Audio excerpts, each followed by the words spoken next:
at you and think you're a tiny little boy. Posting on Twitter. It's the gayest soy thing you can do. Shut the fuck up, you little tater tot bitch. We are 2 minutes and 35 seconds into this video. I'm just as gay as the rest of us, motherfucker. Feels just the same. Another sunny day in LA. Everything is fine, so they say. Wonder what the news is today. Cause I know that every day I'm at this fucking job. Hasan is streaming. Watch him on the cloud.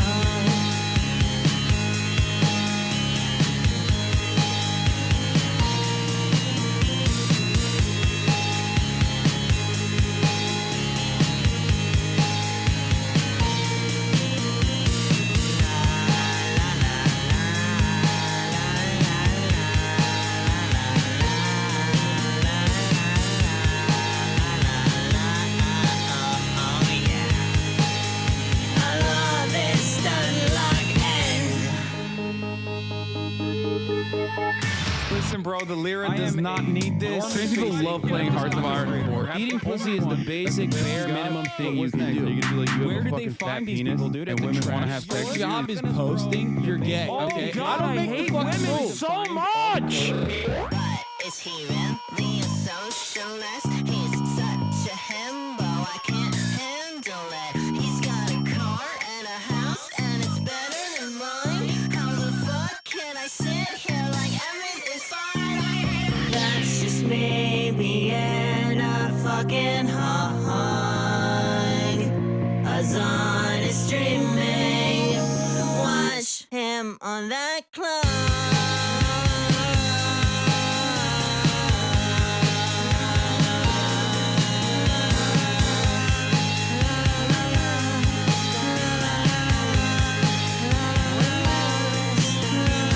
What's going on, everybody? I hope everyone's having a fantastic evening, afternoon, pre-noon, no matter where you are in the world. I'm Hasan Piker, and this is the Hasanabi broadcast coming to you live from a gloomy day here, a mostly cloudy day here in sunny, otherwise sunny California, Los Angeles, folks. We're live and alive, and I hope all the boys, girls, and MBs are having a fantastic one because today's a beautiful day. Today's a wonderful day. Today is a Thirsty Thursday. That's right, ladies and gentlemen, it's Thirsty Thursday, and your favorite himbo is back. It is Thirsty Thursday, August 28th, 2025, 11:09 a.m., and you already know what it is. We're back with another banger broadcast here for all the Hasanabi heads. Holy shit, we did. We fucking did in a video game. That is Teresa Sweetheart. Hasan is streaming. Theme song from my favorite socialist himbo. In brackets, official video. Now, folks, ladies, gentlemen, boys, girls, MBs, I hope everyone's having a fantastic one. Like I've said, it is a beautiful day. It is a wonderful day, and there's a lot going on in the world, and maybe a little bit happening in the world of Hasan Hasanabi Piker as well. And this is precisely what I will be telling you about, because right now, right before I blast off in the next 10 to 20 minutes, this is the part of the broadcast where I tell you about my personal news. What has taken place, what has happened in the world of Hasan Hasanabi Piker in between the time period where I pressed the stop streaming button and pressed the start streaming button. So help me God, that's what I'ma do. First of all, I just want to say I saw this and it made me tear up a little bit. That's Stavros Halkias. That's Stavros Halkias. Ladies and gentlemen, look at this. I mean, it's insane. Our boy, our big beautiful boy has grown. He's become a man. He has become Hollywood Halkias. It's true. It's real. He will forget about us. He's going to find himself in the Bryan Singer pool parties. It's all good. I wish him well. You know what I mean? It's over. It's over. It's over. Couldn't have happened to a nicer guy. Yeah. On the one, I mean, look at what Cumtown has brought to us. Like, look at this. Look at Cumtown. Look at what has happened to Cumtown. Look at what has happened. The guy from Cumtown is taking on the AIPAC lobby-backed Democrat Party politicians earnestly, and the other guy from Cumtown with the laughter that evokes joy in the minds of some of the most brain-broken Americans, and is basically like a filter for most people that made them stop watching Cumtown. All the non-brain broken people. Now that guy's Hollywood Halkias. That's where they're at. That's where the fuck they're at. It's crazy. Kai being terrorized. What is this? Half of the goddamn country. Okay, we'll look at this in a second. Please, after the intro start today with the Adam interview, yes, we're gonna dive super fast into the TAFS interview because I stopped it yesterday midway through when all the good juicy parts were coming out. Because the first half of the interview is basically just like Adam actively trying to humanize what seems to me is a fucking robot. Okay. Adam Friedland, friend of the show, Adam Friedland, is actively trying to, I don't know, find some semblance of humanity within a AIPAC suit, and it's just not happening. Like China, you have yet again secured a do nothing win victory over your haters. Yeah, I saw this. I know. I don't know what to say about it. Anyway, do you think you'll be playing MGS3 today? Greek and Hollywood and Turkish and Gooner streams? Yeah, you fucking blue-balled all of us. Okay, guys, calm down. Okay, we're going to get to it. We played Peak last night, and it was worth it. It was worth playing Peak last night. Anyway, I ended the broadcast after playing Peak with the boys, and then after I played Peak with the boys, I shot something. It's a secret. You'll see it when it comes out. It was actually really cool. We shot one part of a new YouTube series that's coming out. I'm not going to tell you anything else, but it was very fun, and that's all I did, honestly. And then I went to sleep, woke up. I did not get to destroy Ellum because guess what? Guess what? You want to know why? Because that limey British fuck bailed once again. He did. Minus 20K. Yeah. Minus 20K. He bailed once again. He literally texted me last night and was like, bro, you're going to kill me, but I have a big lobby. I have a big Among Us lobby. I'm like trying to do earlier streams, so I don't know if I can do it. Yeah. He just keeps ducking me extra hard.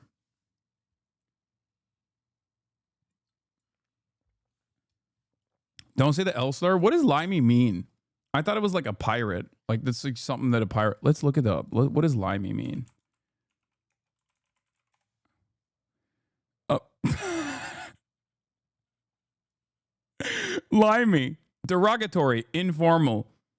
A British person. They use limes to combat scurvy. Oh, that's why.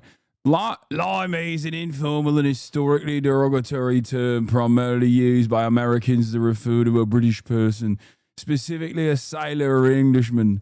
The word originates from the lime juice used by the British Navy sailors to prevent scurvy, a practice they were mocked for by other navies. While originally insulting, it is sometimes used in a joking, old-fashioned way, but it can still be considered offensive, so it's best to avoid it. Limey is like saying Yankee, but reverse. Okay, that makes sense. Yeah, fucking hell. By the order of the Peaky fucking blinders, lad. Each Thursday. Each fucking Thursday. Okay. Anyway. Oh my God. This bitch is snoring right now. Super hard. So, British people catching heat for getting vitamin C. I mean, limes you do need in order to avoid scurvy in long expeditions. So, like, I don't know why they were like making fun of these guys for doing the proper thing to make sure that they weren't getting fucking scurvy. But anyway, where was I? Oh, yeah. So I play basketball. Kaya hung out with her friends at the park, and I'm here. I didn't really do much else afterwards. And obviously, like, while I was doing my own thing, a lot has taken place in the world. Obviously, I'll maybe dive into a little bit. Twitter users have found Ethan Klein's old Reddit profile named user pedo_troll from 2010. The account promoted H3 YouTube videos, posted about living in Israel and Israeli supremacy, and made several comments of pro-pedophilia account. Last night, every post and comment on the Reddit profile was deleted after no activity since 2013. All posts and comments, and then he actually openly admitted it too. He admitted it, I believe. So, your ops are having a pedo off. It is pretty crazy what's going on over there. But I think you guys understand. I think you guys understand why I just like actively avoid that side of the universe, if you know what I'm saying, right? Like you kind of get a better handle on that sort of thing. I suspect. I wonder what Asmongold is doing, because he's been like a third party beacon on this conflict, mostly used against me. Does he cover this shit at all? I feel like this would be right in his wheelhouse, but I suspect it's like both communities that he is actively farming from. So I suspect he's just ignoring it and not talking about it at all. Now imagine if that is something. Imagine if I had ever done something so fucking insane. Of course, it would be. Of course, that would be the number one world-ending drama story. You know, he's gaming unlike you. Y'all are so dumb. I've been fucking gaming nonstop. Asmongold games less than me now. Shut the fuck up. Anyway, I'm not doing the LA police chase. I just started the broadcast. Calm down. So. Please tell me you don't have shit like that in your closet. I'm fine with the DeviantArt drawings. No, I don't. All my shit's out there. Yeah, we'll talk about Aaron Parnas. Hasan, what day you speaking at the conference? Lives in Detroit. Saturday.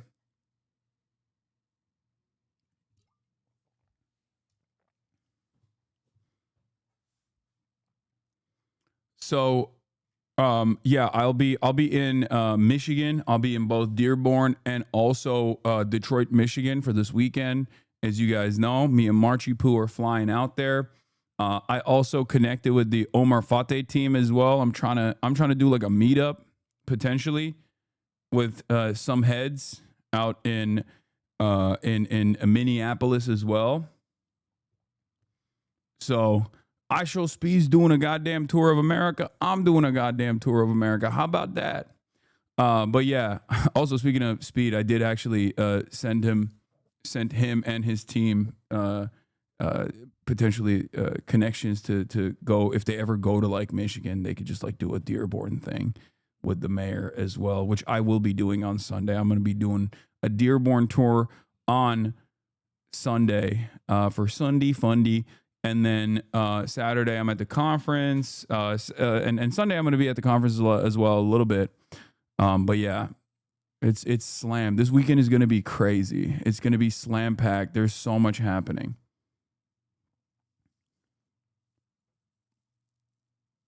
Cometown has been on the up and up for everyone but Nick. I mean, Nick's doing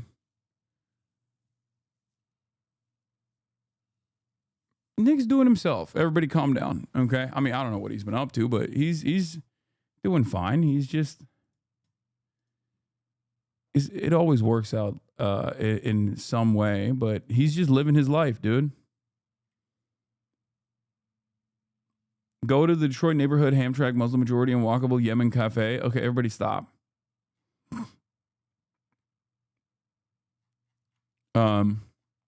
Stop giving me crazy stuff. What was I gonna say? What else? Personal news wise. Anyway, I'll hold on. God damn, what is happening to me? Yeah, our boy Stavi is a star. Shouts out to Stavi, shouts out to Adam, shouts out to Nick, shouts out to the Chapo boys. But in any case, you know.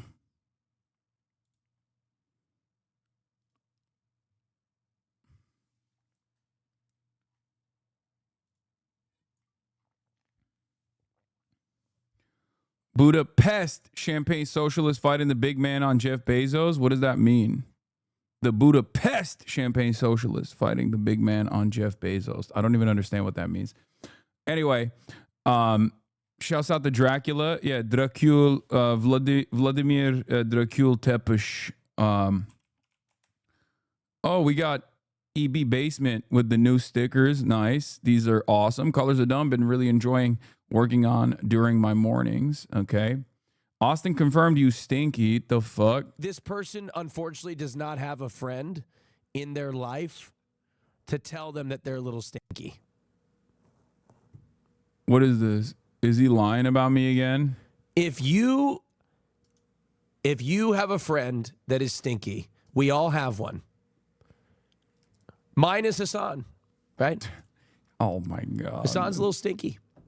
I'm so glad that I've done enough fucking enough meet and greets at this point, and I'm like out enough that I'm outside enough that like people have been in proximity to me, so they know that that's a fucking lie. You need to bully him more. I didn't pick up his phone call this morning, so of course he had to fucking slander me again. You do look like you stink a bit. I smell amazing. I've talked about this before. It's because I grew up very insecure about smelling bad because I was fat. I grew up very insecure about potentially smelling bad, so I'm like crazy on it. Constant showers, double deodorant. Like I reapply deodorant during the day. And also I'm Middle Eastern, so I got fragrance out the wazoo too.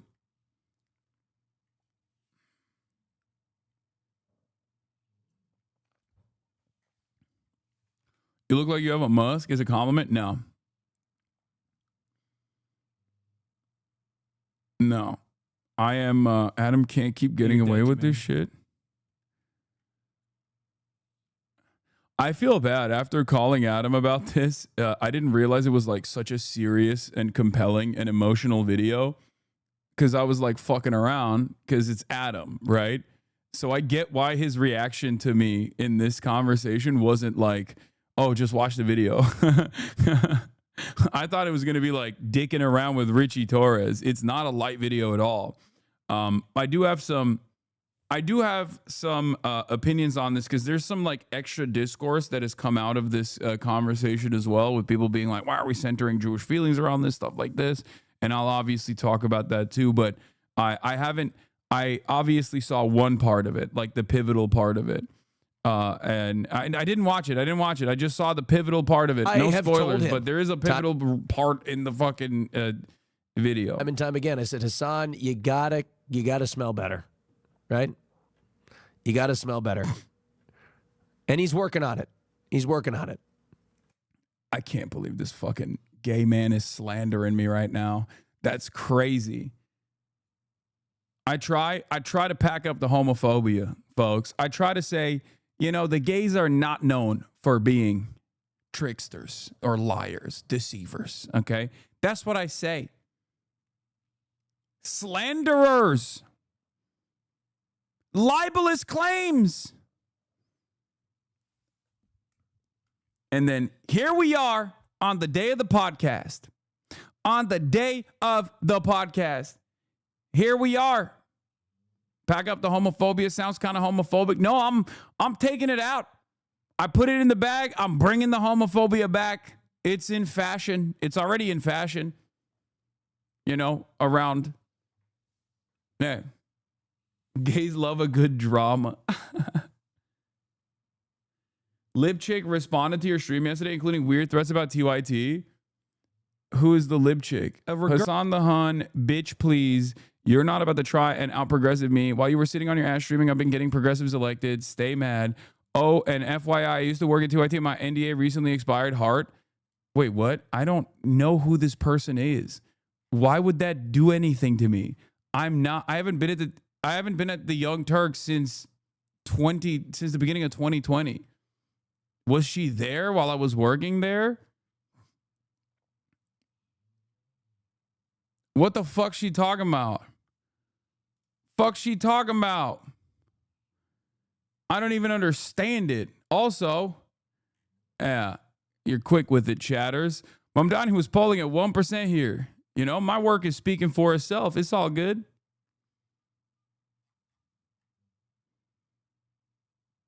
She sat next to you and you said you fart a lot. Yeah. Pac-Man also mentioned in his video explaining the dark money he was getting. You're not even young anymore. She confirmed working with you and you did, in fact, smell bad. She's a clout chaser. She's using you, man.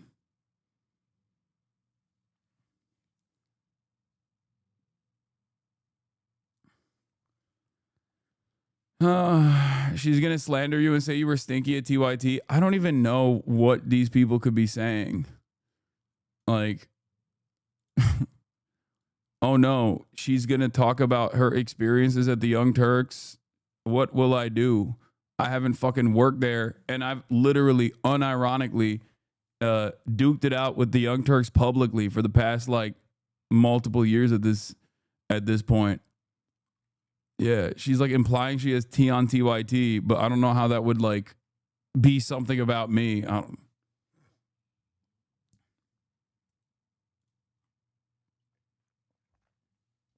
She's working with D on that dog shit tour, fighting against Charlie Kirk. D's using her to get at you. Nice. Anyway, let's blast off and we'll get into all of it because apparently there's some drama about this shit too.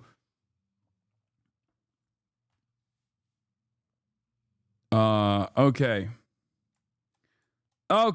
Oh, what was I going to say? There's a fuck ton of things to cover today. God damn. Okay.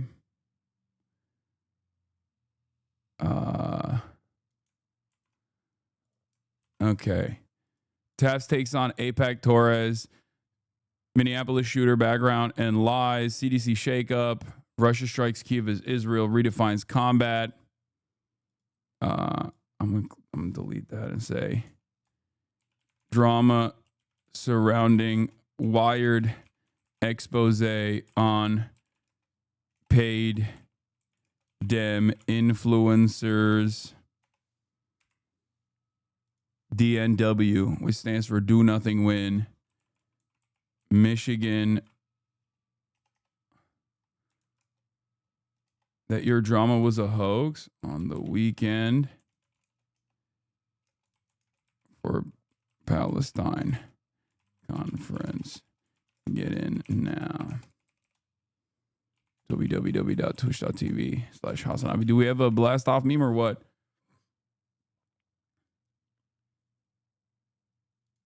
Trump just dropped the best new fascistic pic of all time. Oh my God. Dude, what the hell? Bro, this is low key. This is what is happening here. This is like a different. It's like seeing America. It's like seeing the United States of America skin that you would expect in another country. You know what I mean? You know what I'm talking about? It's like, you know how sometimes you got like different skins that you put on a character? It's like I'm watching America put on a new, like they unlocked fascism skin. Modern fascism skin unlocked. Yeah, they got a new texture pack. This fascism update is crazy, dude. It's really wild. They got the military deployed in all the major cities, including the capital. Like this literally feels alternative universe America. Like this shit is like Wolfenstein. You know what I mean? Like this is the type of shit that you would see. I mean, this is obviously fascism is colonialism turned inwards, right? And that is precisely what's going on here. Like it's not even a meme, right? This is just reality. This is objective reality, abject reality. Like there is no better indication. There's no better like living, breathing example of like fascism is colonialism turned inwards than what this is, okay? Capital city, National Guard deployed, they're walking the streets, big ass fucking flag, right next to big ass deer leader with a photo looking menacing, talking about American workers first. Like this is straight up like a skin, like a new skin for America. Just the fascism update. It just patched, new patch, fascism update. We got it. Man in the High Castle style alternative universe, Wolfenstein 2 style, you know, American takeover, BioShock prequel, whatever you want to call it. But it just doesn't feel like this is the type of stuff that you don't normally expect in the United States of America, especially in 2025. Like America has had a litany of different complications throughout its development, throughout its history. You got indigenous genocide, you got chattel slavery, you got the continuation of unjustifiable racial systems, racist systems, and all that stuff. But it's like always masqueraded as this like bastion of liberal democracy. And now we're kind of coming to the conclusion, I think, that you can just do whatever you want. I feel like that's something that Trump said the other day, where he was just like, he literally was like, I'm the president, I can do what I want. And that's like, he kind of can, I guess. Like all of this stuff was held together by just confidence and the notion that like no one was going to, no one, and I mean no one, was going to to do anything about it. Like there's just nothing that they could do. All it takes is for one guy to just be like, nah, I'm the president, I'm the captain, I do what I want, and there ain't nothing you can do about it. Trump wants to be king, but past presidents turned the White House into a crown and scepter.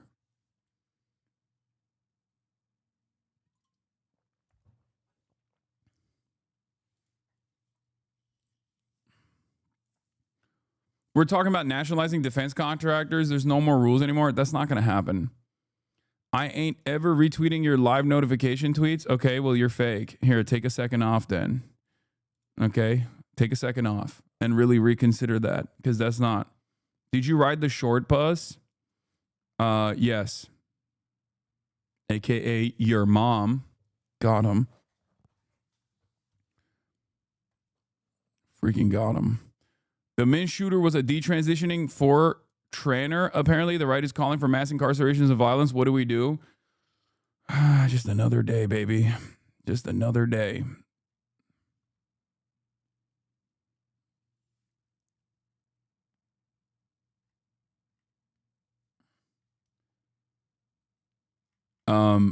At least my right-winger friends are against the third term nonsense. I'm going to tell you right now, that's just for now. Okay, if you think that they're gonna stay, on this like, oh, the third term is like unacceptable, nope, that's not happening. That's for now. Okay, that's just for today. Don't take that shit for granted.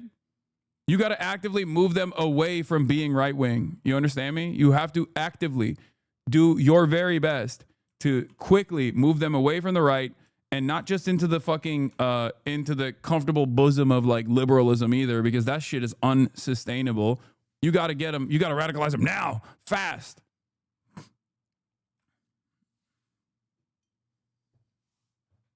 They'll rationalize it to themselves. They're overwhelmingly all in. Yeah. The faster you like rip them away from this idiotic stupor that they found themselves in, the better things will get for you. Honestly. Yorgos Lanthimos' Begonia debuts a perfect score 100% on Rotten Tomatoes, starring Jesse Plemons and Emma Stone in select theaters October 24th, nationwide on October 31st. That's amazing. Tell them right down to that, date it, sign it, then show it back to them when it goes down. No, this is not a time for I told you so's. This is not a time. What do you mean? By the time, dude, that's... this feels so lib coded. You know what I mean? Like, imagine, write it down, and then you can make fun of them when they inevitably defend a third term of the Trump fascist administration. Okay, well, you're going to prison anyway. You know what I mean?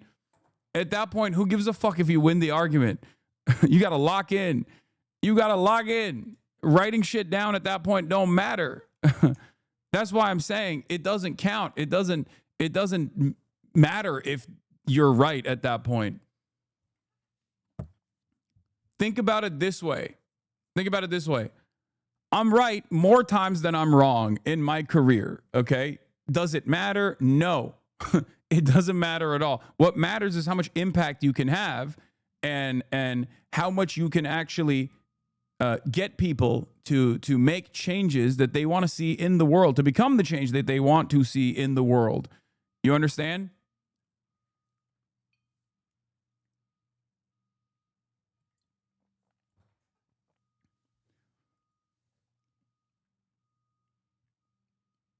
Anyway. Bro, I refuse to ride the RFK's camps in the same train cars as some of these motherfuckers. I know. That's what I'm upset about. Like, that inevitability is here, but they've known all along. What is this? Like, a lot of you guys that don't understand how something like this happens, I think that you should really I hate to use this as like a parallel because I feel like it's kind of a there's like so much like baggage with it. But like, look at Germany in the 1930s and look at how Hitler and the Nazi Party. There's a lot of baggage with Nazi Germany. I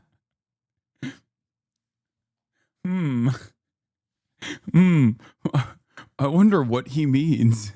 Like, you can't be talking about America's Nazi pivot as a positive while simultaneously harken it back to Nazi Germany, but not as a warning sign necessarily, but as like a positive thing. But you can't literally say it's positive because then people will go, dude, you sound like a Nazi. So you say there's a lot of baggage associated with it. That's weird. Close to power. I'm not comparing Trump with the Nazi Party or with Hitler, but if you take a step back and you look at what were the reasons that they voted for this person, another person besides that, keep in mind, another person besides that is Mussolini. Like, a lot of you guys that don't understand how something like this happens, I think that you should really I hate to use this as like a parallel. I don't think he hates to use it as a parallel because I think he likes that parallel.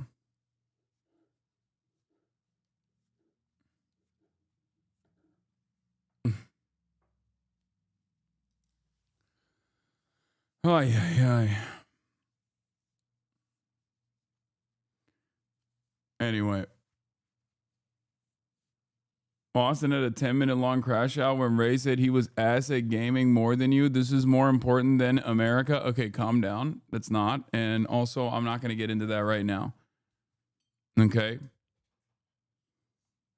Wow, dude. So everyone who disagrees with you is a Nazi, huh? I know. It's really fucked up.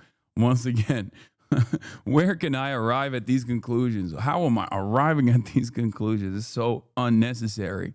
He's just classic Hasan talking about a guy who is who's very much in favor of Trump and then uses a comparison between Nazi Germany and Donald Trump, but not a negative one because I make that comparison all the time as well. But he's making that comparison as a positive one.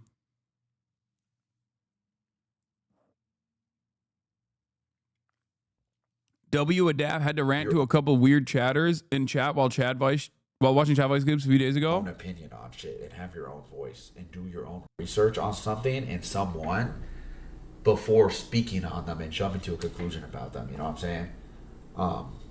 Do that. You have your own opinion. You have your own bro. voice. They're saying W Hasan. They're saying MAGA tards. They're saying W Hasan. They're saying XCC fans hate Hasan. There's not a lot of things you're entitled to. That's one of them, your opinion. You know what I mean?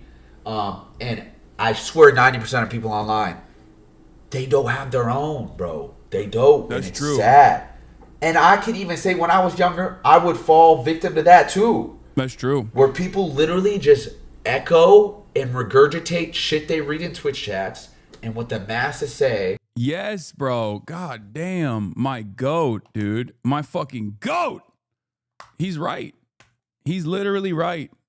And, you know, everybody does this.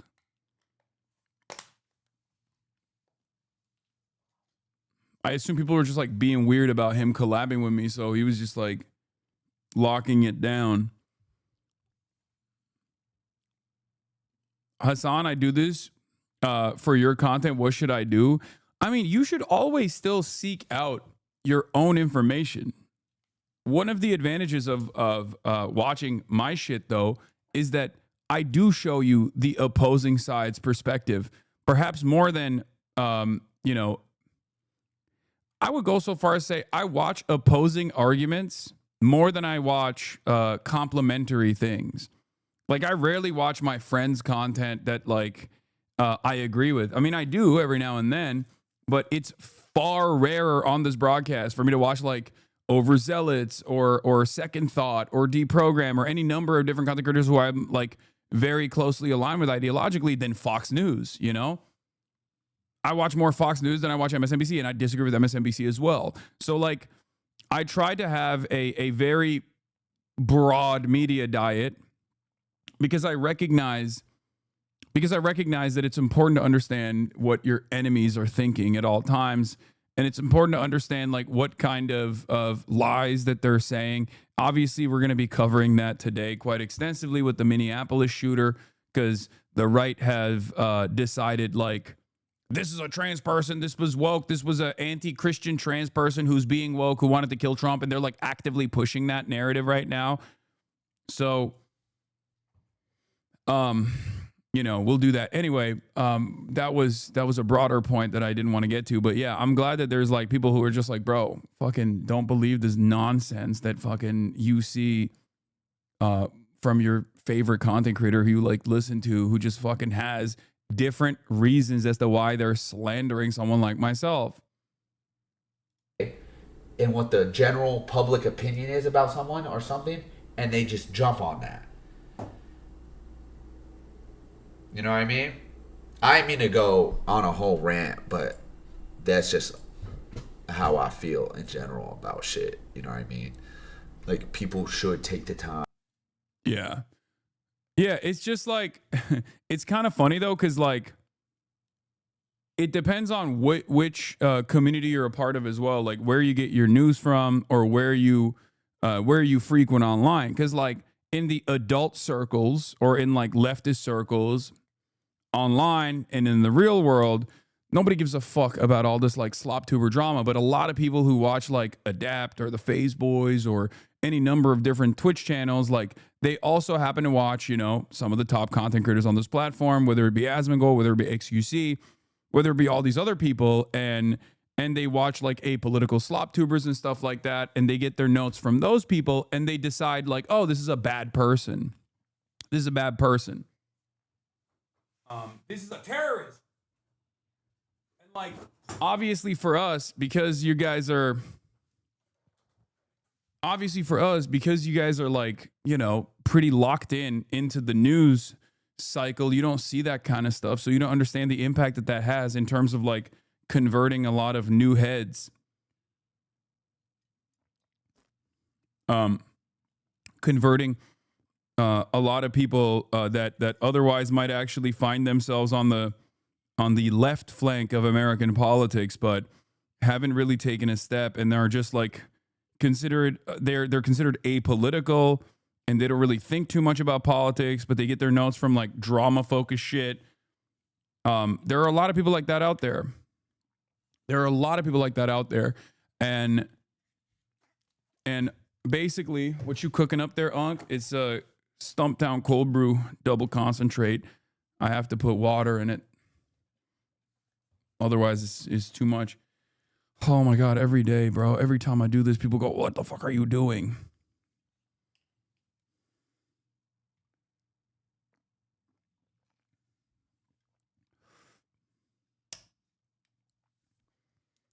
Before I came to you, I was a big Crowder guy. Yeah. That's what I say all the time. It's like there is a personal journey. There is a personal journey for a lot of people.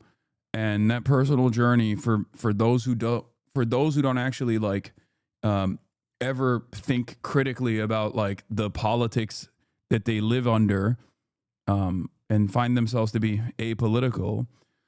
For those guys, it's just like,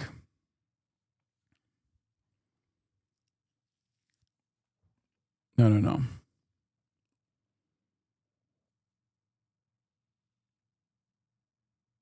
I went scam Harris to Kyle to you. How are we criticizing you today? I want to get ahead on my homework. That's not happening. That's wild. Shouts out to that former Crowder viewer. You were in the trenches. I mean, there's a lot of people like that in this community, you know? And I think initially I had like a lot more impact because people did not just come in here with like, you're a terrorist and I hate you and I think you should be killed type attitudes. And instead we're like, oh, this is a guy who's covering the news. And a lot of people learn the news from this guy, right? And I would say that it was much easier for me to do that kind of news coverage and commentary for a lot of people and pull them away from the far right, from the precipice of the far right, the allure that the far right had for a lot of young men back then, because there wasn't an entire fucking liberal, apolitical crop of content creators that were actively collaborating with like some of the worst far right scumbags to undermine what I try to do. The vibes were a little bit better. Everything changed when the fucking Fire Nation attacked. You know what I mean? When the Fire Nation attacked, everything changed. And by that, I mean, I got doxxed for purchasing a home for myself and my family. Ever since then, it's just been downhill, baby. All right. Not that it matters. All right, let's continue.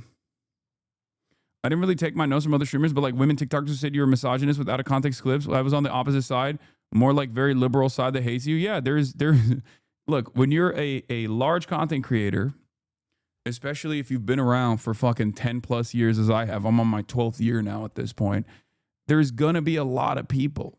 There's going to be a lot of people who just get their notes from whoever the fuck and just move on. It's all good. There's not really anything you can do about it. Are you sad that your view count is halved?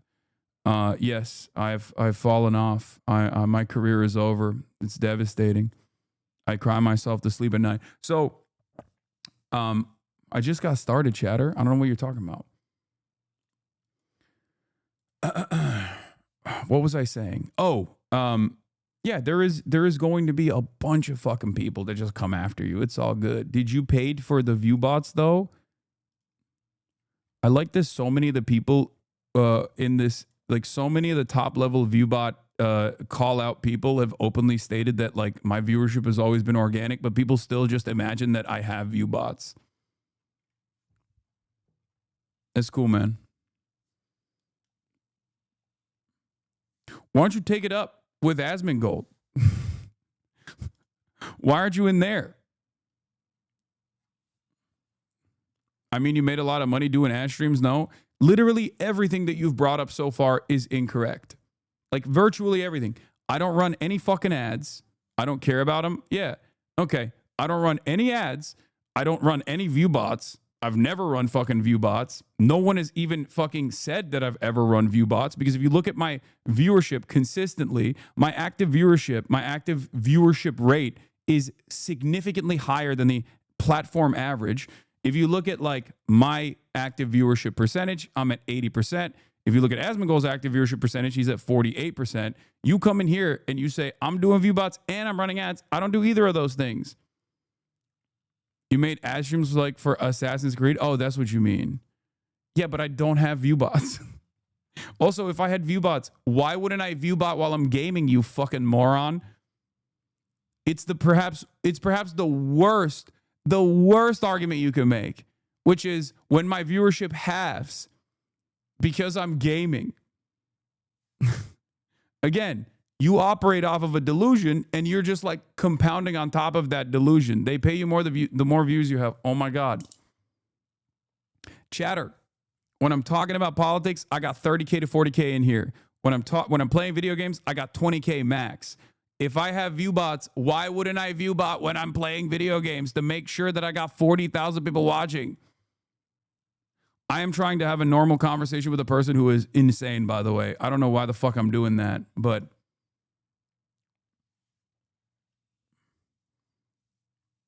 yeah, I'm reverse view botting. The people who want you to stay hard and sad when you gaming, people leave because you enjoying yourself. Yeah, it's true.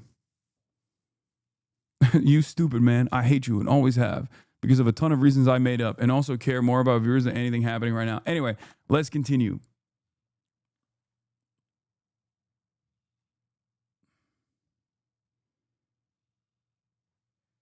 Honestly, what's really fucked up about you getting paid ads for gaming is the fact that you suck at gaming. It's unethical. I don't think anybody cares about that. I think people just care about, whether you're fun and entertaining while you're playing games or not, which clearly my audience doesn't.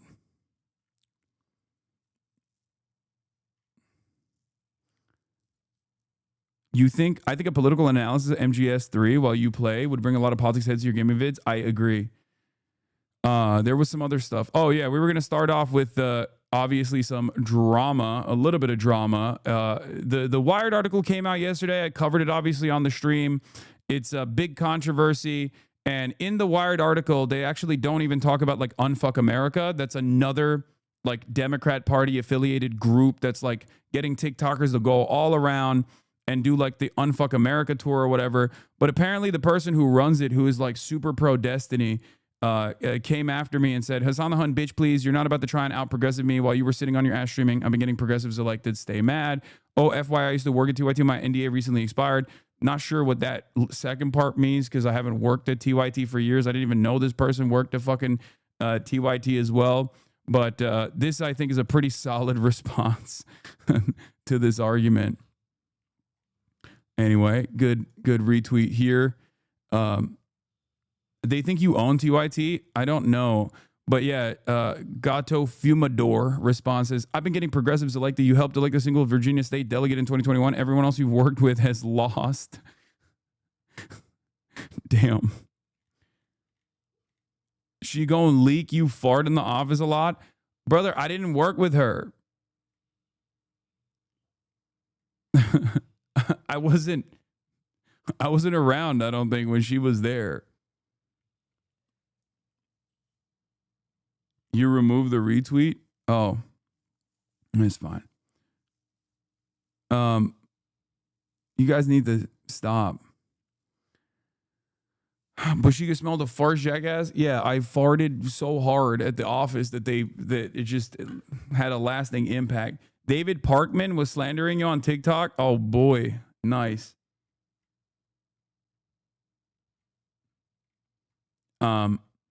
Anyway, I knew that was going to be a point of controversy because obviously nobody likes to be fucking outed as taking money from the Democratic Party. But yeah, one key thing that's come out of this, by the way, every person mentioned the Wired article funded by PAC and using Bernie Sanders as a straw man to discredit the article. Yeah, every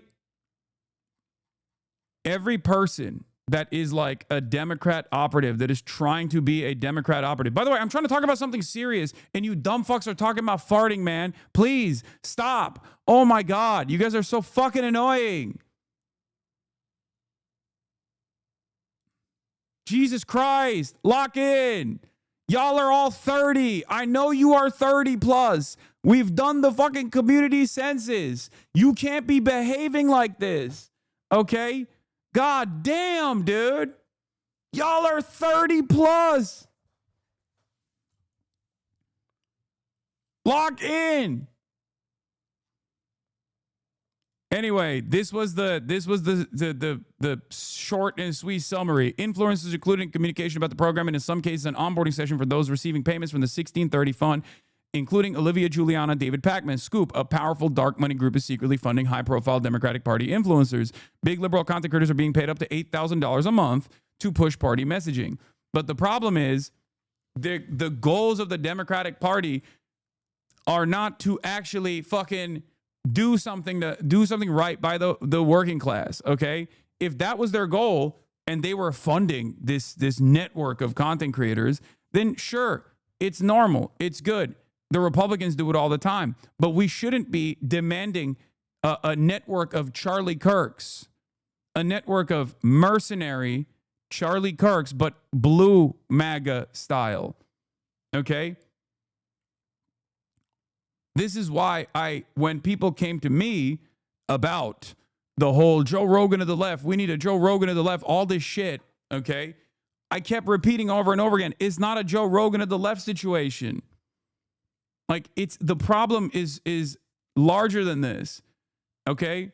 The problem is far more consequential than this. Like, yes, you're right.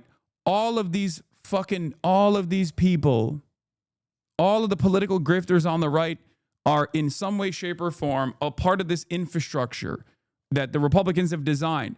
And they're far better than the Democrats are. They're on the ball when it comes to like farming out talent from independent media, right? They do it. I They was 100% do it. Okay. This is a thing that they do. But the major issue here is that when they're farming out talent from the right, from independent spheres and whatnot, they actually still try to offer treats to the base. Democrats, on the other hand, don't do that. They're constantly in a defensive posture. They don't have any discernible policies that you can identify them with. These are major issues that you cannot overcome. The greatest example of this is the last election cycle. Kamala Harris's policies for an angry base of support was basically to say, you shouldn't be. We're not going to fix any of these issues. We don't even have any real serious issues at all. You should just be afraid of the Republicans, which there is truth to that sentiment, right? Like, you should be afraid of Republicans. I kept repeating that over and over again as well, but it didn't matter because they were constantly running in the direction of right-wing ideology, thinking that they were going to be able to pick away some of these Republicans in the base, some of these Republican voters, and bring them to the Democratic Party. It didn't work that way. Right? It was a failure. She out-money spent the Trump administration by massive margins. She outraised the Trump admin by big margins. But it didn't matter because no matter how much money you dump, no matter how much you're in front of people's eyeballs, no matter how much you can get their attention, it still doesn't matter if the policies that you are getting in front of them with are dog shit. Okay? That's it. You can burn $1 billion. You can spend $1 billion saying, I'm a small business. I'm going to give $50,000 in tax credits to small businesses. But that's not an impactful message. That's not a good policy that you can be identified with, right? That's not like a holistic message. That's not something that you can actually present to as broad a base as possible. This is part of the reason why I like universal programs. And I kept repeating this over and over again throughout the campaign, and Democrats yelled at me for it. They were like, you're attacking Kamala Harris, and you're the reason why she's losing, blah, blah, blah, all this shit. You're the reason why she lost. Anyway, Mitch Voter says, I always thought the Dem influencer hyping Biden felt like reassuring middle-aged people that Biden had young support rather than actually expand his appeal and outreach to young Dem voters, which is true. That is precisely what these guys do. Olivia does this role. Like, this is her role. Her goal is not dissimilar to Charlie Kirk in that same vein. Like, Charlie Kirk only recently started reaching a younger audience because of TikTok. But for the majority of his career, his goal was to get money. His goal was to get money from right-wing Republican mega donors like Foster Freeze and basically lie to them that they were making a fucking impact with the youth vote. Okay? Only until TikTok, college campus like debate, the college campus debate videos did Charlie Kirk actually start securing some kind of prominence in a younger audience. And that wasn't because of Charlie Kirk either. That was because there was a dramatic shift happening within the right-wing youth. Okay? That wasn't because of Charlie Kirk.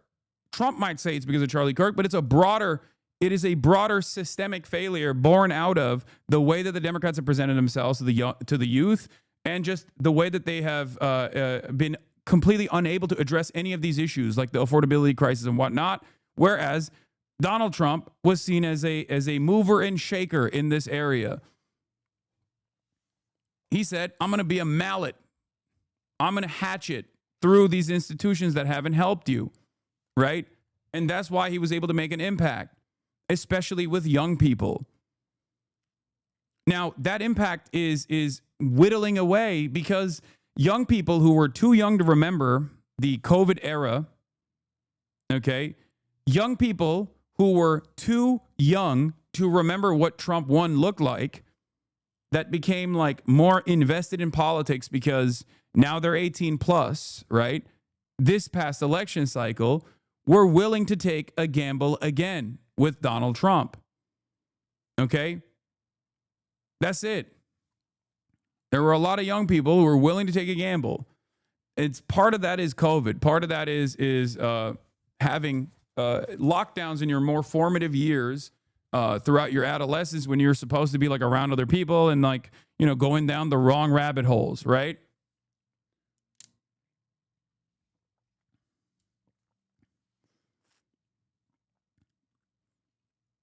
That's part of it. I mean, it's a massive, massive issue, right? In any case, the Democrats are not going to solve this problem by just like simply putting a shit ton of money into content creators who do not make this impact, who do not have this impact. They need to try to figure out why some content creators do actually have staying power in this space. Not to hype myself up too much, but, you know, why is it that so many of these other guys don't actually have that motion? Why is it that they don't have this kind of motion with young people in general? Why is it that some of these guys simply do not have any staying power amongst the youth at all? It's because they are there to defend the Democratic Party, whereas on the Republican media ecosystem, the fake independent Republican content creators are in tune with the base's demands. That's why the Jeffrey Epstein stuff was like a big point of controversy, a big point of drama, because the base was demanding more information. And the administration was like, for the first time ever, not giving them that treat. And that's why they were like, what the fuck do you mean you're not going to give us the Jeffrey Epstein details? Hold on now. And the Trump administration did what? Find other red meat to throw at the base. Instead of just being like, all right, first they behaved like Democrats. First they panicked and behaved like Democrats. And they kept saying, oh, this is not a real thing. This is not a real thing. Don't care about this. If you care about this, you're stupid. And then everyone was like, what the fuck do you mean? You told us to care about this. So then they turned around and tried to find different things to make people pay attention to, like Obama, remember Obama. And now they're moving on from the conversation a little bit. I think it'll still come back. But ultimately, the Republicans have they make better assessments about their base's interest. They try to find things that they care about and offer them red meat. Dan got mad at you on TikTok? Who's Dan?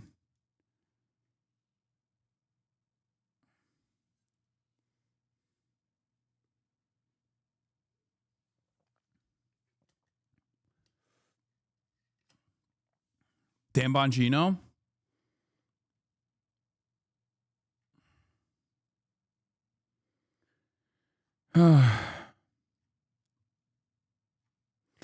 Anyway, but yeah, I think that this method that the Democrats are deploying here by using like Brian Tyler Cohen and all these other people, especially in this like incredibly shady way, is only effective if the Democrats are willing and able to change their attitude. Okay, they probably meant David. Okay, if the Democratic Party unironically decides that they are the Medicare for all party, okay, if they decide that they are the anti-Israel, anti-genocide party, for example, it sounds laughable to even bring this up because you're like, they're never going to do that. But if they were to do that, and then they pumped all of these content creators who will be loyal soldiers that defend the Dems regardless, then they could actually make an impact. Otherwise, this is no different than having $1 billion fucking dollars that you burned with messaging bad policies and putting bad policies in front of people and then losing the election in the same exact way that they lost the election last time around. That's it. The fact that some of you think that I'm a young person that can have the political leanings of Bernie Sanders is part of the reason we lost many young men in droves. I'm not being paid to speak my beliefs. I just don't let you all bully me for being who I am. Don't like it tough. I haven't been paid a dime to do anything in Texas politics, by the way. It turns out she was. Don't know who else to let folks. There's a subplot in politics happening because apparently someone is paying GOP influencers outside of Texas to say specific things about Texas politics because influencers in Texas have to disclose if they're being paid for political posts.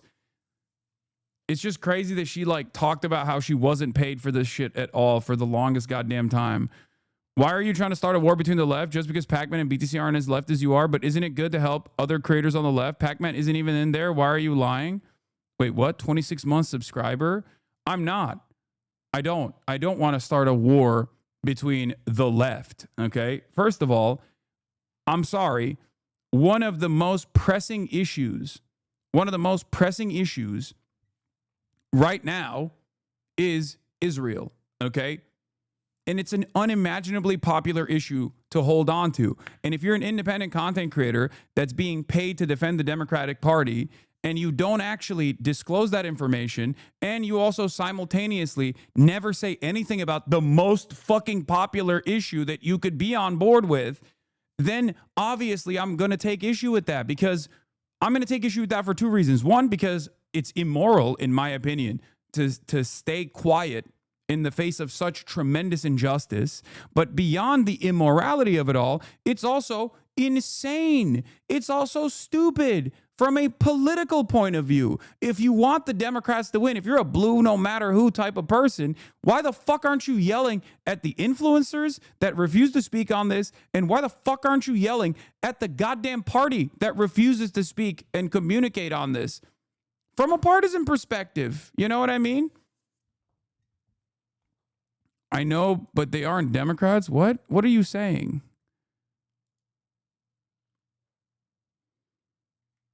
This is the problem, because the Democrat base, okay, the Democrat base's opinion, the opinion that you hold that like the party is infallible, we must defend it, is the reason why the party gets away with just being bad. Okay, the party gets away with being a corporate subsidized, lighter version of the Republicans. We need the party to fight. Okay, we need the party to fight for your rights, my rights, everybody else's rights. We need the party to actively combat growing fascism in this country. This is not a joke. You know, it's happening right now, every single day.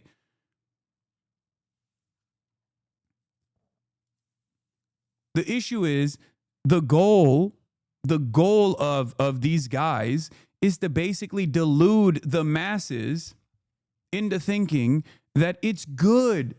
It's good that the Dems are not saying anything about Gaza, you know? You shouldn't care about that at all. Look, Donald Trump is stupid. He's going to die any moment now. Like, and of course they arrive at like correct issues with regular frequency, because they ultimately being in opposition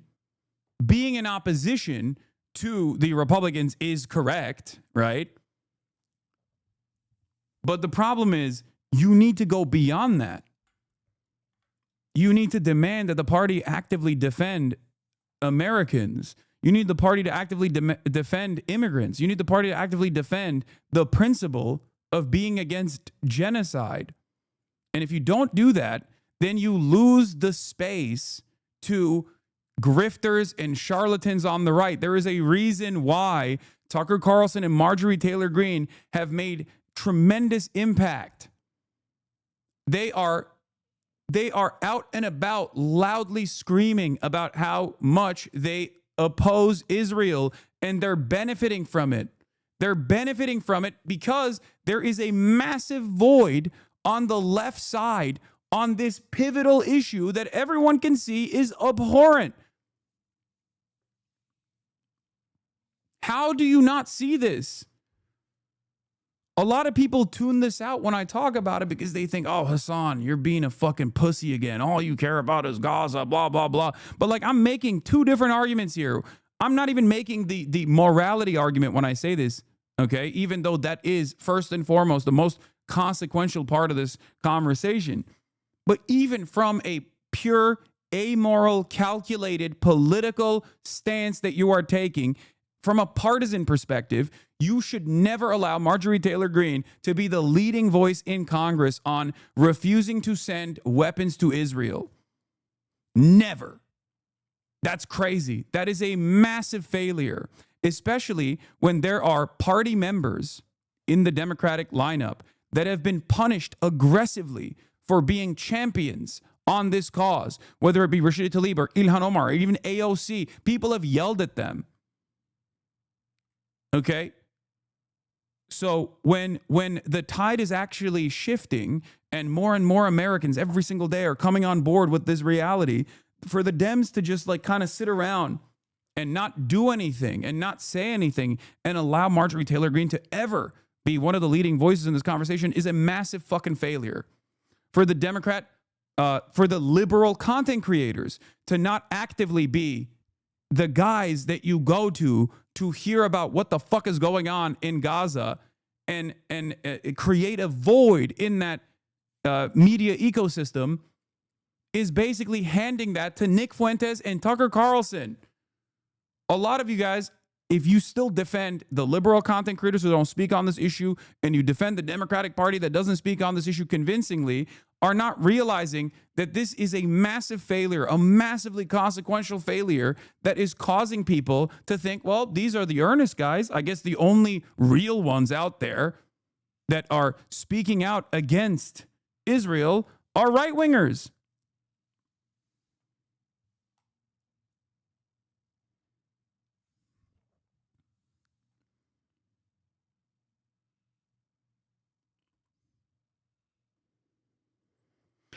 It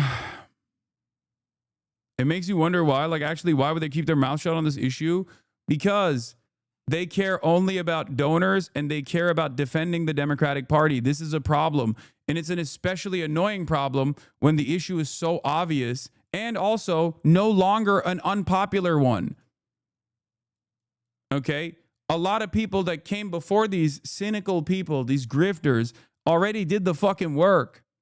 Okay, they already put their reputation on the line. They got slandered and smeared endlessly, but it was nothing. Obviously, it was nothing in the grand scheme of things. It was all worth it, because as long as you can convert people to seeing the truth about what Israel is doing in Gaza, whether it's one person or 1,000 people, it's worth it. Okay, all the death threats, all the smears, all the lies, it's nothing in comparison to being able to actually be on the right side of history and to be able to convert people so they also apply pressure and potentially one day down the line put an end to this madness, put an end to this bloodshed.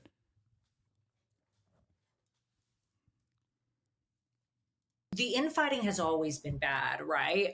But I think like this new emergence of Palestine and Israel has really just completely shaken up the whole party, because it's almost as if you can be the furthest left person you've ever met. You could say, I don't want borders, ACAB, all the things, right?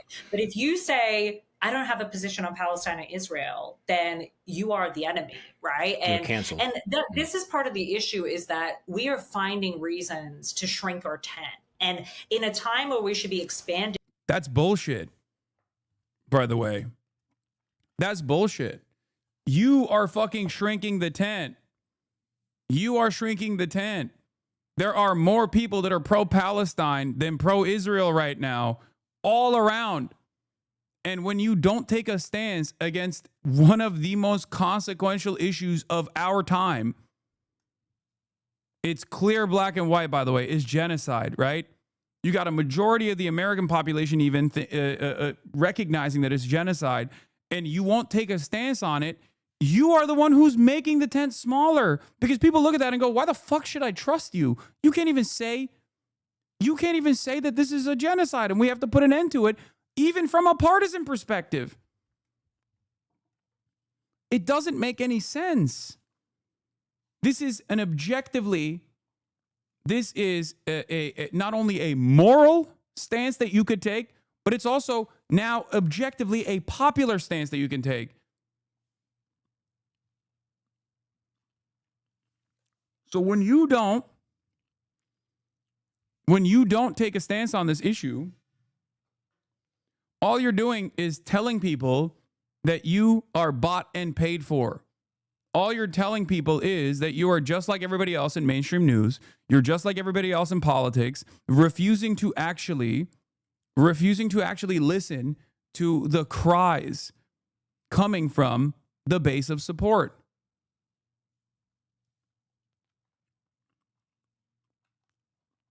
You are refusing to listen to the demands, the reasonable and just demands that people are making that want to vote for the Democrats. that still feel like the Democrats are supposed to be the counterbalance against growing fascism around the world.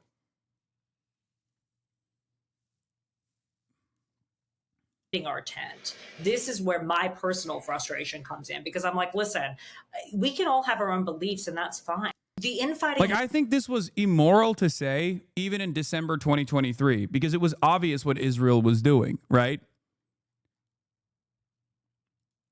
But the very fact that you're still saying it now when the issue has swung dramatically in the opposite direction, in the direction of the truth, is insane. You are lying to yourself and lying to the people that are watching that podcast in order to continue justifying getting money from the Democratic Party, who doesn't want you to say those things, who doesn't want you to take an active stance on these things. Yeah. Poll from October 2023. It's actually not surprising. I posted this on IG on October 2023 because support for cutting off weapons to Israel was already a 50-50 issue. 53% of Democrats were already saying that we should not send weapons and supplies to Israel on October 19th, 2023. 2 weeks after.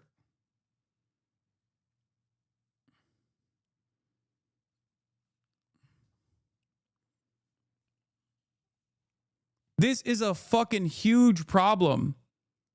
This is emblematic of the problem with them messaging, okay? They are too afraid to take a stance on anything. They're too afraid to lead. Or rather, when they do want to actively lead and change the attitude of the base, they only do so in the direction of moving right. The base could be like, hey, we want fucking healthcare. What are you doing? And they'll be like, no, you can't have it. And you should stop asking us that. And it's actually bad and wrong to demand free healthcare. What the fuck do you want? When it comes to immigration, there'll be people in the base that are like, what are you doing? Immigrants are our neighbors. They're beautiful. They're wonderful. They're a part of our communities. Please stop saying immigrants are fucking scary. Republicans are saying immigrants are rapist monsters. And then if you turn around and say, no, immigrants are actually a national security threat, the only time where you're unafraid to lead, I guess, is when you're trying to move your base more into the right wing. And if you do that, then of course you're going to fucking lose elections to the right. And they're going to keep going more far right. There has never been a time in American history where the Democrats have been able to successfully outflank the Republican Party in contemporary American society. There's never been a moment where the Democrats have been able to successfully outflank the Republicans on right-wing sentiment. They do not own patriotism. They do not own the military. They do not own being the pro-war party. And they shouldn't, by the way, regardless. And they do not own cutting the welfare state, no matter how hard they gut it themselves. Okay? I have repeated this a million times over in my last 12 years of being a fucking professional political commentator. And in that process, conditions have only gotten worse. And the Democrats have become even more feckless and even more right-wing in the process. And they just keep fucking losing. And they keep losing to an increasingly worse, increasingly more violent, increasingly more belligerent right-wing. And they just keep going, I don't know how this happened. I guess it's because of the left. My mentality is there are blue no matter who voters, but they will always vote blue. They are not going to, if someone is voting for Joe Biden, if someone is willing to vote for Kamala Harris, they're not going to fucking not vote for Bernie Sanders. What are you, stupid? But there are plenty of other people that aren't even Democrat voters that don't consider themselves to be Democrats. And I'm not meaning like they're radical leftists or whatever, because there are certainly radical leftists or whatever that would vote for the Democrats if it was like a more radical candidate. But there are a lot of people who just simply don't vote that could be captivated into voting if the Democrats actually abided by at least like Bernie Sanders' message. Okay? And the blue no matter who guys are going to come along anyway, because they're already harm reduction voters.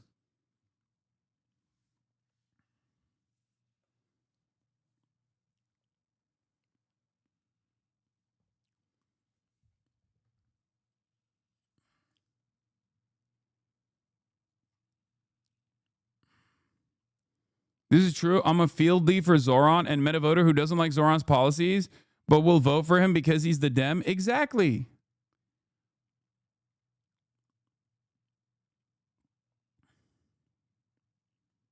Exactly. It's actually not surprising. I posted this in IG on October 2023 because support for cut-off weapons to Israel was already a 50-50 issue, and anyone with eyes could see what was about to happen. What is new in 2025 is that the elite opinion has now shifted against Israel. Yeah. Just a remarkable shift on military aid to Israel, by the way. Do you support or oppose the United States sending more military aid to Israel for their efforts in the war with Hamas? August 27th, 2025, yesterday, opposition is at 60%.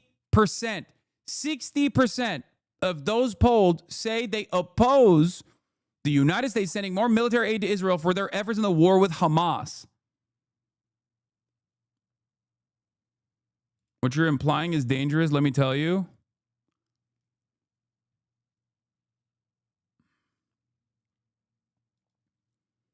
What are we doing? If you're still not talking about this, you must be getting paid to not talk about this. And it turns out that was the point. Maybe you genuinely, organically also don't want to talk about it. And the pay doesn't hurt on top of that, but it doesn't matter.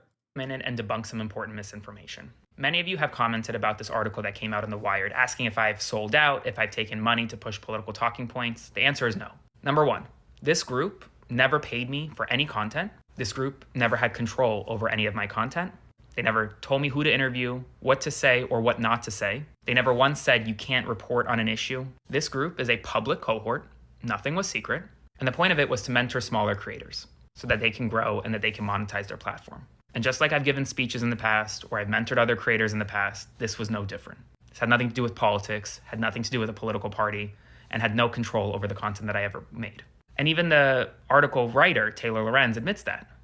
Aaron is correct that Chorus didn't pay them to post specific content. Now, she talks about disclosure requirements, but there was no payment for content, and so there is nothing to disclose.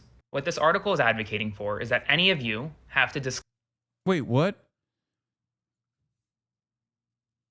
Did they get like a script or something to post this? How do you feel about engaging with people who hold anti-Israel sentiment that are not rooted in support for Palestinian liberation? I feel like a lot of the right are anti-Israel, but not for the best reasons, and it makes me uncomfortable to engage in conversation, even if we agree with each other. How do you approach this? You just gotta fucking hit them on avenues that they understand. Like right-wingers believe in like, you know, castle doctrine and shit. That could be a more effective way. Or you're not gonna win every argument. You know, you're not gonna win everybody. It's a good question. I think a lot of people in America, especially in the right, have this like anti-Israel opinion, but then they also have an anti-Palestinian opinion. And they're just like, those guys are just fucking fighting. Why are we giving them money? And if that's what it takes for someone to like demand the shutdown weapons transfers to Israel, then I'll take it. You know? Being anti-Israel right now is the same as being anti-Nazi. You can't support anti-Semitism, but if they're opposing actual support for genocide, motive is hardly the most important thing to perfect. Exactly. Now, there are issues, though. There are certainly issues with the motives. Why would he need to take money if his dad's a billionaire? His dad's a billionaire?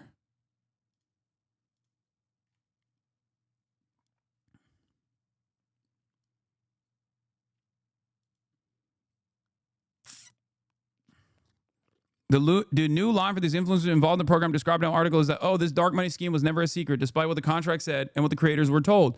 But this is very easy to debunk. Point me to one video where any of these content creators revealed that they were receiving funding from 1630 Fund, dark money group, prior to our article. If the 1630 funding was public, then point me to one video where they disclosed this funding.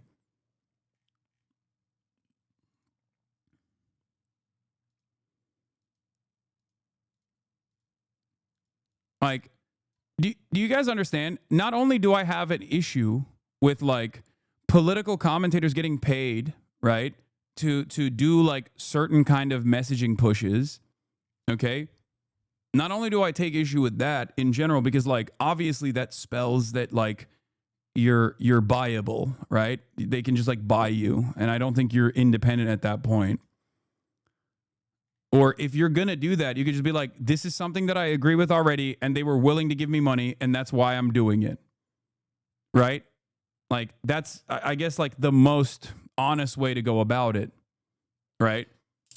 But it's also a major failure in general for the Democrats. Like, it literally fails to do the job. If the Democrats' goal here is to try and bring more people to their side at a time when there should be unprecedented support for the opposition party, then you have to speak on certain issues that the party itself is not choosing to speak on. Otherwise, you are going to lose the messaging war to grifters on the right who will dominate the field. That is precisely the reason why Nick Fuentes is dominating the field right now. Okay?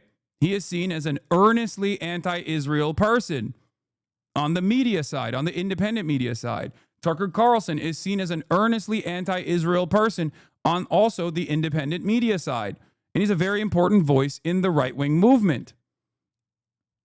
When liberal Democrats who are getting paid by the Democratic Party are refusing to speak on these atrocities, they are literally leaving this entire realm of media. They're leaving a massive void in the ecosystem here to unironically allow right-wing grifters to fucking take advantage of. Disclose where you work, what you do for a living, how much you make, and who your CEO is. That means I have to disclose that a bar prep company has paid me to help grade bar exam essays. But I want to make clear that... Who's paying you to say this? You, the viewers. The Piker Broadcasting Service is only sponsored by you, the viewers. You can subscribe for $6 or for free with a Twitch Prime, or by connecting your Amazon Prime account to your Twitch account, where you get one free Prime subscription a month. Piker Broadcasting Service maintains its editorial independence through your voluntary contributions. We don't even run ads at the Piker Broadcasting Service. You will never see ads on the Piker Broadcasting Service. There will be a sponsor stream here and there, like maybe some gaming stuff, but overall, it's you, the viewers, by you, the viewers. Are you being paid by P creators to say this? Yeah, classic.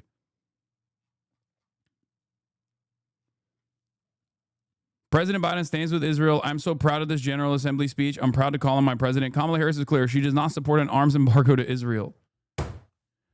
Oh, come on, man. If there was ever a situation where a quote-unquote dark money... Like, I don't even think it's ridiculous to disclose your funding. If you're doing a fucking ad, you should tell people that you're doing a fucking ad. There's a reason why, under normal circumstances, it's illegal to not disclose it.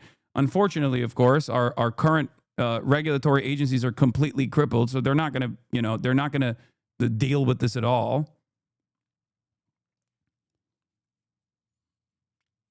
The Democrats aren't trying to bring more people in and expand their base. They're riding on Trump being fascist and unpalatable for the midterms. Their approach has been, we don't have to change anything and sit on their hands. Yeah, and that's a devastating prospect. And the real reason why that's a devastating prospect is because they are deeply and unimaginably unpopular right now.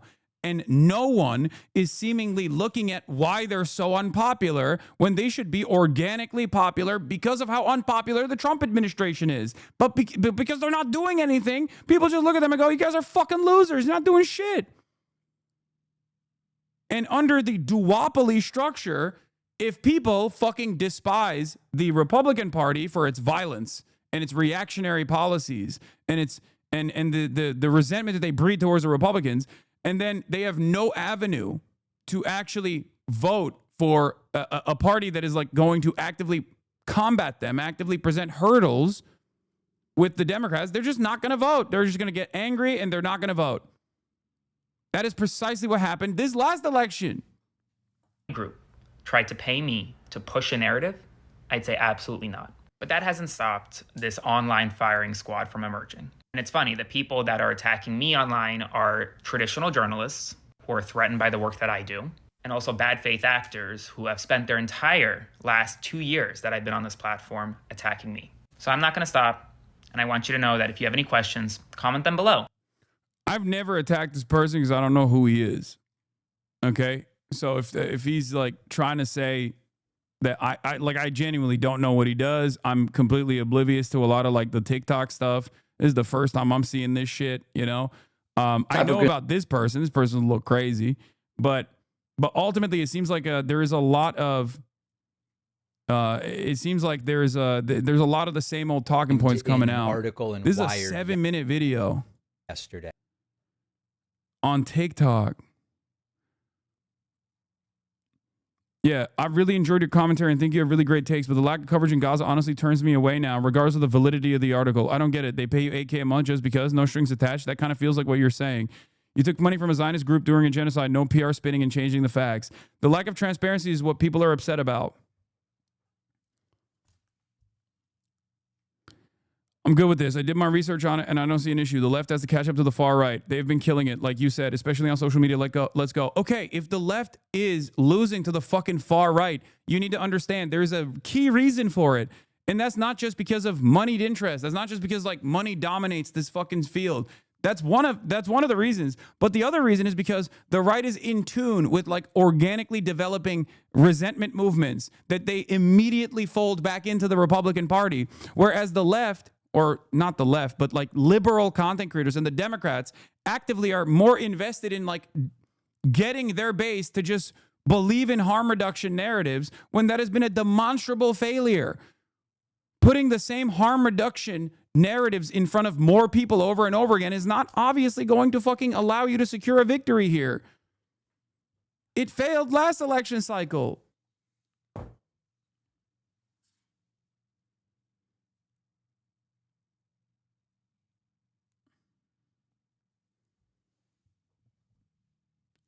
This is worse than Trump won, because at least in Trump won, there was a movement towards more progressive politicians and more progressive politics that the establishment Dems basically gave way to. They didn't actively fucking try to shank the left flank. They realized that the Trump issue was so pervasive and so scary that they actively stood by as the left grew, and you know, they listened to the demands being made by the base. So much so that they even did those messaging bills about Medicare for all. That's the reason why Kamala Harris ran as a pro-Medicare for all candidate in the primaries after losing, of course. But there was a reason why so many of the Democrats that were on that stage were either actively trying to fight back against Medicare for all, or were just straight up saying that they're pro-Medicare for all. He mentions you at 055. But to say, how could you do this to us? I knew back in 2021 when you had the following to say that you must have been getting paid by someone, and here's the proof. And I was not even going to give this the time of day, but my relationship with you, my actual audience, is the most important thing. And so I decided to do this segment. I also was told that other creators, like a Twitch streamer named Hasan Piker, were covering this in ways that don't reflect the reality of the situation and are perpetuating false. Okay, first of all, I just read the article, okay? I didn't like cover it in a particular way. I just covered the article.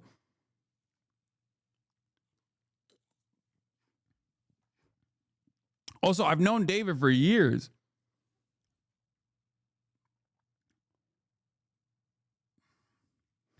For me, I normally stay away from, you know, yelling about like Brian Tyler Cohen or David or any of these guys, because like there are certain issues that I just know they're not going to talk about, whatever. But as long as they're like cordial, as long as they're like, you know, focusing most of their efforts on combating the Republicans and whatnot, even if I don't agree with, even if I don't agree with a lot of key problems here, I think it's, you know, it's whatever.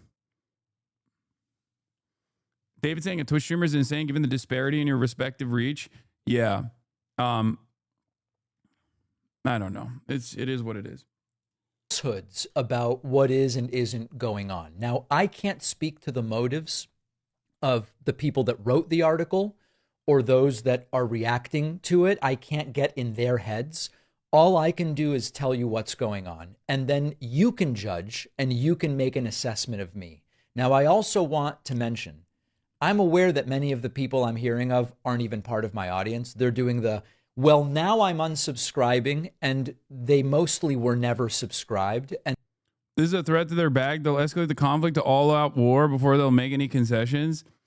All I'm saying is, if you truly care about fighting against Donald Trump, if you truly care about undermining the growth of fascism in this country, you have to look within yourself, okay? You have to look within yourself.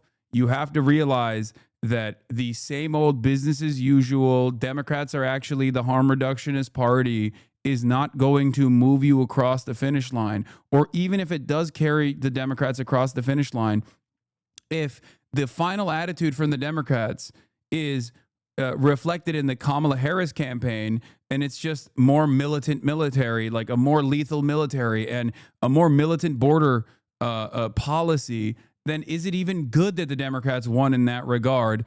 Like, it's just not. It's a race to the bottom. Okay, I care about policies first and foremost. That's what's most consequential. Okay.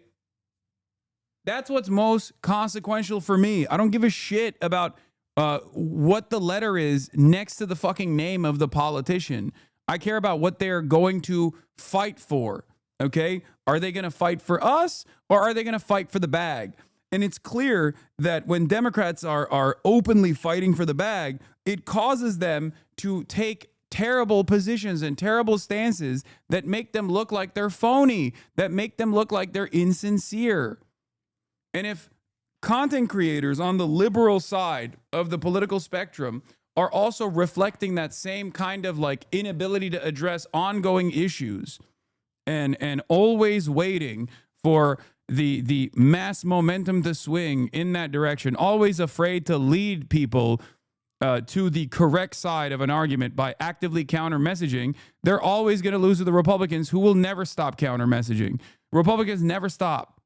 They run as though they are running every single day, as though there's an election every single day. Democrats remember that there's an election every 4 years and then act surprised when they fucking lose.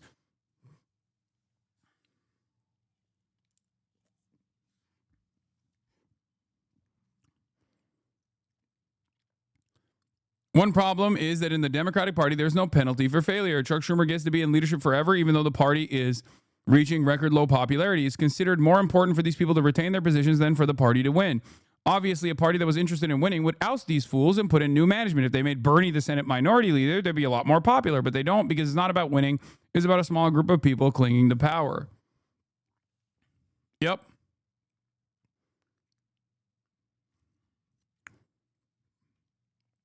That's it. This is why we say it's like two sides of the same coin. It's just like a lighter version, a diet version of the far right, insane Republican Party.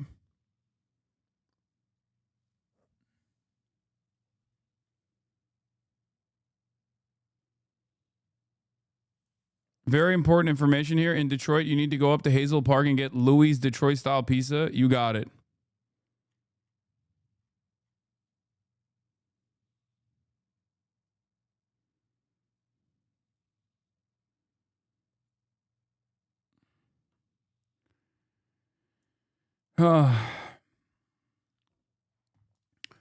When will we watch the second half of the Richie Torres interview? Right now. We're going to go into it in a second.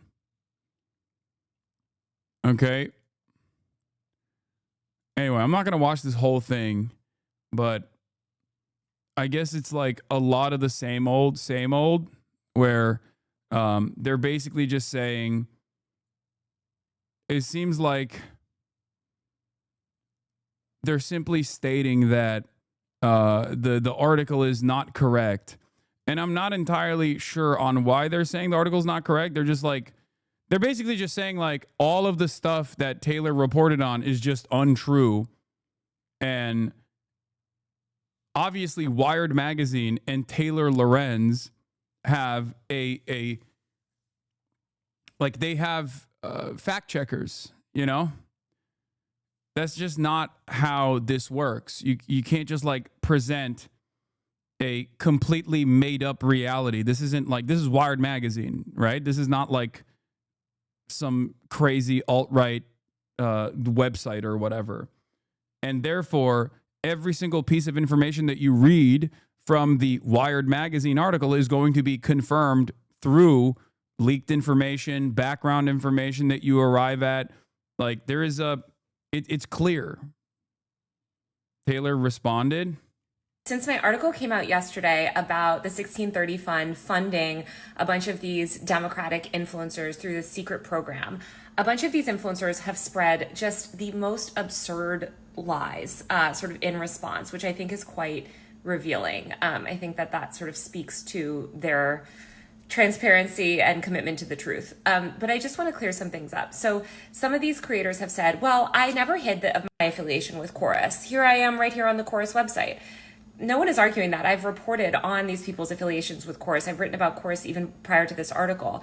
The point is that none of them disclosed that they were receiving money from a dark money group, the 1630 Fund. None of them have ever disclosed, as far as I've ever seen, their relationship with the 1630 Fund. And that is the crux of it. Chorus is just the middleman. They're just running the program. The 1630 Fund is the powerful dark money group that is funding this effort. And so if you see these people online saying, well, this was never a secret, I always disclosed it, please point me to where they've ever said that they were receiving payments from the 1630 Fund. They're saying they didn't get paid for specific posts. They were trying to worm their way out of it. Also saying no one told them what to say. They're denying that they are paid. Yeah, I think what's going on here is they're in a weird way trying to say, if I'm taking what they're saying at face value,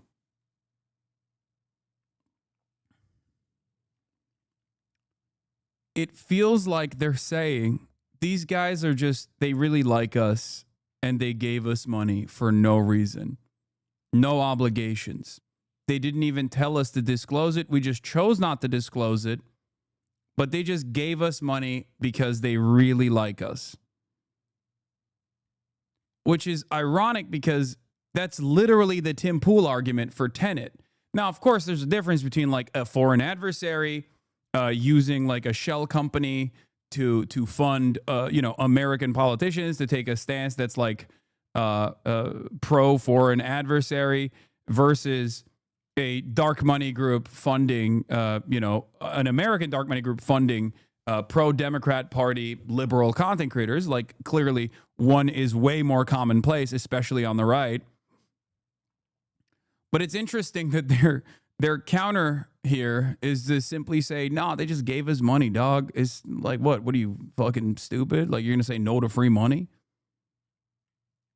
Went through and looked at these contracts. The stipulations in the contract are very clear that creators cannot disclose the identity of their funder, the 1630 Fund. And actually, after I started reporting my article as well, creators were told that they were not allowed to speak to me, they were not allowed to speak to the press, et cetera, et cetera. So I don't know what to tell these people other than you were not open and transparent about the fact that you were receiving money from a dark money fund, or that you were part of a scheme, a program run by this dark money group. And I think that is the problem here. Dark money in politics is a huge problem. It's been a significant problem on the right for years, and I've covered that as well. But as somebody else put it online, Democrats also using sort of dark money, shady tactics that are described in our story as unethical. That doesn't help the problem. That's like fighting fire with more fire, like pouring fire onto the fire. It doesn't bring transparency to our political system. It doesn't engender trust in independent media. I'm going to keep it a $1.50. If the Democrats were, if the Democrats were actively pushing back against the Trump administration, actively pushing back against what's going on in Gaza, and they were funding initiatives, maybe not through dark money, and the people that were getting funded were disclosing it. Like, I wouldn't have as much as a problem with this. Okay, maybe that puts me in a biased predicament or whatever.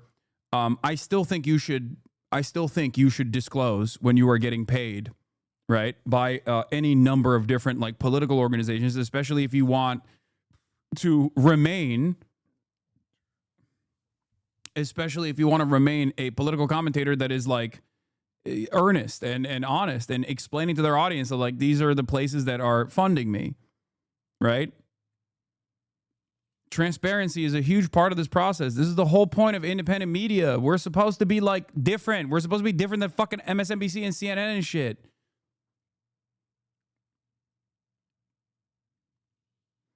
Yeah. I guess like some people were trying to say I was also a part of this group or something, which is really funny. I can confirm that Hassan the Hun was not approached for this program. I didn't see Austin on the list either. The 90 influencers involved appear to be primarily centrist pro-DNC Dems who have not spoken about Palestine / are pro-Israel.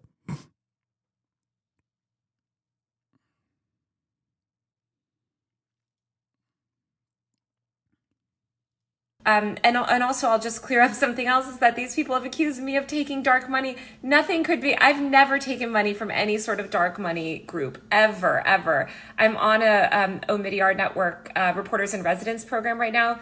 Omidyar Network is not a dark money group. What are you talking about? This is a reporting fund that is not dark money because there's a level of transparency to it. And whereas these dark money groups are not subject to the same levels of transparency. So it's very sad to see these influencers lashing out, but as they say, a hit dog hollers or whatever. Clearly they feel put on blast. But let's be honest here, and let's all work towards...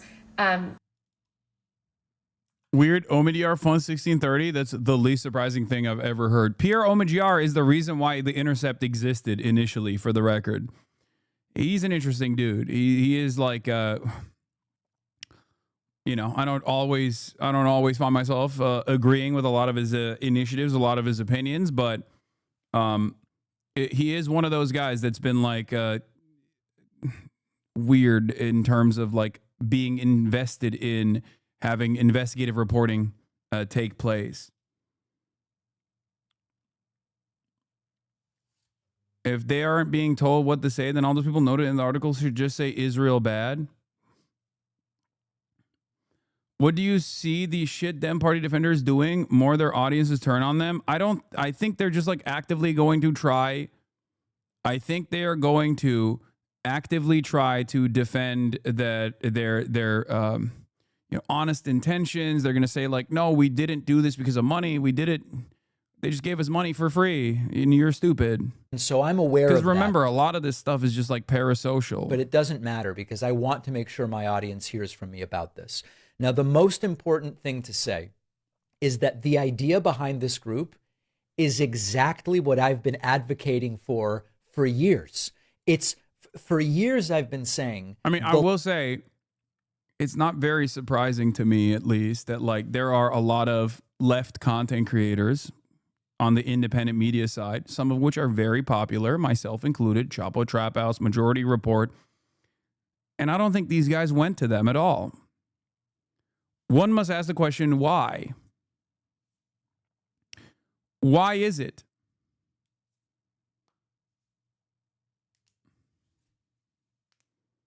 You know? Perhaps it's because if you have a truly anti-establishment opinion, it's not just like marketing, then it's not likely that you are going to have billionaires that fund you through dark money groups so that you can actively demand that they no longer be billionaires.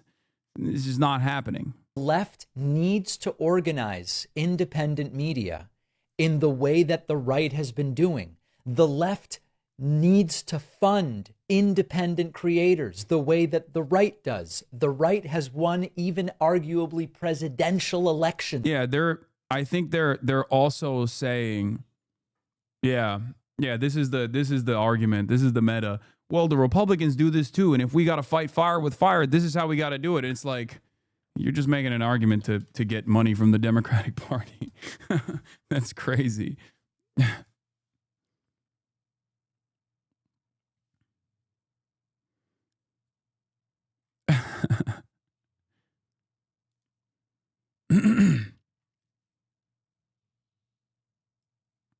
This is organizer memes. Outside groups paying influencers isn't bad, by the way. It's how we catch up to the right. The issue at hand is how we build this stuff. I said we don't have a vertically integrated media landscape. The independent left is seen as spoilers / antagonistic to dem goals. Establishment is now playing catch up to build lib content creators. We don't want blue Charlie Kirks. We want the party to fight to improve our lives. Hi, Hasan. It's nice seeing you at the DSA. I agree with a lot of what you're saying. I don't want blue Charlie Kirks, but I do want a rich left media ecosystem, and that does involve paying creators. It was a different conversation. I covered DSA out of pocket. Many creators couldn't. The Dems will have to fix themselves or flame out regardless. Zoran shows how when we have good candidates, we don't have to spend as much on influencers, but it still needs plenty of investment. You yourself benefited from the infrastructure of TYT. The how is everything. Yeah, we're going to TYT really translate to major viewership, which is why he spent the first year on Twitch with sub 500 average viewers, with the first 6 months being sub 50. He developed skills and connections there. He had a stable income there. These aren't stains on his character. It's conditions that impact who is able to spend time building a project that, especially for streaming, has a real cost of barrier to entry. Yeah, I mean, I was making like 20 grand a year. So, and by the end of my career at the TYT, I was making like what? Almost 60 grand a year.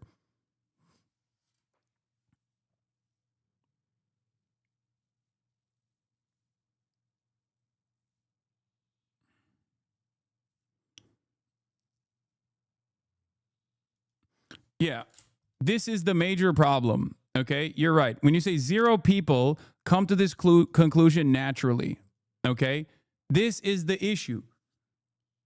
If the people that are getting paid by the Dems are saying shit like, Elisa Slotkin is becoming one of my favorite Democrats, like, you are just taking money from the Dems to spit back. You're taking money from the from the Democratic Party to spit back these kinds of takes for absolutely no one. You know what I mean? For no one. And maybe you're doing this so you can inevitably down the line get invited to the White House, or you're doing this because maybe down the line you might get a bag from the Democrat groups like the one that we're talking about.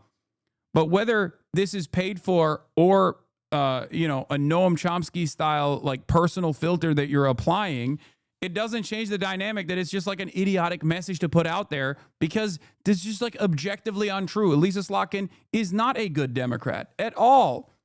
She sucks.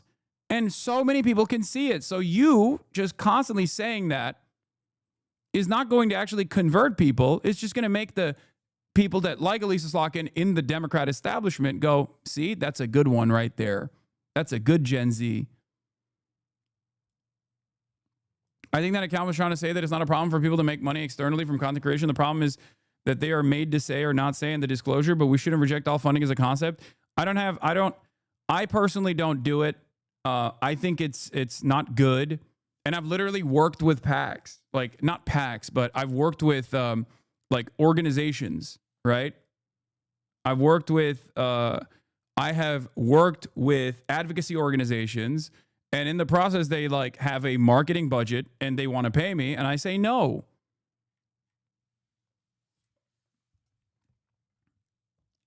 But it's like, the reason why I say no is because Ferdinand Slip, yeah. Shut up. The reason why I say no to it is because, well, one, I don't need it because the Piker Broadcasting Service is sponsored by you, the viewers, for you, the viewers. Yes, bought. I'm bought by my viewers. But it's like, but I'm not going to, like the immigration one with Rashida, exactly. I've talked about this already, right? At the time, I even disclosed it, right? And the reason why I don't feel the need to do it is because I don't need it, and I want to help these organizations already, right? But if there is a content creator who's like much smaller, for example, and they need this to build out an infrastructure for themselves, and like that's fine as long as they disclose it, it's all right. But once again, not only should you disclose it, you should be open and honest about like where you align with this advocacy organization.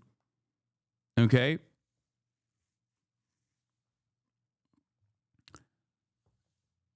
But more importantly, you should also fucking, you should also be speaking out about issues that you care about.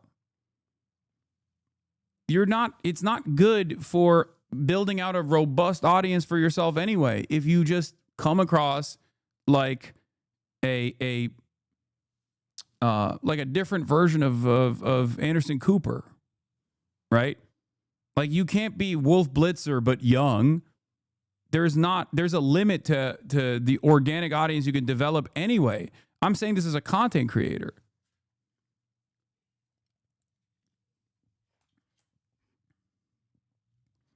But you are in a comfy position with the option to reject the money, though. I mean, I've been approached by groups like this when I was much smaller. I still said no, for the record. And not only that, but I'm not even disparaging people that would take money like this. It's just important to disclose it and important to explain like what the limitations are. Yeah. United We Dream Action tried paying you for their marketing and you openly declined it. Yes.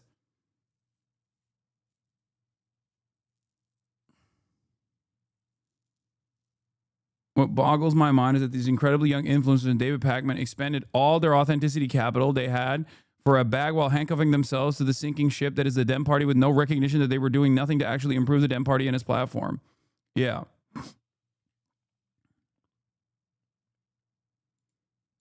What is this? No motion. Democrats paid $8,000 a month for this. The girlies are making edits of Gavin Newsom to Lana Del Rey music on TikTok. It's over. He's now the king of America. I don't make the rules. Wildest part about this Dem paid influencer story is how little they have to show for it. Yeah, Hakeem Jeffries. Breaking news interview with leader Hakeem Jeffries by this activist. 164 views. It's crazy. They're literally just like paying for loyalty with the hopes that eventually they'll be able to have an impact, like a lasting impact on the minds of an audience that they will develop here. This was Olivia's old profile. Communism bad. Hope this helps. When you say abolish capitalism, what do you mean? Abolish ICE, Black Lives Matter, free Palestine. Abolish capitalism, liberate the oppressed.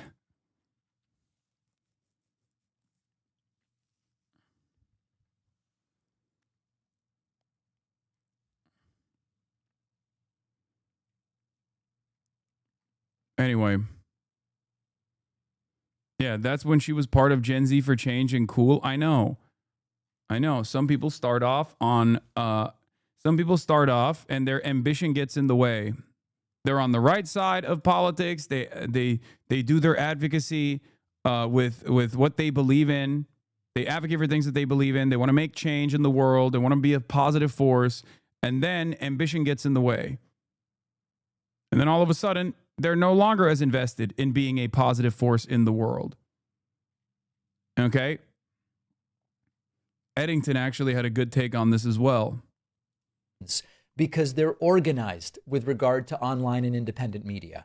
They're killing us. We've been so behind. And this kind of support for creators is exactly what I've been advocating for. Now, the article is riddled with inaccuracies, and they're not. It blows my mind, by the way, that like Democrats could just, be pro Medicare for all and be for public housing, be for free college, and take a serious anti-war stance.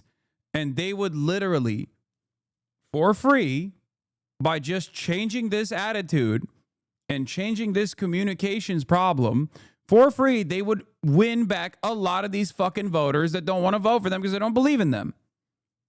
And yet instead they spend $20 million trying to find the next Joe Rogan of the left or whatever.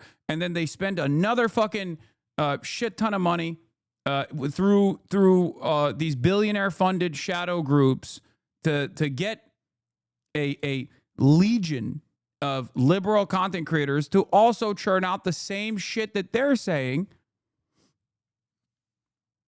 with no real tangible evidence of success.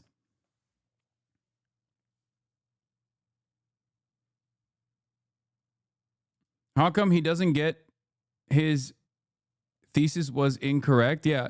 As we speak, progressives are tuning out due to understandable despondency over the last night's results. I won't speak about others, but I've lost 10,000 YouTube subscribers overnight. When the right loses, they fund operations like Turning Point, invest in media, etc. If we abandon now, we see total control to these lunatics. Not a good idea. Yeah, the reason why that happened was because this was a false reality that was presented, and the audience felt like they were lied to.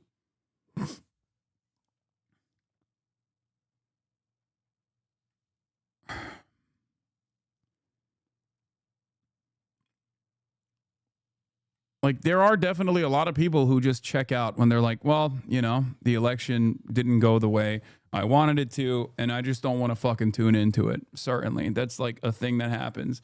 Obviously, I mean, it didn't happen to me, but part of the reason for why it didn't happen is because, like, win or lose, like, I have a consistent principled stance on a lot of these fucking issues that I advocate for. So people are not coming in here because, like, the Democrats want to win or the Republicans are going to win. They're coming in here to learn about what the fuck's going on in the world and get a better understanding of what might happen next.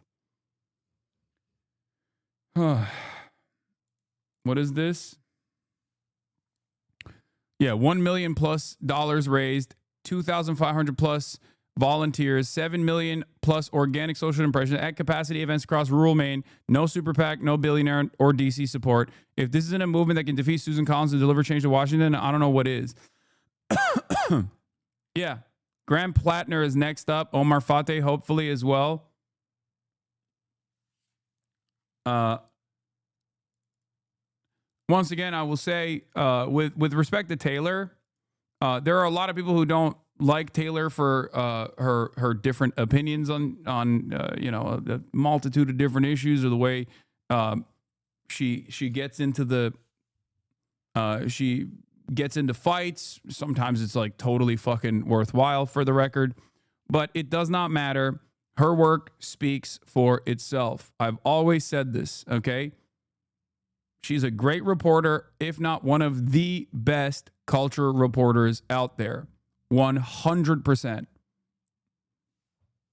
Also, sometimes good journalism requires you to be a little crazy, all right? Just remember that. Some of the best are just a little out there at times, okay? You got to look at her work, and her work speaks for itself. That's it. So I don't want to hear no fucking hater talking here.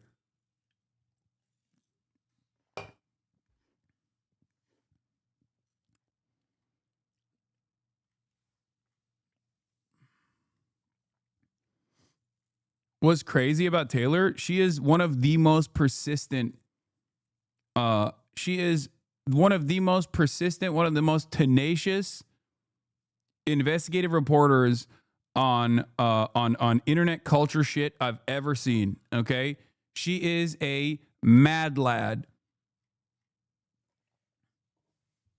straight up,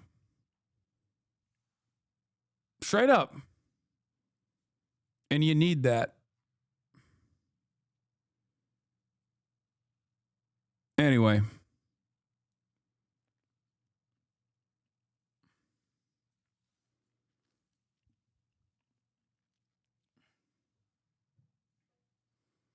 Have you had her on? Yeah.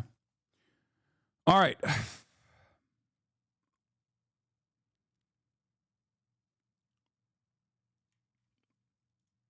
All right. We're going to move on from this convo, this back and forth. I guess, yeah. Taylor's response has been, you know, point to where you've disclosed your funding, if at all.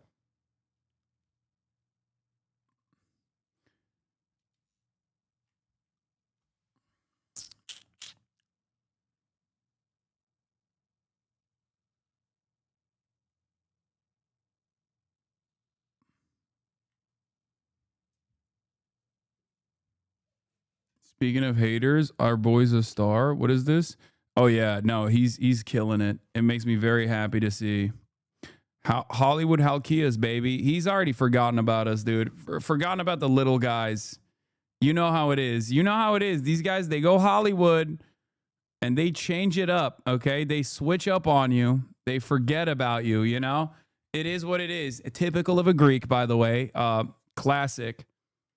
I expected this backstab, you know? Typical Greek behavior.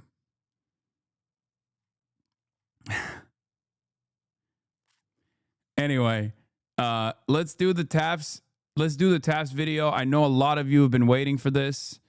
And I'm going to put the Adam Friedland in the bag. And then we're going to move on to the shooter and so many other things that I will cover.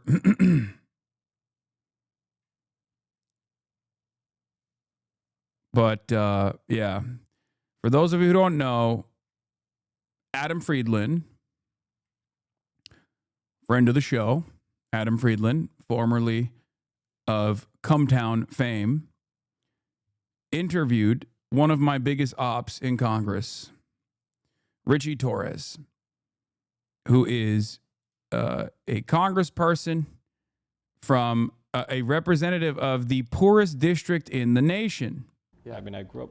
And we watched the first 23 minutes of this interview, and actually, it starts with some basic back and forth, but it's like relatively not as interesting as like the meat of the conversation because it quickly falls apart, apparently.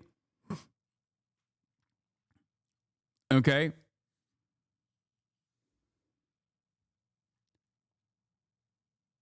When the conversation turns to Israel. Without heat and hot water, molded conditions, leaking conditions, like these conditions, you know, the living conditions of public housing have become a humanitarian crisis. And I think you know, if NYCHA were a city unto itself, it would be the largest city of low-income Black and brown Americans in the United States, and it's the forgotten city of New York. In representing the poorest district in America, one of the smallest districts too, right? The most contiguous and compact district, yeah. And it was even more so before redistricting. And you have a third of your district lives under the poverty line. Is that correct? It's the lowest income district. About a third of the district is enrolled in SNAP. 70% is enrolled in Medicaid. About a third are born in other countries. Is that correct? Significant immigrant population, yeah. What is the mandate that you have in DC representing those people? It's to make government work for the Bronx, to protect critical programs like Medicaid, SNAP, Medicare, Social Security. Is that what you carry with you when you're in Congress? We got a hype train, Ham and Fist. Thank you for the 20 gifted subs. Is that what you consider when you're like in a committee hearing or something? Everything should be centered around the Bronx. Yeah. And for me, the Bronx is not only where I live, it's who I am. Yeah. I tell my constituents, even when I leave the Bronx for Washington, D.C., the Bronx never leaves me. The most important lesson my mother taught me is never forget where you came from. And I'm from the Bronx. And I've lived in the Bronx my whole life, and I probably will die in the Bronx. Guys, DraftKings Casino has your play. Oh my God! God damn! Yeah. Something interesting that's happened in the Bronx is in the last general election, from what I understand, there was the largest swing towards the Republican Party. One of the largest. In 2012. Yeah. Wait, let me see how many views this has in one day. Okay, 244,000, not bad. It's going viral all over Twitter too. Barack Obama won 96% of the vote in New York 15 in the Bronx. Yeah. Flash forward to the 2024 election, there's a more than 22-point swing toward Donald Trump. Why is the Democratic Party losing the most vulnerable people in America then? What do you attribute that to? Well, the Democratic Party is hemorrhaging support among working class people of color throughout the country. Why is that? You know, Occam's razor holds the simplest explanation is almost always the best. The simple explanation is inflation and immigration. Yeah. We had the highest inflation in more than 4 decades. So if you're paying double or triple the cost for groceries and gasoline, you're going to lash out at those in power, at the establishment. You say that the incumbency is just bound to lose that election, Biden. If Biden the or incumbency Kamala. is perceived as failing, yes. Was there a way to win that election against Trump? If inflation is so bad, is it impossible? It's crazy, bro. I mean, the fucking, ugh. Oh my God. I hate this shit. Like, even, notice how even outside of being an AIPAC stooge, even outside of being an AIPAC stooge, guy from like the poorest district, guy who represents the poorest district in the country is like, the immigrants are really fucking us up. You know, it's just like there's an affordability crisis, but also immigrants. It's like, why? What are you saying? On top of that, he's also obviously a paid attack dog for Israel. To win that election? The odds were stacked against us because of inflation and the mismanagement of the migrant crisis. But you know, if we had the benefit of a full primary process, and if we had a stronger general election candidate, maybe we could have won. But I don't know for sure. But Donald Trump is a fatally flawed candidate, so maybe we could have won. You're a member of the least popular Congress probably of our lifetime.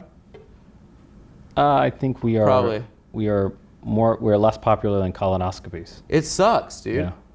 Yeah, does it suck? Does it suck to be in the least? I think there was polling that said we're more popular than cockroaches. Goddamn, Zylax, the 200 bones. Holy moly. Hype train level 4 chief. Holy moly.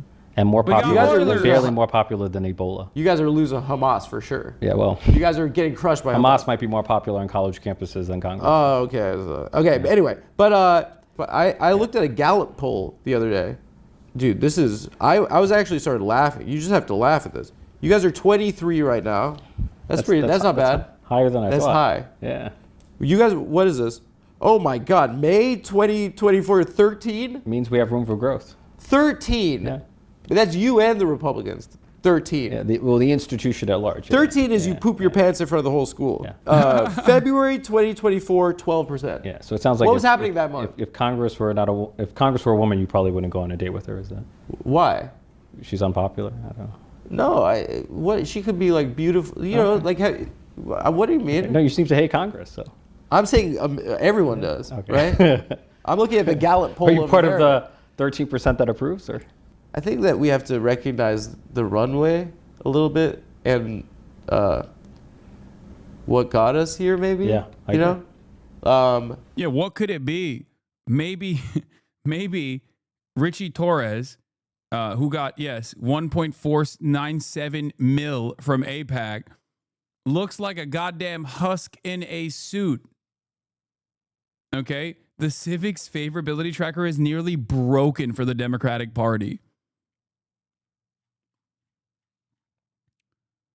Perhaps it's because these guys don't come across as earnest. They don't come across like they believe in anything but maintaining their grip on power, their marginal grip on power, as they can just farm out fucking funds from lobbyists, as they can like network with high profile individuals and develop a career for themselves.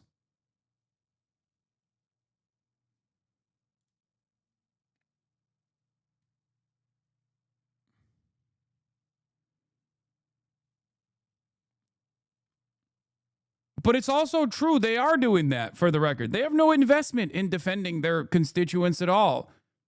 So, of course, people fucking hate. Of course, people hate them. Seeing the Marine Corps entering the second largest city in America and seeing the most vulnerable people in society just taken away from their children and kidnapped. And there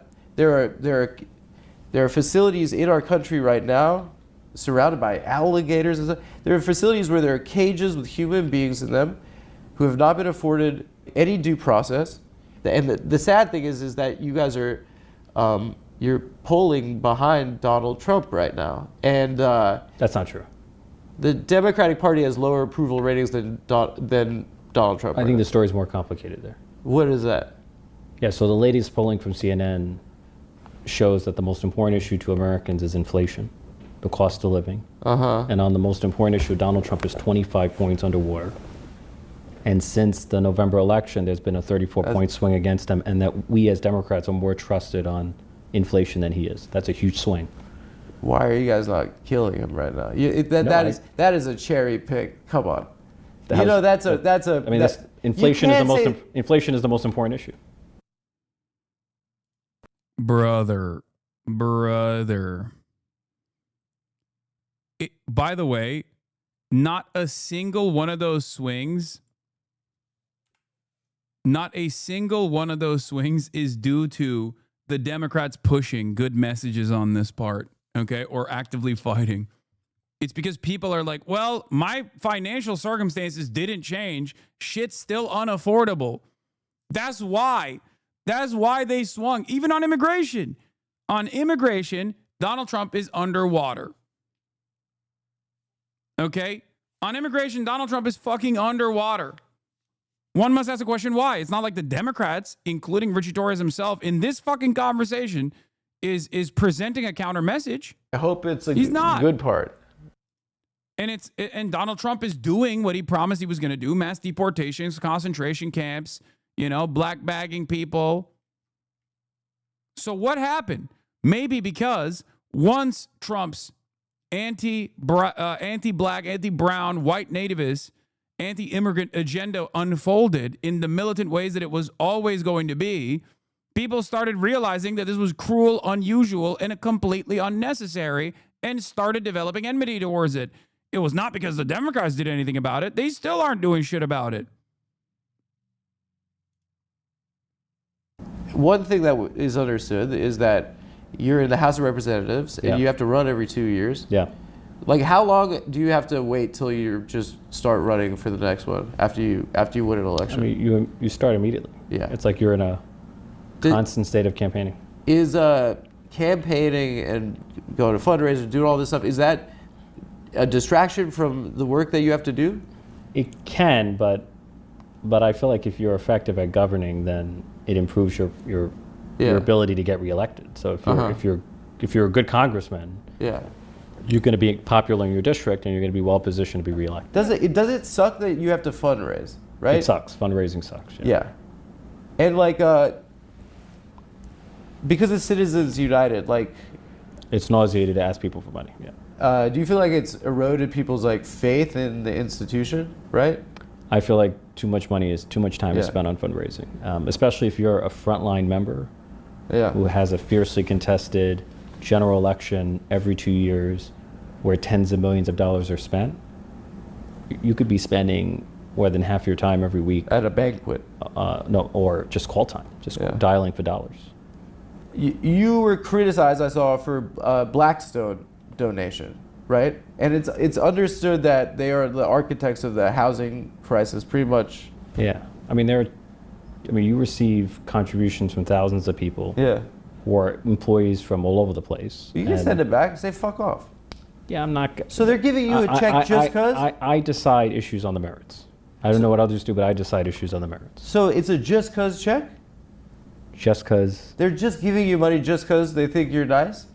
I'm pretty sure that even there are lefty candidates who have gotten money from people who are employed. Yeah, rank and file employees, sure. I figure you could maybe, if you're like, this guy's. You do know that this guy's making my constituents' lives worse. You could be like, fuck you, I don't want it. I'm in a safe blue district, right? People should judge me by my record, by the legislation I pass. Yeah. I work 7 days a week. I'm visible in my district. I'm on the ground. I'm happy to.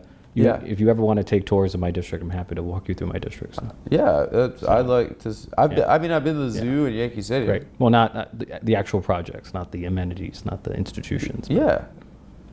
I can give you a sense of racially concentrated poverty in a place like the Bronx. So that's what my question is like. Where do you live? Which borough? I live in Brooklyn. Okay. Yeah, and that's my question. So you might be divorced from the experience of racially concentrated poverty. But what does that have to do with taking money from blacks? I just feel like that's a deflection. Well, I think I don't want to cut. No, because I don't want to cut an argument right now.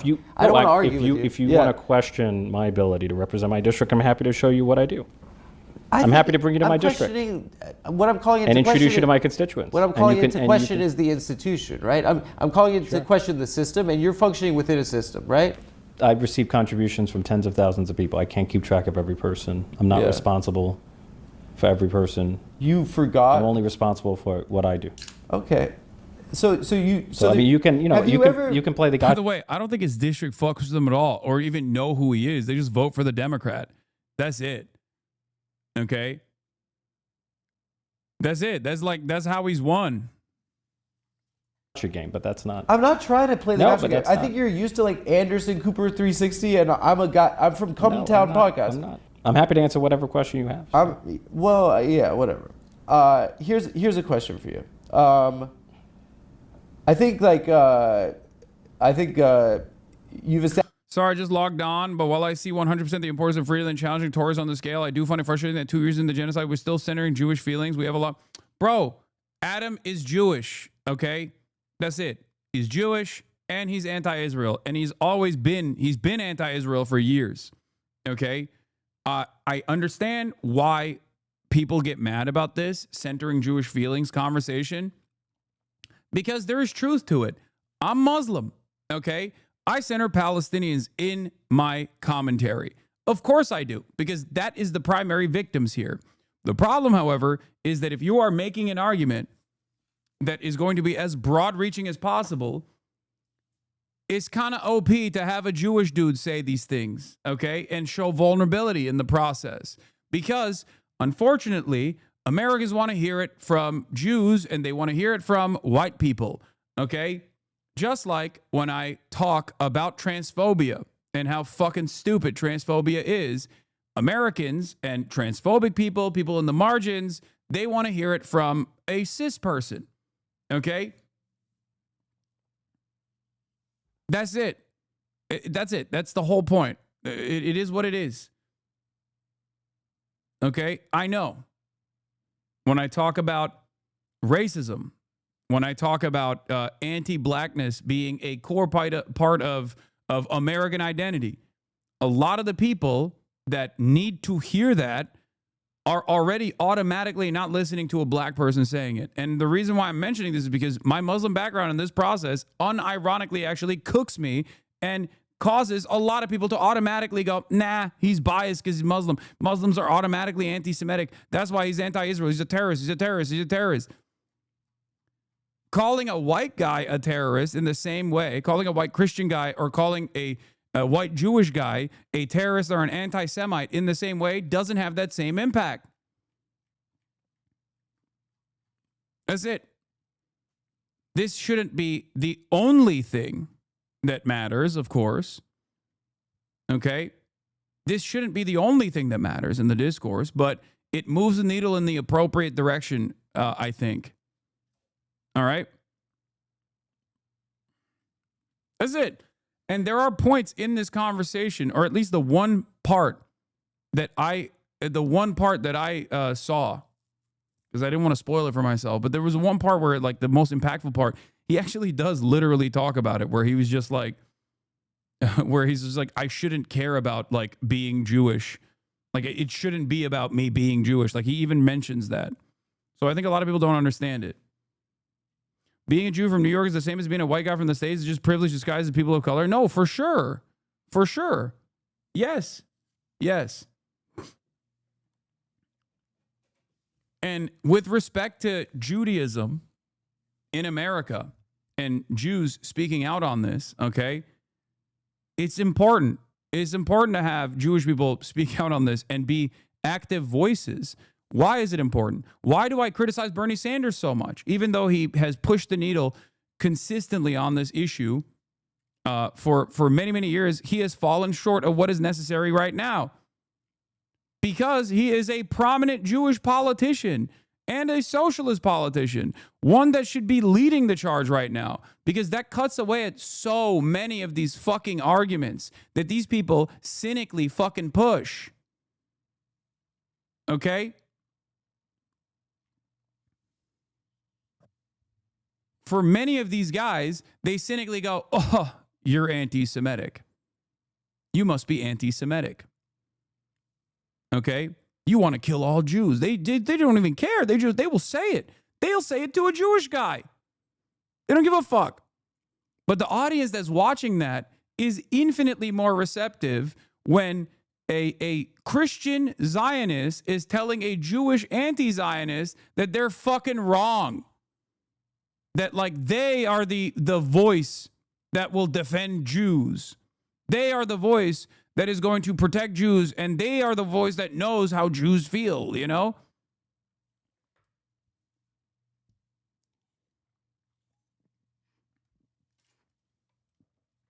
And no, I'm not going to ban that chatter. That chatter is not a possible Nazi.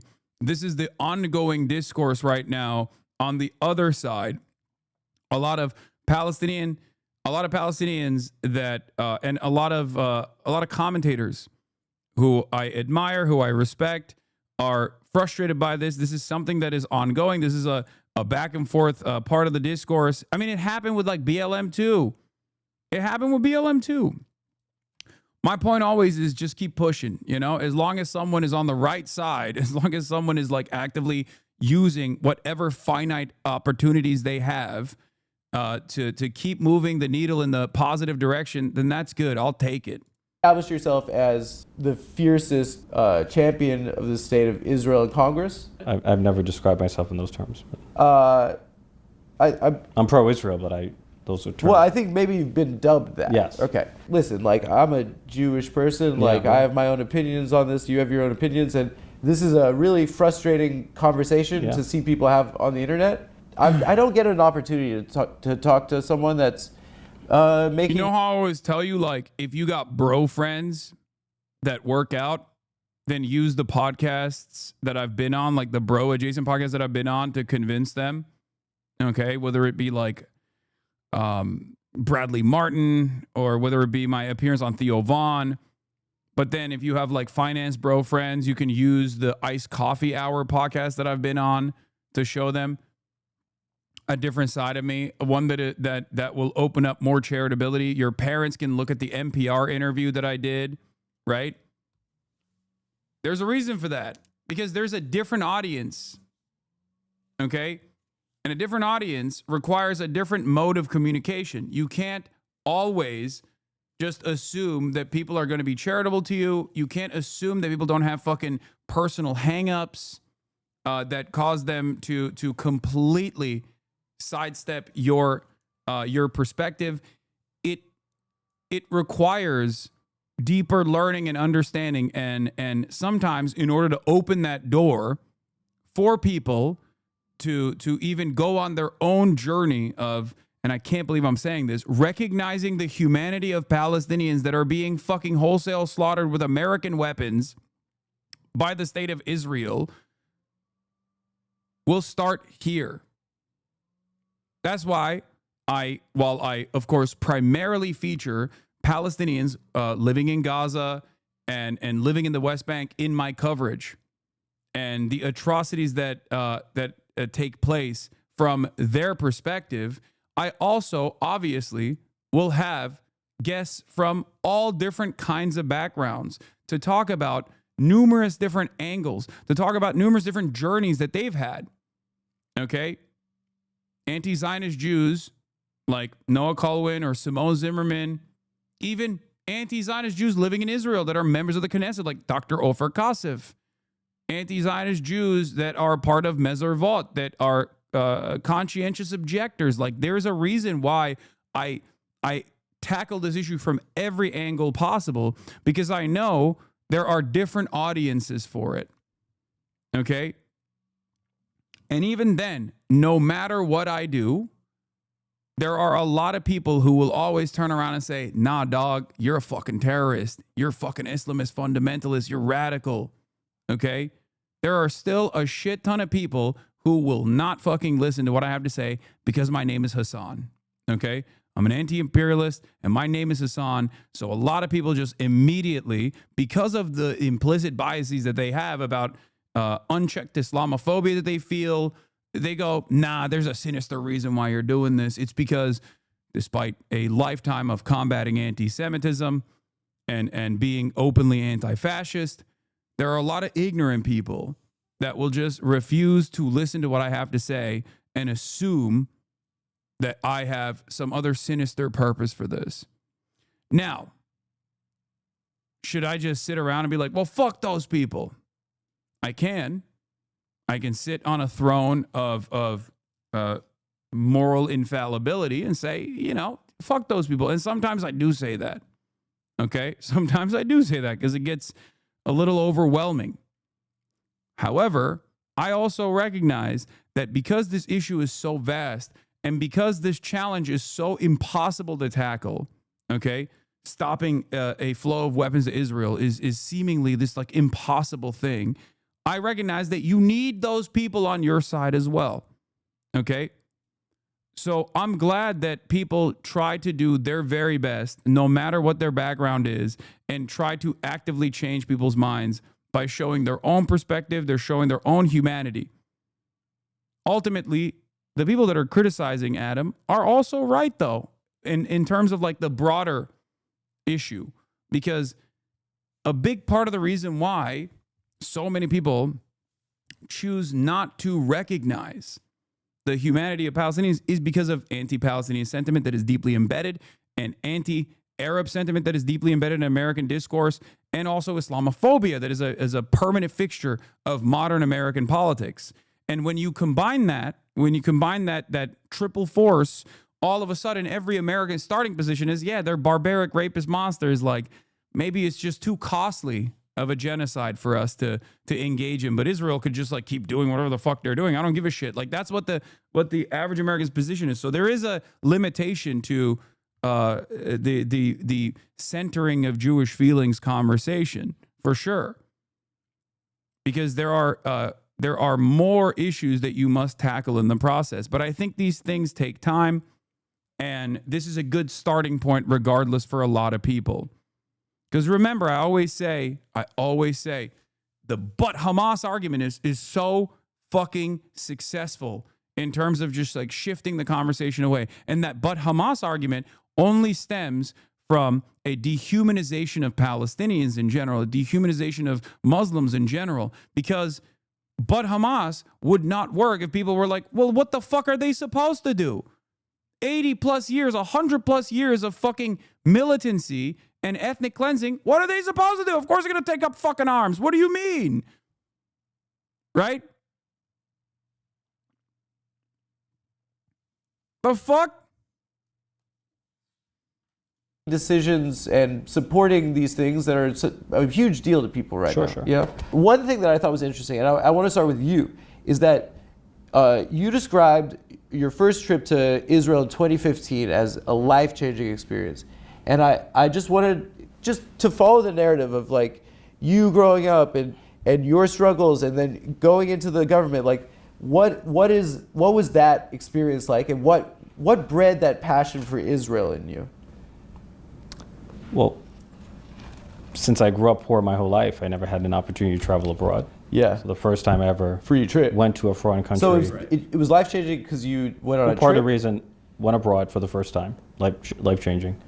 But also, you know, when you experience the complexity of Israel, you go to the old city. What did you see? Like, what did you witness? Like, well, go to the old city. Yeah. I've been there. Yad Vashem, which is the Holocaust Museum. Yeah. Go to the Masada, where Jews committed mass suicide to escape enslavement. Of course, I've hiked up Masada. The Gaza envelope. Yeah. Went to Sderot, spoke to the local mayor who said that. You went to Gaza? I did not go to Gaza, no. What did you say, Gaza envelope? No, Gaza envelope, which is right on the border with, it's Israel, but it's right at the border with Gaza. So. It's right next to the fence. Yeah, it's in the proximity to. What's at the Gaza envelope? Like I've never heard that term before. Sderot. Yeah, with the rockets. Yeah. Going in. Yeah. Yeah. How far is Sderot from Gaza? How the fuck have you never heard? Bro, Adam's been to Israel. I can't believe he's never heard the Gaza envelope. It's like a mile or something. Yeah, within a mile. Yeah. It's right next to it. Yeah, striking proximity. Tough. Yeah. That's where all the kibbutzim are too. The Gaza envelope. That's where like the primary October 7 conflict took place. Whole thing. Yeah. I mean, that's why Hamas was able to so easily penetrate on October 7th. By getting over the fence. Yeah, and it's so close. Yeah. No, I mean, I just want to know because it seems like it was powerful, yes. And it seems like it's informed your record, and I that's what's interesting to me. It's like your story and how you got here, and like I think it's narratively what fascinates me. Maybe one day you'll give me a chance to tell it. So why are you annoyed by this question? I'm kidding. So I spoke to the local mayor of Sderot. Yeah. And he said to me that the majority of his children struggle with post-traumatic stress because families like his live under the threat of relentless rocket fire. And I remember seeing these bus stops doubling as bomb shelters. You know, I come from the Bronx where people live in fear of bullets and guns, but you know, we in America do not worry about Canada and Mexico firing rockets into American homes and communities. You know, we're a country of 330 million people. We're surrounded by oceans, and Israel's a tiny democracy the size of New Jersey. That's literally... Oh my God. It is the fucking AIPAC. It's the AIPAC triple-double, bro. He hit the fucking high notes, dude. That's crazy. Israel, small nation. Imagine what it would be like if we worried about Canada and Mexico blowing us up. God damn. Small bean Israel, dude. Surrounded by both state and non-state actors that are intent on wiping it off the map. So, you know, I left Israel with an empathy for the unique security situation that Israel faces. Bro, this is all... Oh my God, he's such a bot. He's such a fucking bot. He's such a bot. Like, what he's saying right now is basically like a NPC. He's doing a readout of talking points. Nothing behind. First of all, everything he's saying is obviously false. We've already covered it extensively, so I'm not going to fucking get into that again. Israel is a nuclear armed nation that is a military occupation over 5 million Palestinians that it directly occupies militarily. It has nukes. It has an incredibly large military. And it gets all of his fucking military gear from the United States of America and other Western allies as well. And they get social and political cover as well. Israel is not a small nation at all in comparison to the vast belligerency that Israel demonstrates in the region against all of its neighbors, which many of which, out of an act of understandable, moral, and justifiable self-defense, have actually created non-state actors to fight back against Israeli incursion. Hezbollah in Lebanon. Hamas is obviously the last version of that kind of resistance. Militant resistance against the Israeli occupation after 100 years of fucking death, destruction, ethnic cleansing, and complete sovereignty and complete domination over the Palestinian population. And of course, other countries in the region, state actors in the region like Iran, are understandably perturbed by Israel's irrational and belligerent behavior as it constantly expands in the most violent means possible, including annexing territory from Syria that was legally recognized by the Trump administration, the Golan Heights. That was illegal. That was an illegal annexation. Parts of that territory also belong to Lebanon. Israel also took it over. Okay? And now they are further and further taking up more space within Syrian territory as well. All of the destabilization of the region benefits Israel and oftentimes is directly led by Israel. The notion that Israel itself is actually a small nation that just everybody hates because, you know, it's not doing anything. It's just like living there because they're jealous is fucking ridiculous. Fuck Richie Torres. You visit the occupied territories while you were there? I went into not Gaza, but I went into the Palestinian Ramallah. So. He recognizes that Gaza is occupied territory. Interesting. Ramallah. Yeah. And what did you see when you were there? Yeah, we spoke to Palestinians who obviously have a much more critical view of Israel, and that didn't resonate as much as like what was your takeaway from hearing? Look, you're hearing the mayor of Sderot, his children have PTSD, and then this guy's like. Israel's screwing with me. Well, look, I'm in favor of a two-state solution. Sure. I feel like the just outcome lies not in the existence of a Jewish state to the exclusion of a Palestinian state, or the existence of a Palestinian state to the exclusion of a Jewish state. It's the coexistence of both. Bullshit. So I think I want to see the struggle, both the Israeli and the Palestinian struggle for self-determination, to be reconciled in the form of a two-state solution. A big topic nowadays is campus anti-Semitism. Yeah. You've spoken out. That's bullshit, by the way. That's fucking bullshit. That's fucking bullshit. Now, again,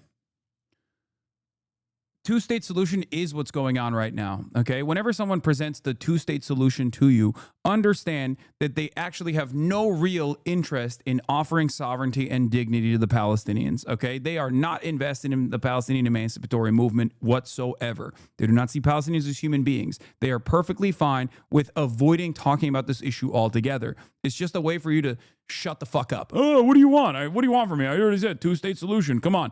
Everybody knows that Israel is one, never been invested in a two-state solution, and also never will be invested in a two-state solution, especially after the genocide that's unfolding in Gaza.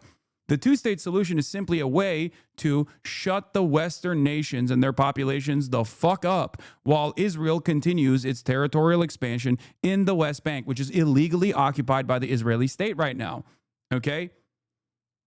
Throughout this two-state solution in the so-called peace process, since the 90s, Israel has created an environment where there's Bantustans in the legally recognized official homeland of the Palestinians that were offered after 1967 that extend far beyond the Green Line, a non-contiguous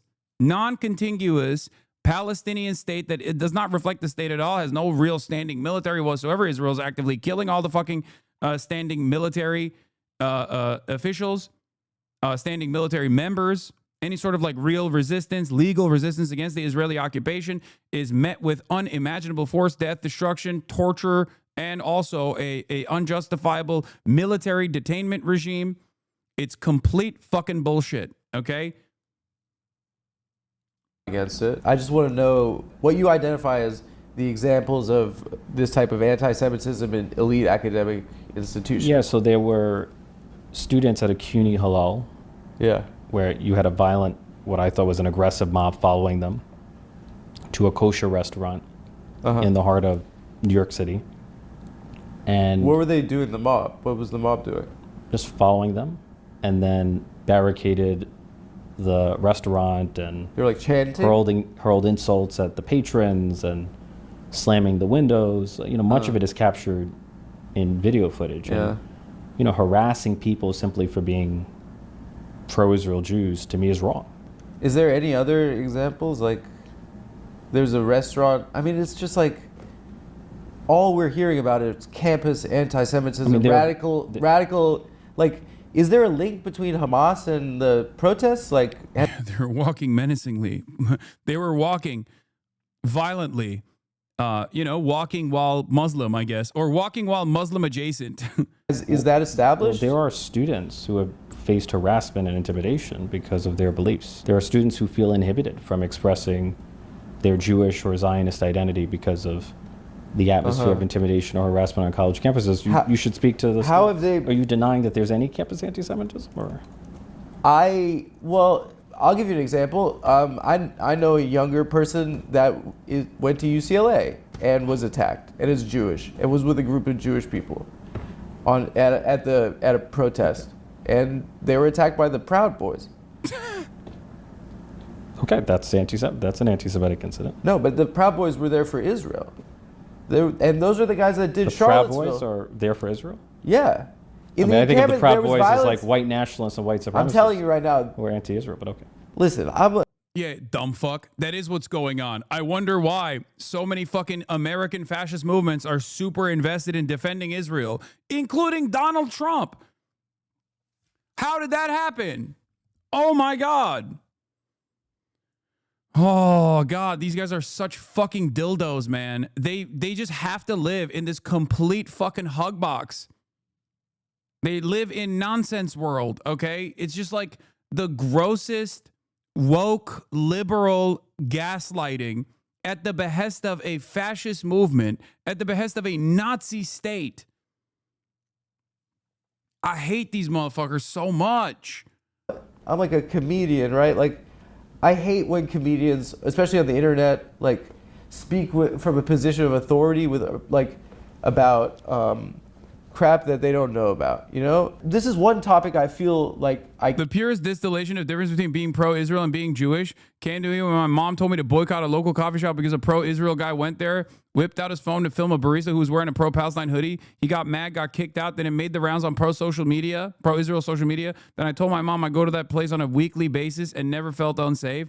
It's also I'm sorry. There is no clear indication that Israel is a totally separate thing, as opposed to like American Jews broadly, than the cultural output that Israel has. Okay? It's so fucking clear. It's so stupid. I mean, I talk to Felix about this shit all the goddamn time, and it's really funny because like he'll always be like, listen, and Adam says this too as well. I don't know if he brings this up in the interview, but it's like there's this culture around like being a Jew in America, right?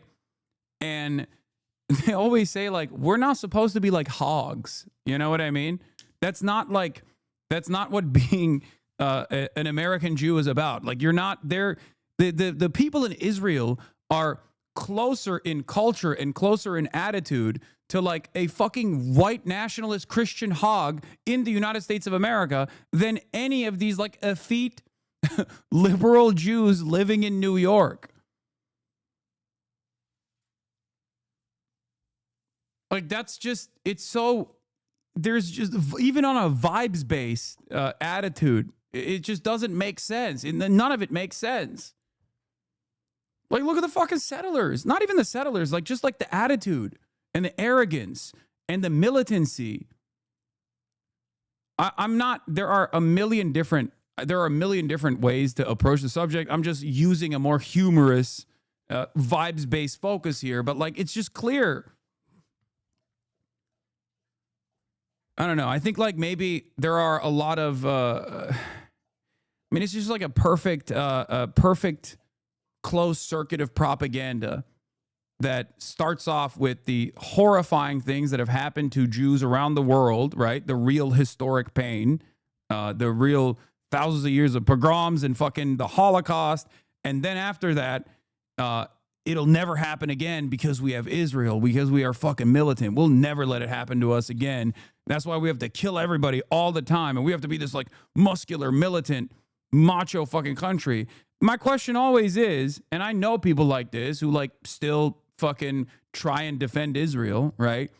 It's like, well, why don't you live there? You could live there. You don't want to live there, motherfucker, because you're American. You're an American Jew. You're not Israeli, okay? You don't want to live there, but you still want to defend it somehow because it's like important to your fucking identity. I get it. Like, you grew up with this shit, but clearly if you really cared about it, it's a fucking ethno state. You would live there. You don't want to live there. Why don't you want to live there? Because you're American. You're not Israeli.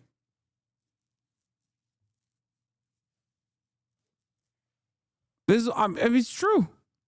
Like, it's not like Israel's like, please don't come. Israel will pay you to come to Israel and live in Israel. Israel wants you to come to Israel so bad that they do free trips to Israel in the form of birthright, which Adam has participated in, as a matter of fact. No, it's not a bad argument. It's not a bad argument at all. Israel wants every Jew to live in Israel. They are not hiding this. This is not a secret. They have an entire fucking program designed to literally get young American Jews to go to Israel and then like fall in love with a fucking IDF soldier so they stay there. What do you think birthright is? That's what birthright is.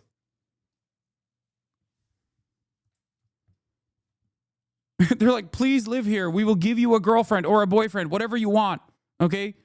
They have an expansive, robust welfare state. Okay? They want everybody to live in Israel. They want all the Jews to live in Israel. It's a fucking ethno state. Of course they do. They need the numbers.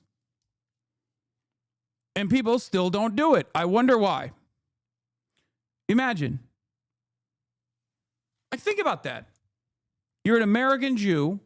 Cost of living is expensive as fuck. Okay? You can't pay for health care. And you still choose to live here. I wonder why. Because you're fucking American. You're not Israeli. That's it. Can speak on. And on college campus anti-Semitism? No, on anti-Semitism and in general, because you haven't been in college how long? Probably 2 decades, right? I'm telling you, on my experience of anti-Semitism the last 2 years. But last time I got in an argument with my mom about the safety of American Jews versus Israeli Jews, I said, okay, you can move there. She said, maybe we will. She's not moving there, man. She lived here her whole life, I assume. Why the fuck would she do that? She's not moving. That's just fake. Because if she wanted to move, she would have moved a long time ago. It's just so ridiculous. And like, I guess like I kind of understand why like older American Jews have this kind of attitude towards Israel, because like they are closer to the Holocaust happening. So there's like more of an emotional impact on that front. But like, if you're my age or younger, if you're under the age of like 50 and you have this kind of like weird attitude, it's like, well, you could have lived there a long time ago. You could have just gone there. Israel really wants you to go there, and you still won't. Why? Because you don't want to fucking live there. Because you're not Israeli. You're American, okay? Stop with this fucking bullshit. Last 2 years have felt different in America. And I don't know if you've been on Twitter recently. Now, a ton of people are questioning the validity of the Holocaust having happened. Yes. Can you tell me with a straight face that those are the 18-year-old kids at Columbia that are doing that? The 18-year-old kids at Columbia? Are they doing those posts about the Holocaust never having existed? You know who's doing it. No, we disagree here. You think that it's the... You don't put words in my mouth. It's people on the right. Let me tell you. You're suggesting that there's. You're suggesting there's no. You're suggesting there's no one on the far left that denies the Holocaust or downplays the Holocaust. That's an absurd. What are you? You're doing moot court right now. I'm telling you what it's like to be my experience being Jewish. Yeah, but there are others who have a different. I'm trying to see.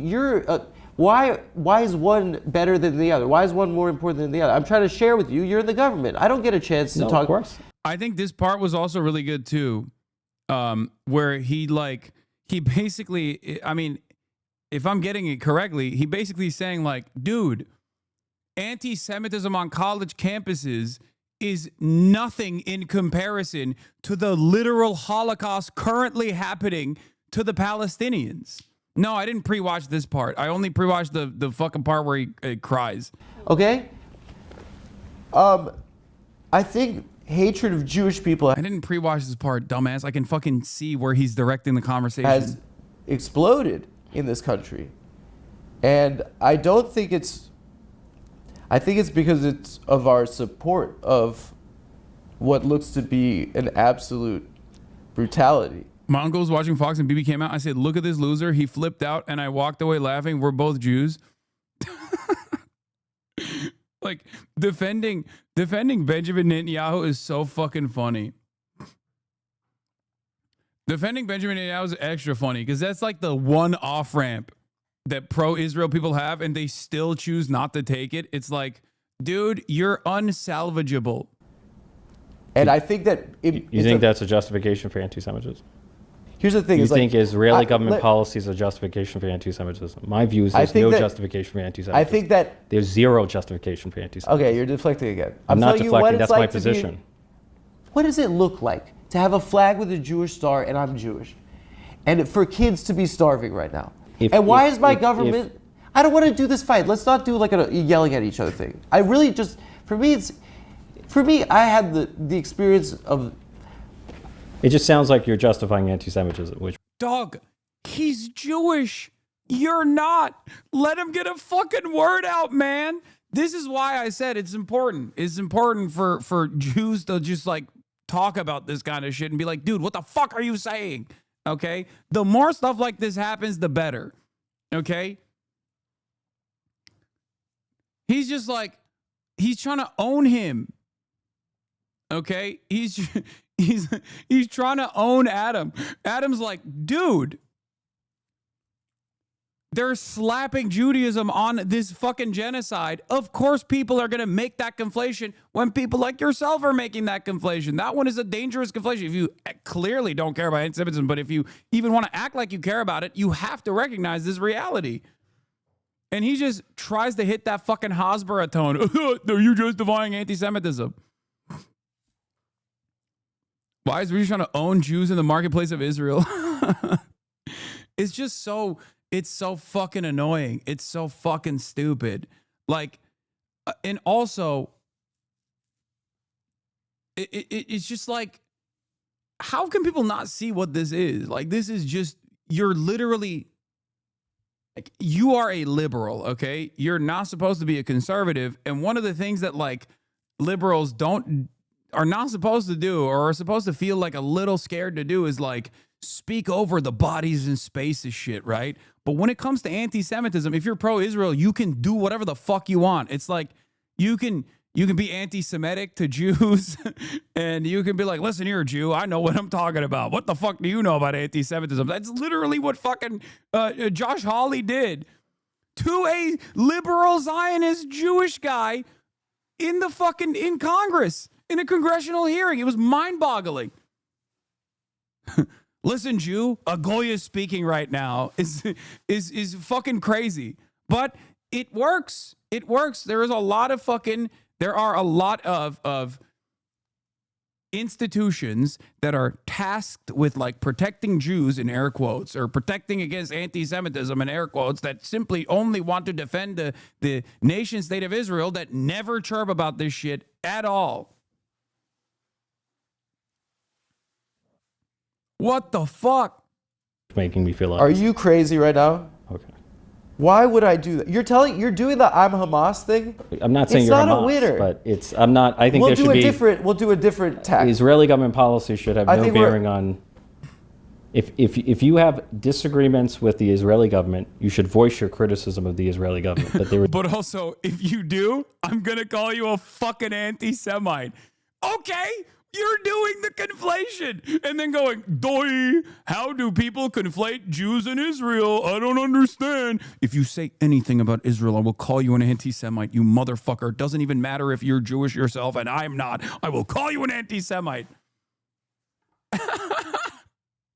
Is awesome. Like, oh, I wonder how this happened. I wonder why Americans look at the situation and think, hey, seen a lot of people say, if you hate Israel, you hate Jews. And I really hate Israel. I don't really hate Jews, but you're telling me I hate Jews over and over again. Maybe I hate Jews. That's how it works. That's how it works. That's how you literally develop anti-Semitism, maximum amounts of anti-Semitism. Oh, it's so stupid. There's no justification for intimidation. It's literally all Jews must have dual loyalty, but woke, okay? It's the same, it's the other side of the same fucking shitty coin. Nazis say this, and they're anti-Jew and anti-Israel. And then Jake Tapper says this, and he's pro-Jew and pro-Israel. What are people supposed to? What are people's takeaways supposed to be from this? There's like 8 total fucking people in the grand scheme of things that are like both not anti-Jew but anti-Israel, and everybody else is literally arriving at that conclusion. Of course, people are going to be fucking anti-Semitic. Or harassment against American Jews. I'm telling you as a Jew right now that we are receiving a lot more hate because of what the people with a flag that has a Jewish star on are doing to other people right now. I'm telling you as a Jewish person how painful it is for us to say, and it hurts my stomach to say this, so you're going to say, I disagree, that this is a genocide. And that hurts to say that a Jew could do that. It hurts because we grew up with learning about what hatred is. We grew up learning about this. So yeah, this is for people, for the uninitiated, they look at this and they go, who gives a fuck about Jewish feelings, right? And I think that's part of the problem here, is that like your main criticism about Israel conducting a genocide should not be about how it makes Jews feel in comparison to their history. But what you have to understand here is that he's not speaking to every single person that's listening to this. He's speaking to others who are in the margins who have a similar background. Okay? That's it. He's talking from his own experience. He's also, I think, whether he realizes it or not, is actually using Richie Torres' philo-Semitism against him a little bit. So I think it's good. I think it's good to embolden and galvanize anti-Zionist Jews in this direction, or even Jews who are like in the margins, even if it's this far in, because we need those numbers. Okay? We need those numbers. We need those bodies. That's it. And the same year the state of Israel was established in 1948, the world this is the part that I saw the Holocaust, and they established standards for what a genocide is. It was the same year. and the world said that this shouldn't be a thing that happens. You know, and I just wonder, like, it doesn't make sense to me. Like what? Like, I don't know. It doesn't track to me why there's this fixation with kids at a school that, and 2 examples of people at a restaurant that there was banging. 2 examples. I mean, there are surveys on it. Give me the read the EDL surveys on it. Read the ADL surveys. He said it's fucking crazy that in the immediate aftermath of the Holocaust, the Israeli nation state was developed through an ethnic cleansing campaign, and that violence has continued in perpetuity for 80 plus fucking years. And his response to that, and that violence is nothing. The anti-Semitism allegations are nothing in comparison to the violence that Palestinians have experienced for 100 plus years, but certainly in the last 80 since the inception of the Israeli nation state. And this guy goes, read an ADL survey. Are you out of your fucking mind?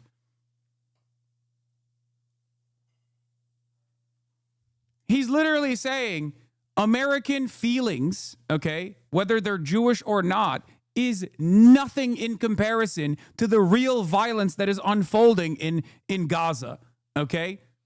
And this guy's response is, but the ADL surveys, oh, wow, I can't believe that an Israeli government mouthpiece has conducted surveys that say that Jewish feelings are hurt because there are too many fucking pro-Palestine people around them.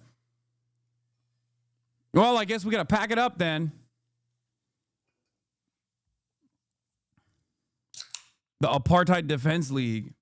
Because it's hard for me to talk about this in public because you're being a dick. That's mean. No, I'm not being mean. It's clear it's an emotional topic. All right, I'll share with you what happened. I'm not with. I lived there. I don't intend to be mean. So. Sir, I lived there. He's still trying to dunk on him, not realizing how this looks either. By the way, which is so crazy. It's so funny. Anyway, here's Adam's difficulty in talking about this is what every anti-Zionist Jew has felt for so long. It's painful to watch and have it all fall on such deaf ears. People using our history and persecution to enable genocide is the most mindfuck thing I've lived through. I literally stopped observing Judaism. I'm reformed, so take that as you will, because of my rabbi's warmongering. Torres' shit-eating grin in the face of the least funny shit on earth is almost more than I can take apart. I'm so emotionally drained from just watching those 2 clips. Can't imagine how much I'd prepare to watch for the full thing. 18, and I grew up a Zionist, and we were told, and our whole community in this country is told, that we have to defend Israel and love Israel because it will stop at the Holocaust. It will stop another Holocaust from happening. And my dad was born in 1951. That was 6 years after these atrocities. His friends' parents, he knew these people that had been through this hell, these skeletons, and it terrified us. And the understanding in our community is that we have to defend Israel. But I lived there, and I went to a settlement at the end of my year there, and I looked down a hill at a Palestinian village, and I saw how they lived, and I turned back and I looked at the settlement and saw how they lived. And people live in a world where they're demeaned and dehumanized and surveilled constantly by people and this isn't in Gaza, by people in SWAT team outfits with semi-automatic weapons, and that's what the world is seeing. And you keep telling me that the problem is someone's getting yelled at a restaurant? I'm sorry. You're conflating 2 different issues. So I don't please. He's not. That's the only fucking counter you have to this shit. That's it. Israel is indefensible, especially when more and more people are aware of its fucking violence. Okay? So the only counter that you have, if you want to defend Israel, is to basically silence the people who are speaking out against Israel's atrocities. And the only mechanism of that silence is crying about anti-Semitism. But, of course, Richie Torres, the fucking bot, you're conflating 2 different issues. He's not. He is actively tackling your fucking idiotic argument about anti-Semitism, which is again, going against the Jewish exceptionalism, in my opinion, because like this conversation, this back and forth right here is quite directly, this conversation is directed at the notion that like Jewish feelings are actually more important than Israel's violence against the Palestinians. He's literally saying it's not. He's also saying it's not real, like you're making up a lot of the anti-Semitism, but like it's also completely irrelevant. Okay? And he's right. He's right.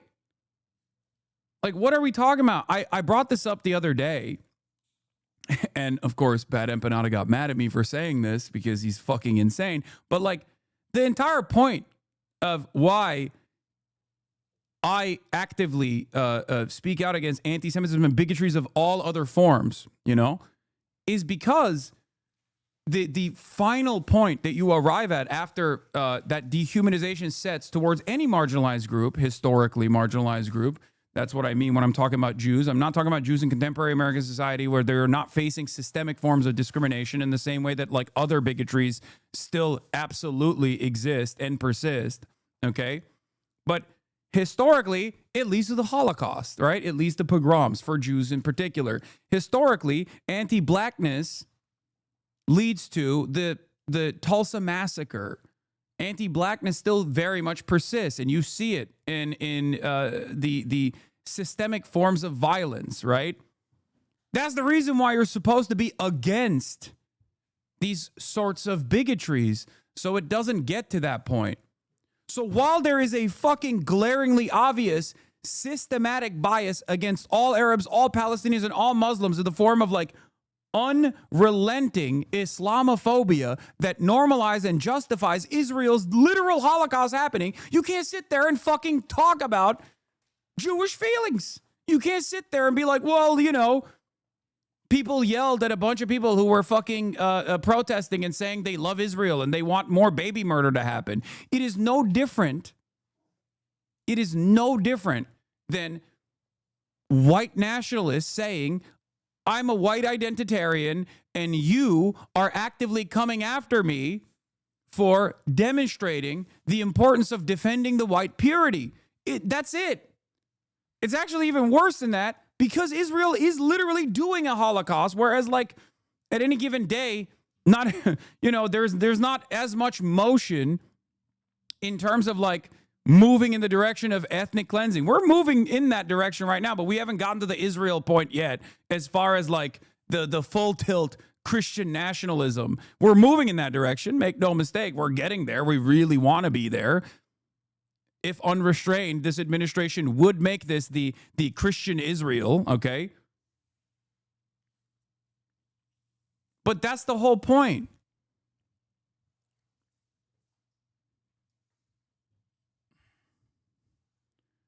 This dude tweets about you in Israel. Who? Richie Torres? I know. That's all he does.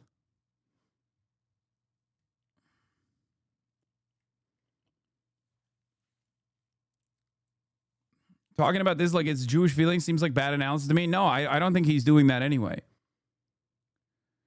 Why did Torres agree to this interview? Adam is friends with you. This guy supports terrorism. It's correct. You're absolutely 100% correct. Richie Torres does support terrorism in its maximalist form. Richie Torres supports the state of Israel and its genocide. So you're right about that.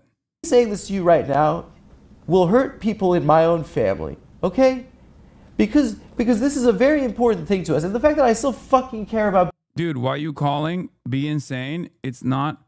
Bad Empanada is not. It's not just him. Even Finkelstein laughs at the notion of anti-Semitism is a bigger problem than things like Islamophobia in the West right now. Is there ever a point where I've said anti-Semitism is a bigger problem than Islamophobia?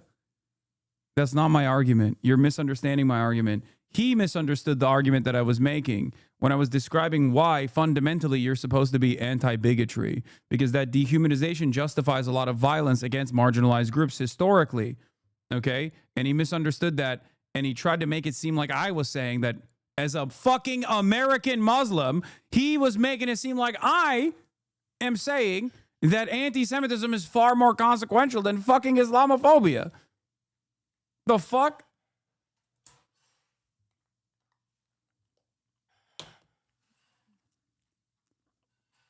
Being Jewish is embarrassing. I should just be a guy. But this feels like a stain on our history. And it feels like it's changed what being Jewish is. Because what being Jewish is isn't Israel. Judaism has existed for 4,000 years. This is a country for 75 years. You know, like, it is the oldest, one of the oldest monotheistic religions. Anti-Semitism is one of the oldest forms of hatred. People in my life are going to be mad at me about this, but I'm saying this because I am Jewish. You know, and I don't understand why you would be. Look how you define. I want to. I feel like I'm here to be lectured, not. Shut up. That's not nice. You can't talk that. Shut up. Oh, Jesus. Look, as much as I would have loved for Adam to just like fucking blister Richie Torres, I will say that this is productive in a different way. And this actually ends up launching him into orbit in a very effective way as well, because he propped him up. He propped Richie Torres up as a human, or tried to like find the humanity within him. Failed to do so because he's a fucking bot. And now he's vulnerable, and Richie Torres is still behaving like a bot. Like, he's over here crying because, like, you know, me talking about this is deep, it's emotional, it's painful.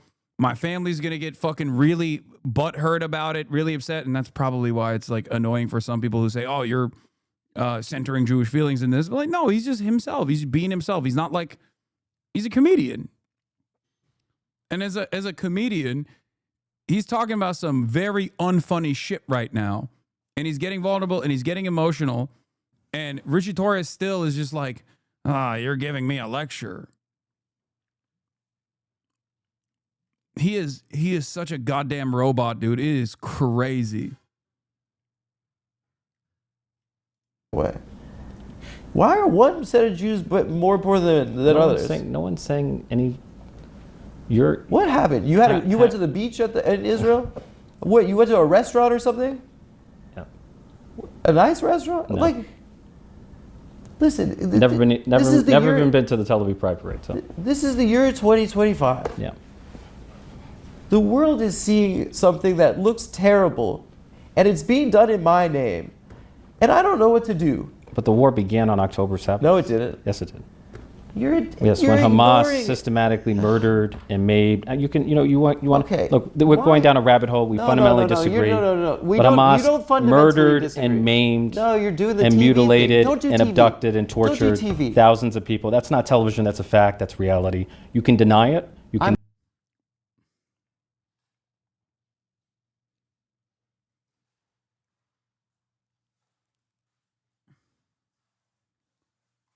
This is demonic, bro. Hannah Arendt on Eichmann. He was genuinely incapable of uttering a single sentence that was not a cliche.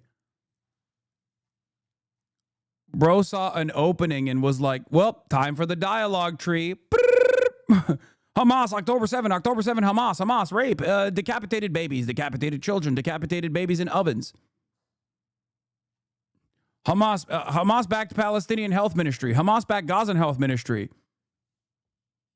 Kidnapped from a tank. Like,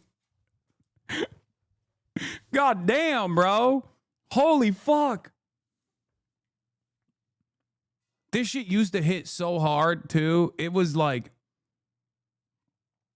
this shit used to hit so hard, like in early October 2023. Obviously, 22 months in, everyone looks at you and you're like, and goes, "What the fuck are you saying, bro? There has been 1,000+ October 7s, more than 1,000+ October 7s. Shut the fuck up." You clearly don't care. You clearly don't care. You can't say October 7 after Israel's done 1 million October 7s. Fuck. It's crazy. You can only get away with saying that if you don't think that Palestinians are human. They're simply collateral damage, okay? And only Israelis are human in this conversation. That's it. That's it. This is why a lot of people get butthurt when I mention just facts about this dynamic. Not even like the history, even on a post-October 7 assessment, which is obviously silly and stupid, and it's a much broader conversation than that. It's 100 years of brutal occupation and settler colonial violence and ethnic cleansing, unjustifiable, incredibly immoral things that Israel did and continues to do so. But even post-October 7, whenever I say like, between Hamas and Israel, there is no comparison, none whatsoever. This is a fundamental truth. It is very difficult for a lot of Americans to recognize this, but it is the truth regardless, okay?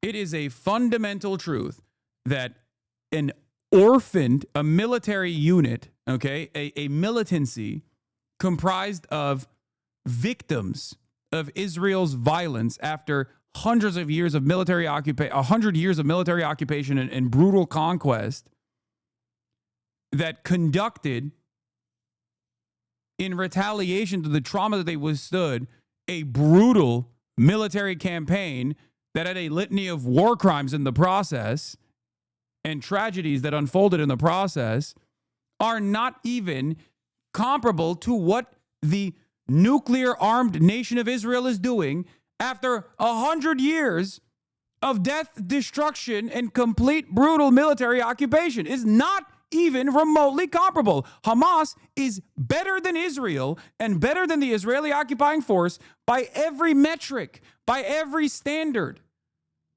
It's not even a comparison. And people get really fucking mad when you say this because it's true. It's true. Even people who are pro-Palestine, like honest to God, they see it in their hearts. They recognize it. They're pro-Palestine. They see the fucking violence. They see the genocide that's going on. They shudder when they hear this. They go, how dare you say this? How can you say this? Remember October 7. That's when you have to talk about the history. What the fuck are Palestinians supposed to do? What were they supposed to do? What was the expected outcome of 80 fucking years of military occupation?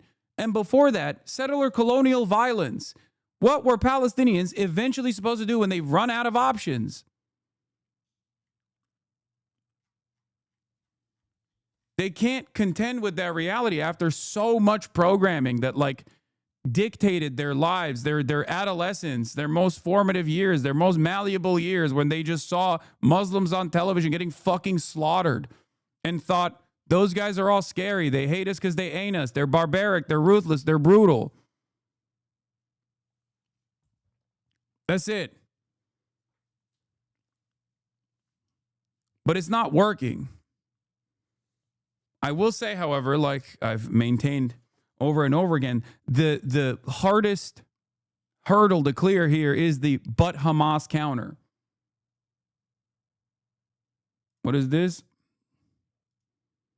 Turtle Merc. I wish I had realized my wrongs much earlier in life, but I grew up believing the United States was a force for peace and security. It wasn't until I deployed to Afghanistan that I realized just how wrong everything I was taught was wrong. I'm sorry that I had to even learn this, but they were normal people trying to just live. I remember passing out water and watching little boys fight over bottles of water. I wanted to cry. I've never had to fight for water. Yeah, this is why I'm also a lot more open-minded and a lot kinder to people who actually reflect on their past service, reflect on their past actions, and actually fucking become an important voice in anti-imperialism.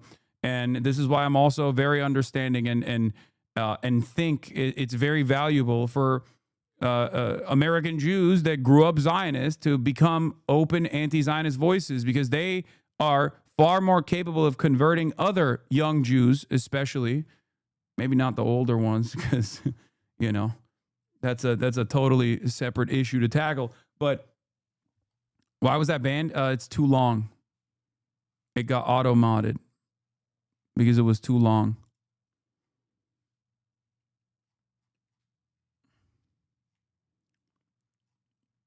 Anyway.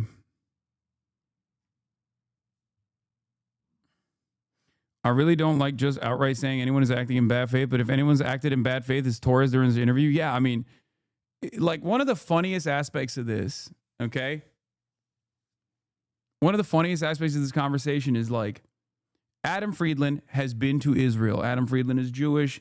He grew up Zionist because, like, obviously there's no alternative, right? Unless your parents are already anti-Zionist, then you're just gonna grow up that way. You're gonna think about like the importance of Israel, right? Which he's clearly communicated in this process. And I'm supposed to think that a black Puerto Rican gay guy living in the fucking Bronx has a more passionate defense of Israel than Adam fucking Friedland. Well, how am I supposed to believe that? And there's no financial imperative here? Really? Really? Really? I'm supposed to assume that Richie Torres, just honest to God, fucking loves Israel, dude. That's just something that happened, you know? He was overcome with joy. Yeah, he's reading ADL surveys. He just really cares about this. The $1.495 million that he received from AIPAC has nothing to do with it. How dare you? He just loves it, dude. He just loves it.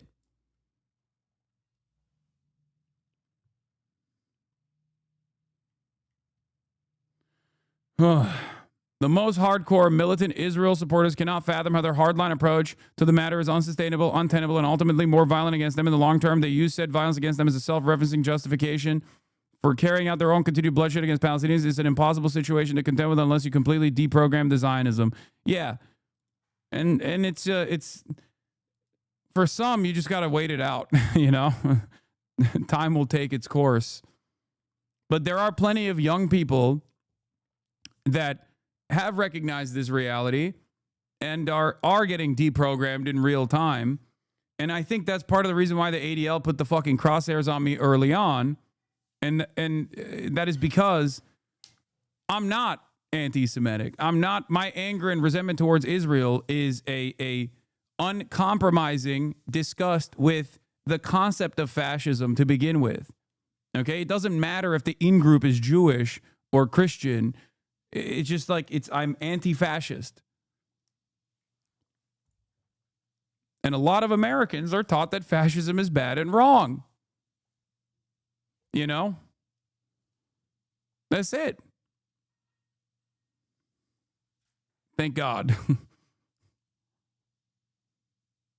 Not Downplay denying it, October 7th. Well, you seem to be You're doing the I'm trivializing pro it, so- October 7th. You're doing I'm pro Hamas. I never said you were pro-Hamas. You're putting words in my mouth. It is But you seem to be downplaying it.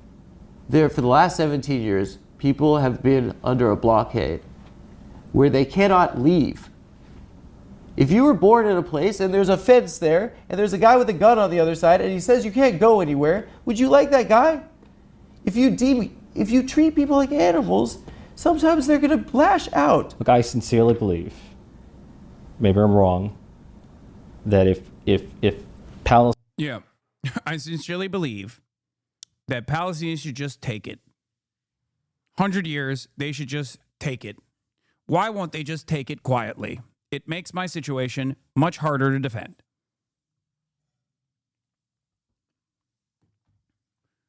Love this quote about Torres. Torres has been an empty-headed AIPAC mouthpiece for some time now. His first time truly criticizing Israel's actions over the last 2 years was last month, and it was uninspiring. His mind-numbingly obtuse interview with Friedland only reinforces just how far gone he is.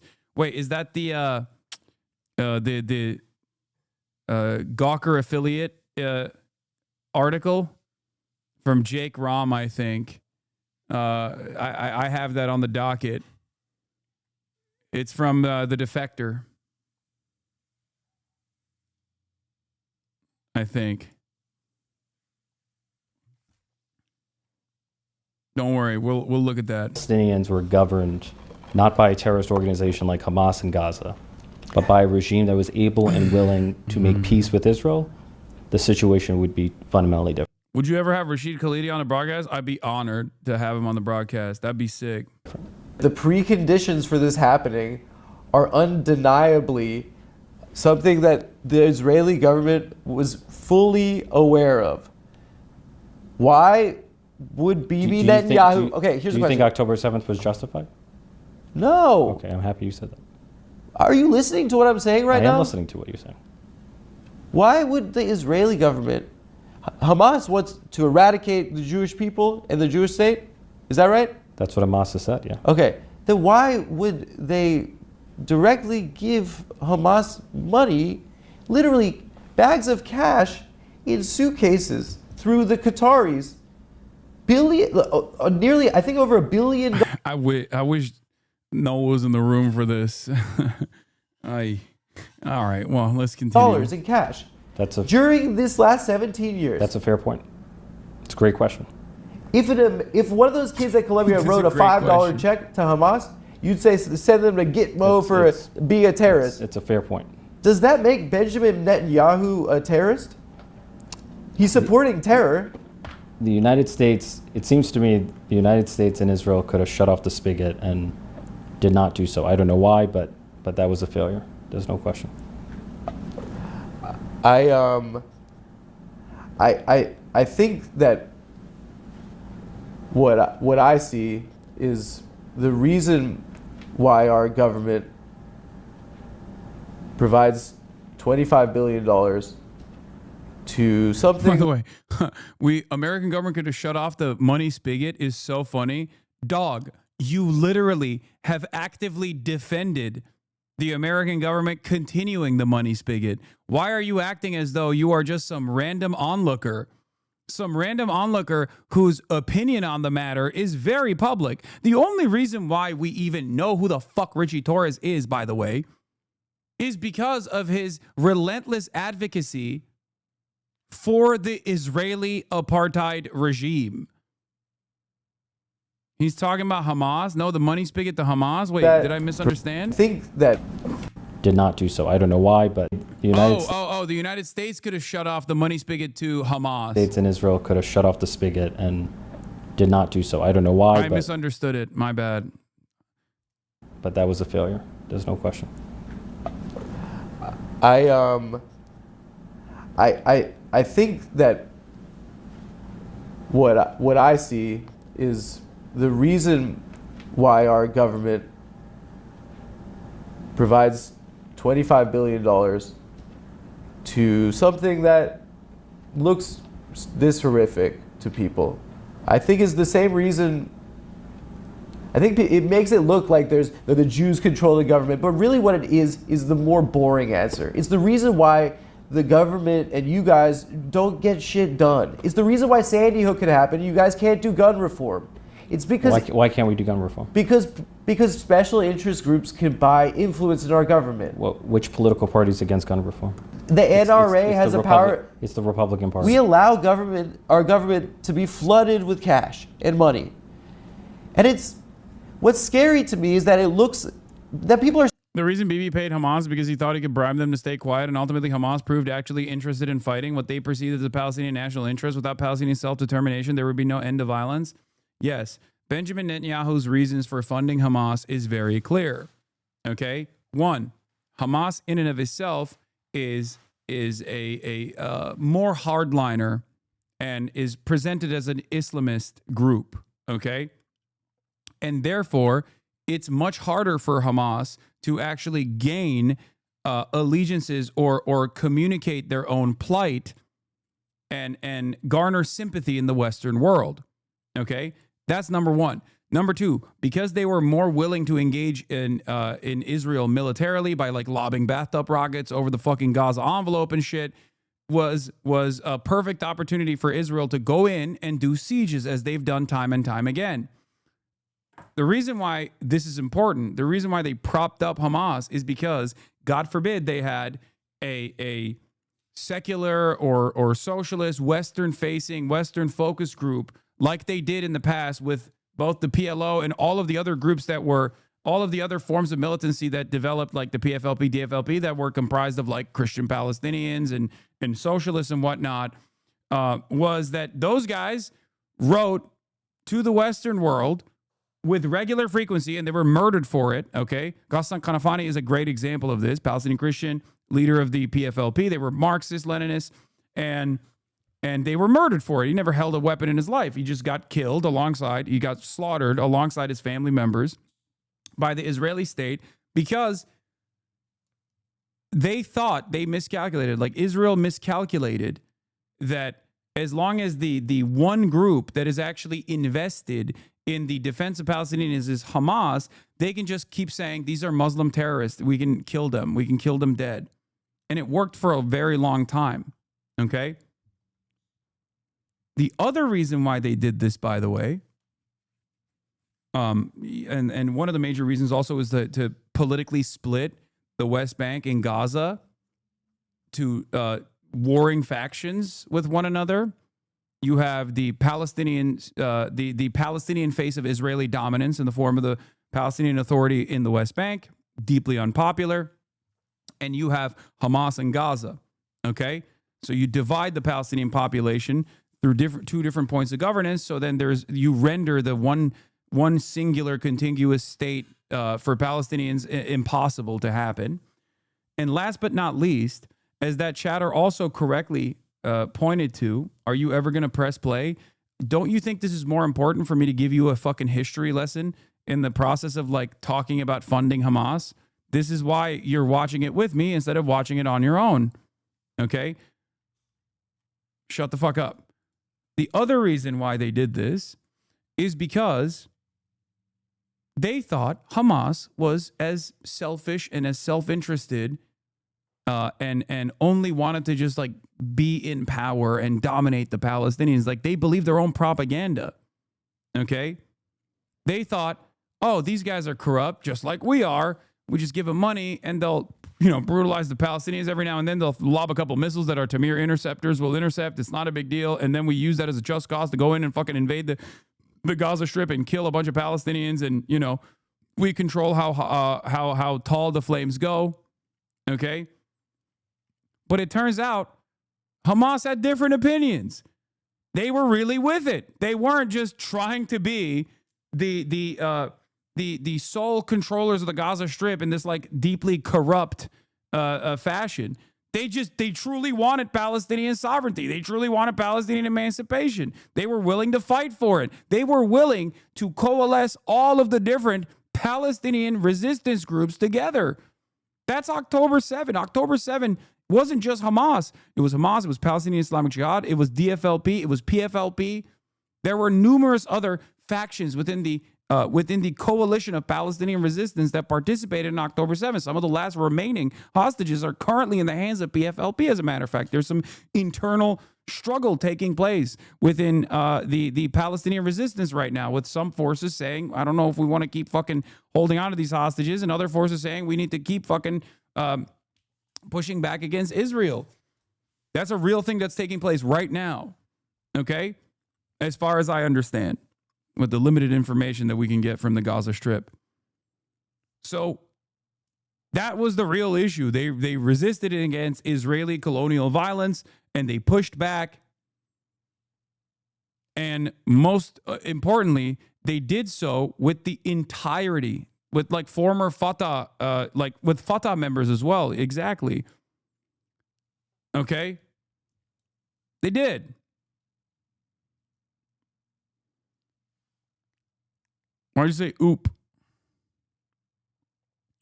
So, Israel never thought that would happen, I think. That's the reason why they miscalculated and propped up Hamas. Started to question the Holocaust ever happening. How could Jews, maybe they invented the Holocaust? You're blaming Israel for Holocaust denial? I'm blaming our government for supporting a genocide.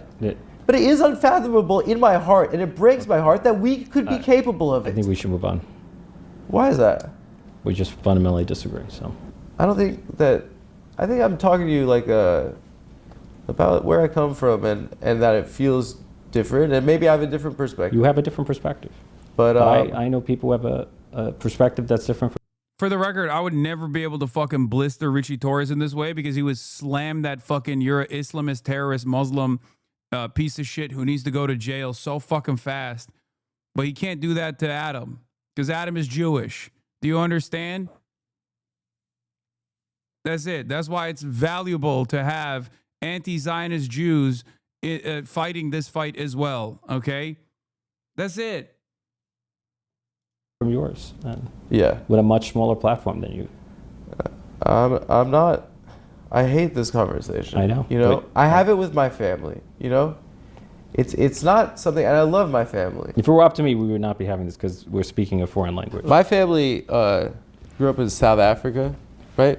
We were like Jews from Eastern Europe that literally we thought we were going to Ellis Island. Mm-hmm. My grandma, all the grannies stayed. And my parents' whole generation of South African Jews left. And when I was a kid, like growing up, I used to write all my who's my hero essays on Nelson Mandela. And he was like a hero of mine, right? And he was also, in prison, and for terrorism too. I don't want to get it. You're gonna go Hamas is what I don't want. I'm not debating Hamas is good. He was called that. And he went to my synagogue after he got out of prison, Madiba, and he spoke to like all the grandmas who like were still there. They didn't have to fucking move because black people could vote. And he said, "Tell your kids to come back because we need them to build our country." I don't know. I think that I don't see what's wrong with people being afforded the right to vote. Do you think that's what Hamas means when it says free Palestine from the river to the sea? To me, it seems like maybe if there's a recognition that people were cleared off their land in 1948. But there are those who only want a Jewish state, and there are those who only want a Palestinian state. Then they could fuck off. And we should be advocating for the coexistence. Yeah, I don't agree with Adam on this as well, but I do, while I disagree with the outcome, and I also don't believe that it'll ever take place, I think those two things are not the same. Okay?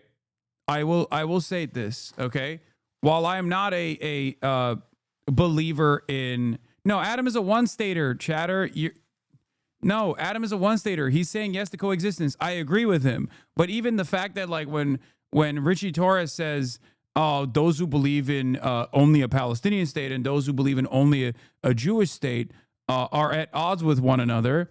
I don't agree with that. I think that the people that only want a Palestinian state, albeit would never be able to achieve it would never be able to achieve it through nonviolent means, are still morally correct for this advocacy as well. Okay, it's like saying. And it's even closer in history, so it's not even like saying this exactly, but it's like saying land back would be a decolonial movement where America still offers reparations to the indigenous population, or at least significant chunks of land to the indigenous population. It's morally correct. It's just virtually impossible to do without actual harm being conducted. So the best possible way to go about it is to elevate and offer significant chunks of land to the indigenous population, and also offer reparations and not just simply recognition that indigenous genocide took place, which is what most people's advocacy is in land back movements as well anyway.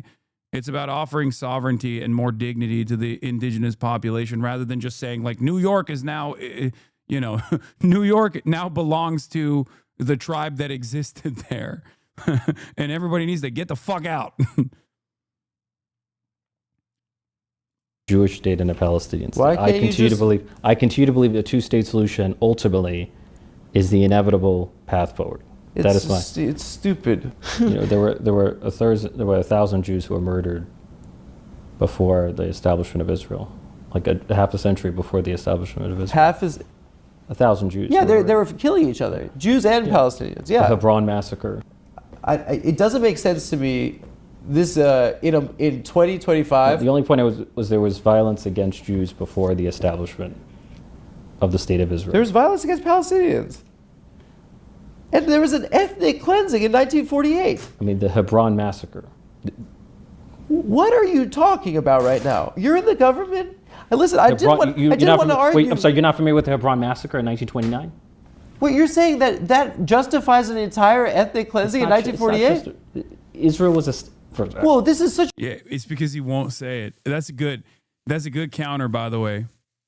Oh, the Hebron massacre. Okay, dude. Well, first of all, there is a reason why.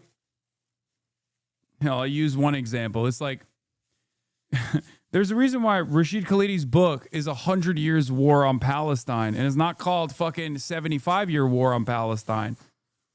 It's because the violence through settler colonialism unfolded before the ultimate violence that led to the inception of the Israeli nation state in the aftermath of the Nakba, the complete ethnic cleansing of 750,000 Palestinians from their ancestral homelands. Okay? The notion of Hebron, the Hebron massacre, like, yeah, dude, of course.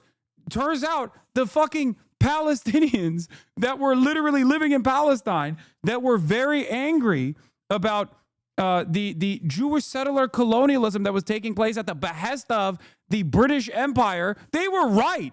Like, history vindicated them. And it's not like the dudes were just simply trying to coexist. They were trying to fucking forcibly overtake Palestinian existence and wipe out the fucking indigenous population from the start. The only time frame that you can point to where Jews and non-Jews existed in that region is before the British takeover, is before World War I. When it was under the Ottoman rulership.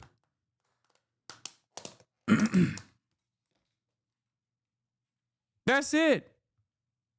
Oh man, I can't believe the Palestinians recognized that they were going to get wiped out of their own ancestral homelands, which is literally what happened.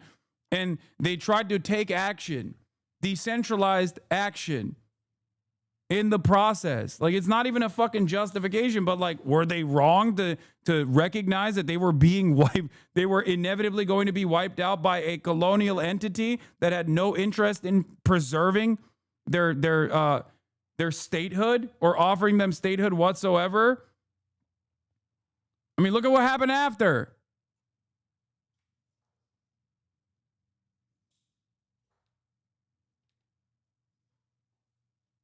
This isn't even a good argument. Hold on.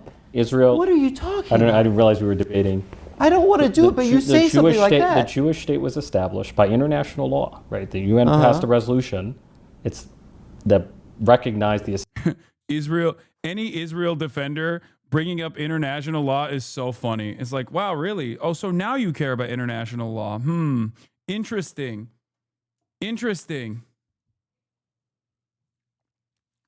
I didn't hear you talking about international law earlier when you were talking about but Hamas.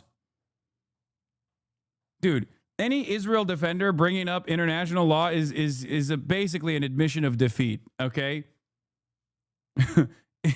It's not only historically incorrect, because there's never been a moment where Israel abided by the international law, because there's no point in the international law where it's like, yeah, you can deny civilians a right to return. That's fucking ridiculous.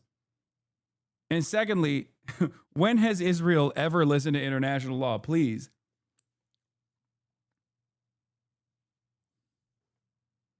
I thought the UN was anti-Semitic and Hamas. Now you're saying the UN is an upholder of international law and good. The UN established Israel. It's good now. It's good again. Yeah. I thought it was the most anti-Semitic institution out there. It was an instrument of Hamas.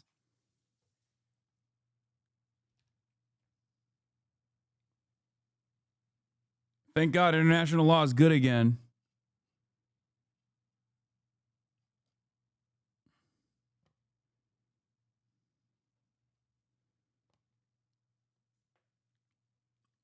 You don't understand. Hamas put tunnels under the UN. Yeah. No, I do understand it. For sure.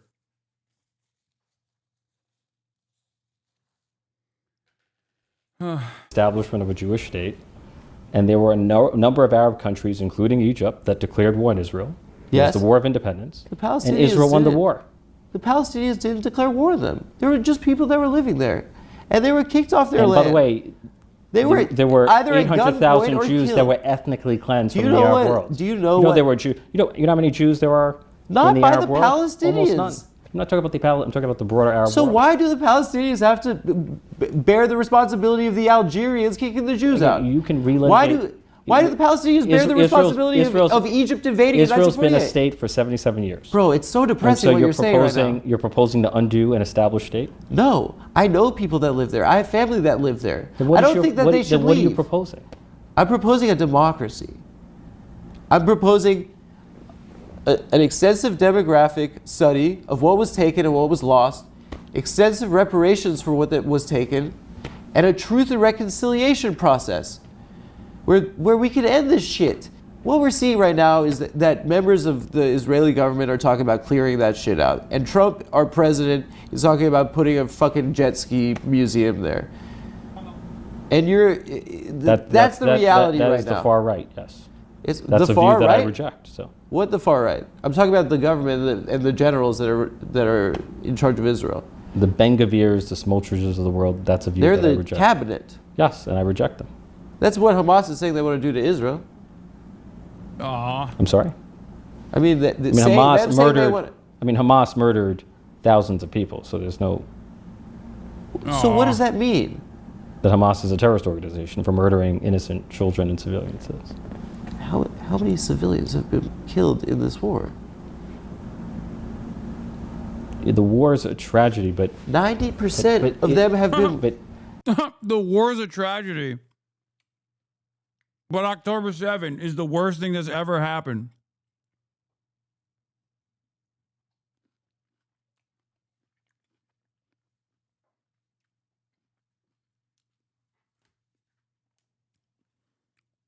Hasbara bot, dude. 90% of them have been civilians. They've killed journalists. They've killed journalists. People have been killed in a war. It's been a tragedy. They've killed people waiting for aid. But you're suggesting that it is the policy of the Israeli government to murder civilians, and that is a notion that I reject. You can reject it. It's just objective reality, dumbass. You gotta listen, man. You gotta be like a human being about this. People who are dying in the war, which to me is a tragedy, because war is a tragedy. Do you feel in your heart that this is what you're saying is right? If you remove Hamas... You don't actually think that. I told you what I believe. Don't tell me what I believe. I've told you what I believe. Why would you believe that? Because there are people who see the world differently. I know it's a shock to you, but there are people who see the world differently from you. But why... I know that's a shock to you. It seems a little bit like... The humanitarian crisis has deteriorated rapidly. I don't want to be disrespectful like this. Well, you've been at various points. In what capacity? You've just been hostile. So. In what capacity? It's fine. Don't worry. It's just been a gotcha interview. I think that... Oh, now he's getting condescending. Oh, there's just been a gotcha interview. I know people have differences in opinion. I know it's a shock to you. Just call him a fucking woke libtard, dude. Why don't you? It's crazy because, it spirals completely out of control. And the reason why it spirals completely out of control is because, I think Richie Torres at this point is, aware that he's just coming off like a fucking total bot.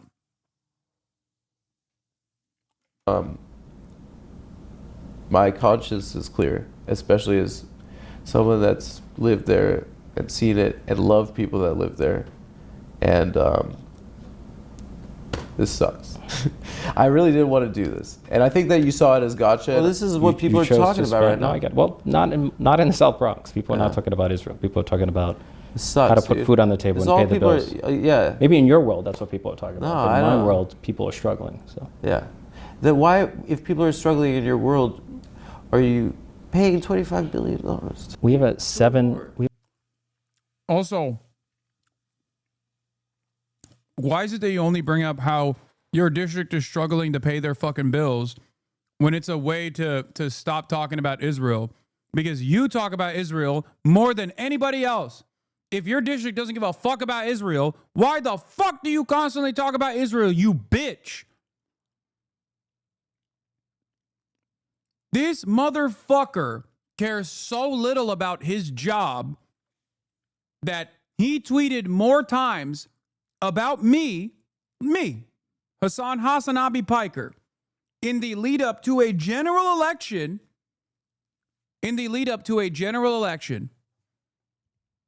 He tweeted more times about me and how anti-Semitic I am because of my criticisms of Israel than his own district in the lead up to the general election.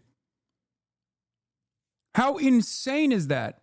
How much of a fucking Israel attack dog do you have to be that you got clips from a now outed pedophiles cult that were completely clipped out of context that you used and you fucking slammed into a congressional letterhead statement that you made with a demand to deplatform one of the only large progressive voices in the lead up to the fucking general election.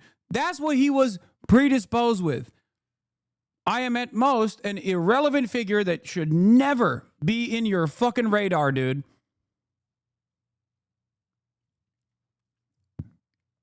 Like, think about that. Out of all the top 10 independent media, out of all of the top 10 independent media platforms that were tracked on the night of the election for their election coverage, I was the only fucking left voice on there. Not a single other left voice was on there. Every single other one was a Trump supporter. Every single other one. Out of the top 10, I was the only fucking person that was not a Trump supporter. And this motherfucker was trying to demand that I get deplatformed. And by the way, I didn't get deplatformed, luckily, but I was blacklisted. So on the day of the election, the only fucking platform, the only content creator that was covering the election that was actually being shown, prominently being featured on Twitch, was Asmongold. It didn't work. I still got 314,000 live concurrent viewers on that day, in spite of the blackballing, as in spite of the blacklisting, as in people literally typed twitch.tv/Hasanabi to come and fucking watch. As Twitch was promoting Asmongold's election coverage, dude. Why? Because Richie Torres and the ADL and all of these fucking pro-Israel groups demanded that I stop my coverage, demanded that I get fucking deplatformed.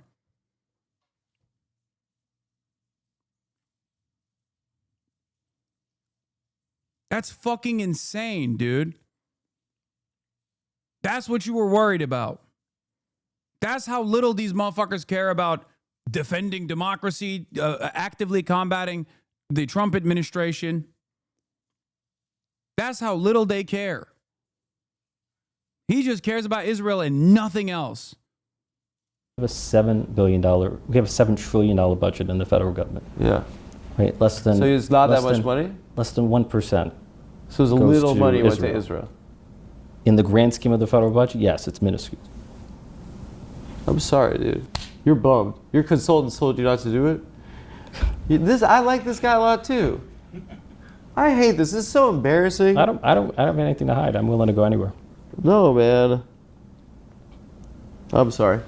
I appreciate your time. Listen. Sure. Run that clip to every single person in his district.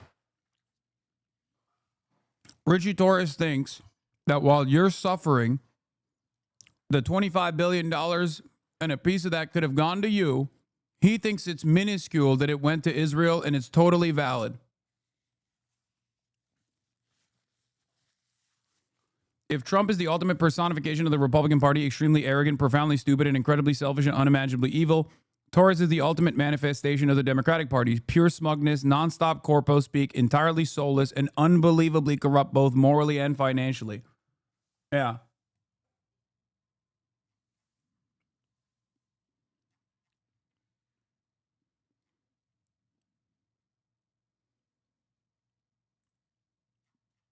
I think this opportunity is a big deal. I don't get to talk to someone in the government that's taking part in these big decisions like this, and Well,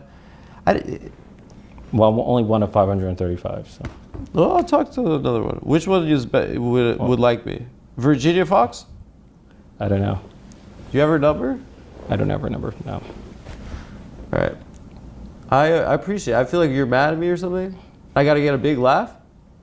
But look, it's like Hyman Roth from The Godfather 2. He said, "This is the life we've chosen." So, I know what I signed up for.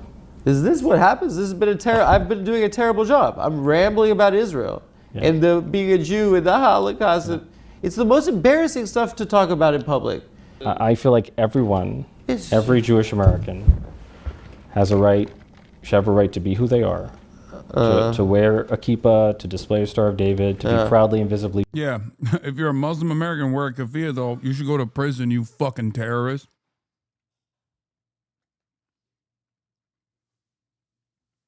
Jewish, without fear of harassment or intimidation or violence. Well, I mean, the freedom to be who we are is like fundamental for all of us. Well, I think that from where I'm sitting, Israel might be a threat to that. And you have that view, but others have a different view. Why are we still having this interview? This is exhausting. I'm sweating. We can end the interview. The AC's off. I'm just trying to find a button to shake your hand, dude.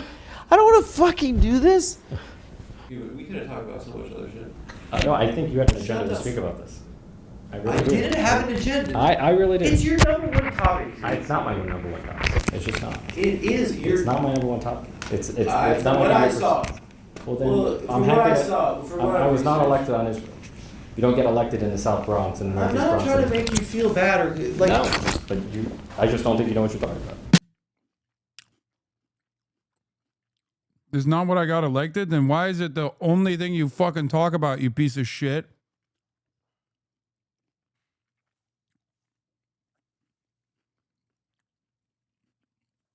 Is your only policy. He should feel bad.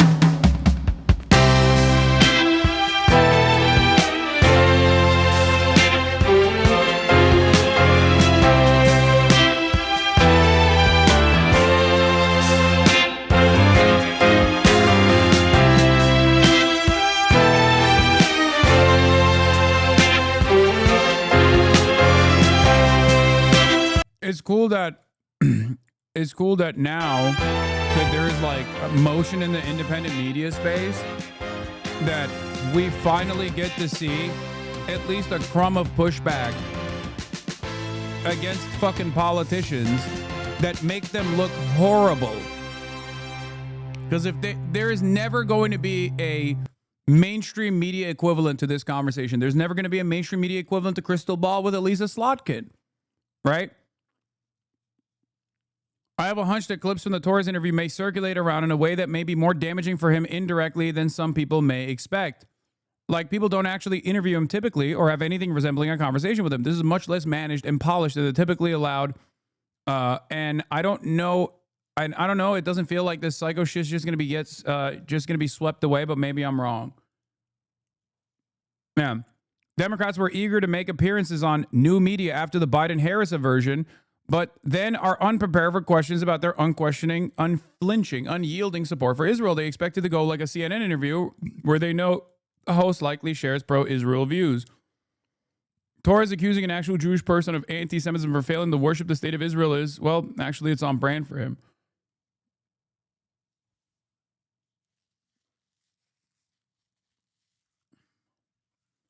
Free Press is calling Adam a capo.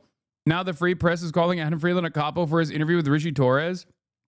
The role Friedland played is playing that of the capo, the Jew articulating and or acting out the wishes, conscious or unconscious, of the Gentile majority. This is literally the world's oldest or second oldest profession. See, this is the inverse of Jewish exceptionalism, by the way. When you have a Jewish exceptionalist framework, okay, if you truly have this kind of framework, if this is what you operate off of, then yeah, what this guy is saying is going to have an impact.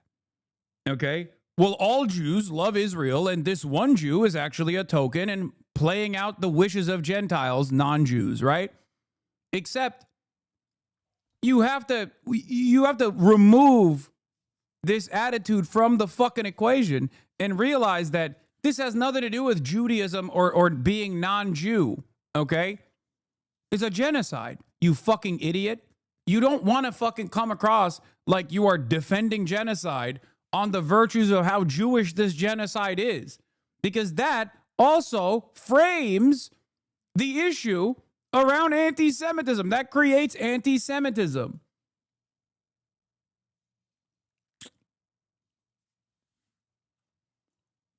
What is this? Did I miss something? Why will he not play this? Wait, what? No, there isn't a reason why I'm not playing this. Why do you guys always have some fucking sinister reason, bro? What the fuck's... Why? Why do you guys behave like this? Where you're like, ooh, there must be some secret reason. There must be some secret reason why I'm not playing this clip. Stop. Anyway, as far as professions go, this can be pretty lucrative work. The Jewish entertainer in 2025 who attacks Israel like the Jewish court jesters of the Middle Ages who attack their Jewishness, legitimize the Jew hatred that non-Jews may feel uncomfortable giving voice to.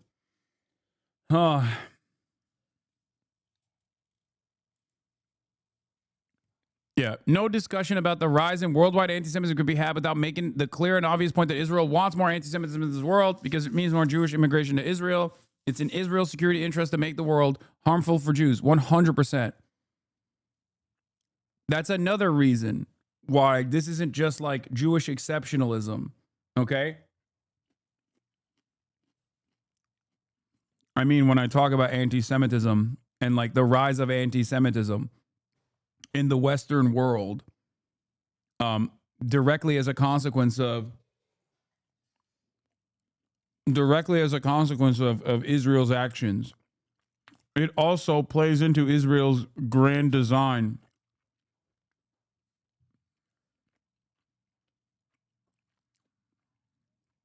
It's bullshit.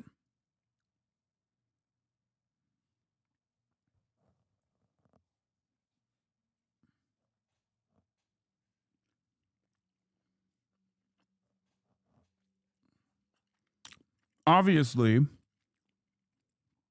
you shouldn't immediately shudder when I say this kind of shit and assume that I'm saying anti-Semitism in the Western world is like far more consequential and far worse than the plight of the Palestinians or even Islamophobia in the Western world.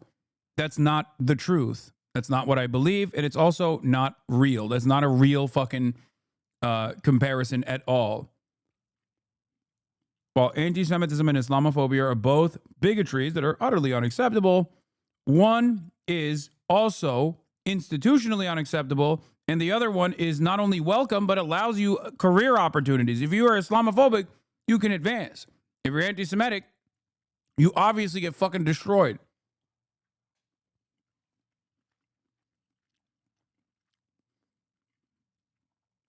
This is precisely the reason why I don't yield from this kind of back and forth, this kind of conversation.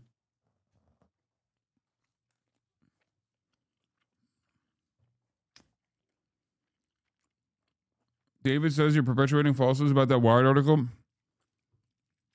Like, look at this person. Call Adam. Call Adam, please. David Pacman says you're perpetuating falsehoods about that Wired article. Are you a person that's invested in having discourse, or do you just want fucking, like, extra fun stuff? Who gives a fuck what David Pacman says, bro? He said the fucking Wired article was fake. Some of y'all love the slop, dude. Some of y'all live for the slop. But yeah, I think this is gonna hit the normie sphere pretty fucking hard. Richie Torres, we coming for you. After news came out that Richie Torres personally profited from the death of Palestinian children. Wait, what? This guy's a Larishite? I'm not watching that shit.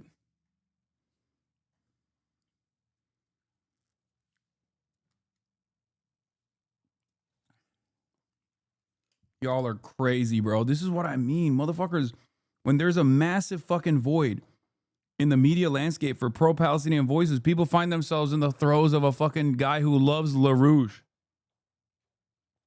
In 2025, bro. What the fuck?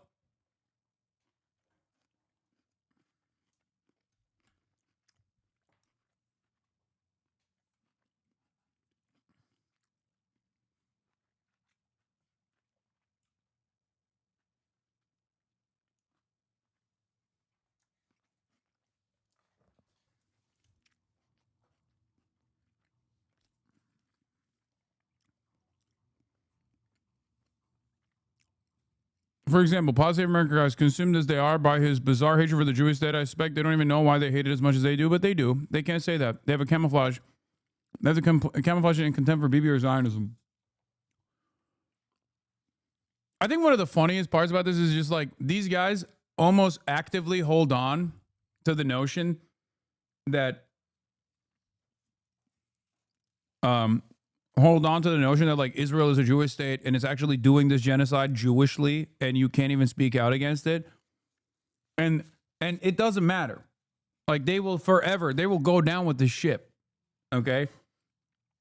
They will tell every person that they're like, I'm Jewish and I love this genocide. It's being done at the behest of Jewish people. It's the most Jewish genocide of all time. If you fucking say a goddamn word about it, you're an anti-Semite. And it's like, dude, what are you doing? It's like if I ran around being like, I love ISIS. I fucking love ISIS. ISIS is my favorite. Like, you're Islamophobic for shitting on ISIS, you know? Like, what the fuck? If I ran around and be like, as a Muslim, ISIS is actually the truest form of Islam. Like, what's wrong with you, dude? What the fuck are you doing? How do you not understand that, like, people look at you and go, that's disgusting and gross. And also, now I don't know how I feel about it. You're a Jewish guy. You're telling me that this is the most Jewish genocide and it's also awesome. You're creating anti-Semitism.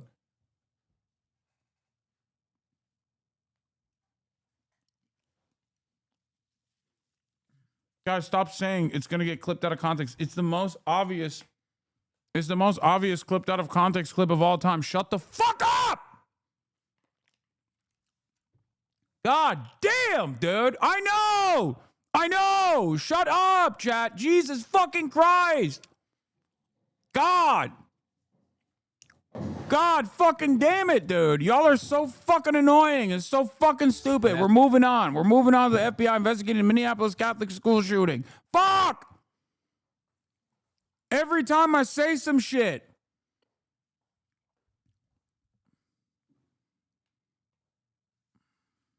That's where we begin, a Minneapolis story, but an American problem. Fear and sadness, parents and children, an entire community there grappling with the tragedy at a church. 2 children shot and killed during morning mass at a Catholic school. The first week of school, they were just back from the summer break. 17 other people hurt in this incident, 14 of those people, children themselves. Police say the shooter died at the back of the church by suicide right there at the scene. No official motive has been announced. CBS Evening News co-anchor Maurice Dubois is on the ground for us, leading our coverage outside Annunciation Church in Minneapolis. Maurice, here we go again. Good morning. We are going again here, Tony. No one can get their heads around this thing. It was just the 3rd day of school for students at Annunciation Catholic here in Minneapolis. They teach kids from preschool through 8th grade. They were gathered for Mass when those shots rang out, shattering what should have been moments of peace, prayer, reflection, anticipation, replaced instead by violence and death. As this community mourns, the FBI is investigating the attack as an act of domestic terrorism and a hate crime targeting Catholics. CBS News has confirmed the shooter, 23-year-old Robin Westman, was once a student at the school whose mother previously worked there. We'll have more details on the investigation in just a few minutes, but first, Usher Qureshi here now with more on how this happened. Usher, Good morning to you. Good morning, Maurice. Well, the Minneapolis police chief says all 17 injured shooting victims are expected to survive, and leaders here are sending a unified message. Action is needed to ensure this never happens again. We should warn you that the following video is hard to watch. Where's the shooter? Where's the shooter? Terrifying video provided to CBS News by a parent shows panicked children running out of the chapel at Annunciation Catholic School in Minneapolis, moments after a shooter opened fire during morning mass Wednesday. This tragedy is so commonplace that it's basically like reminding people that school is back in session at this point when a school shooting takes place. That's how common it is in the United States of America. Having said that, we already know what the problems are here. We already know how to fucking stop it. Other countries don't have these sorts of issues. I wonder why. Now, of course, the reaction to yet another school shooting taking place in the United States of America has also become serialized. People are now immediately running to attack whatever group or identity they fucking despise as the singular sole responsible party here.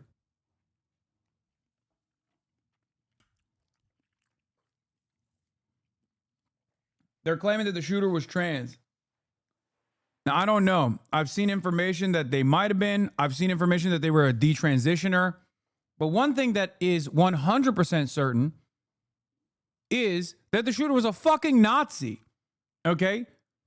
And it's interesting because while the overwhelming majority of school shooters and mass shooters alike are actually white men, okay, on the younger side,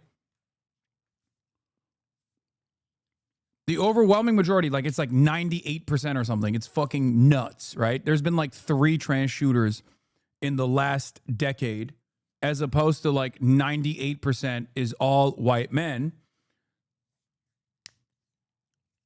These people immediately go, oh, the shooter is trans. We got to do something about trans people. And what's crazy about it is that the last 3 shootings of this sort were actually conducted by non-white men. There was a femcel neo-Nazi, a white woman.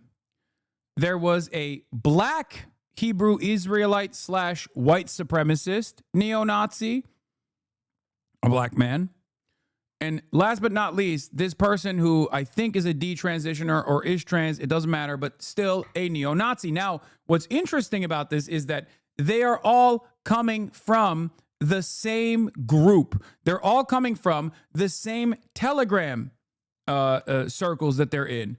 This is the Order of 9 Angles and its other decentralized subsidiary groups, and it's very clear from the same pattern that is developed in all of these other shootings that have taken place and all these other like universal incidents of terrorism that have taken place, that they are getting fucking radicalized at these insanely niche, hyper-specific, esoteric, neo-Nazi, satanic groups that they have on Telegram channels.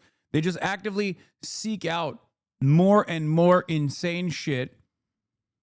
And ultimately, their goals are 9 angles, not 9 angels. People say it's 9 angels, but it's 9 angles, I'm pretty sure. Now, there's no firm connection to O9A so far, Order of 9 Angles, but the suspicion is there because of the patterns that exist in this shooting, as opposed to all the other shootings as well. Okay, I covered this group when we were talking about the Roblox suspected terrorism incident. It's actually shocking how insane their worldview is. Like these guys are one step above the the Groyper movement. They're like even more insane than the Groyper movement. They start their radicalization trajectory in the same ways that many others do, where they like watch, SJWs get owned compilations or whatever, or maybe they have like a fucking bad breakup and they're like looking for some fuck women content or whatever the fuck. And then they slowly but surely go through the process of radicalization online through the algorithms and get to like the Groyper movement. And then some of them beyond the neo-Nazi Groyper movement seek out even more insane, more esoteric versions of expressions of neo-Nazi sentiment. And they find themselves in these groups that are directly created to have these sorts of acts of terror, and they celebrate these sorts of acts of terror, and they actually try to actively get people in these Telegram groups to get radicalized enough to commit acts of terror themselves. It's like a grooming cult, basically, but it's primarily online.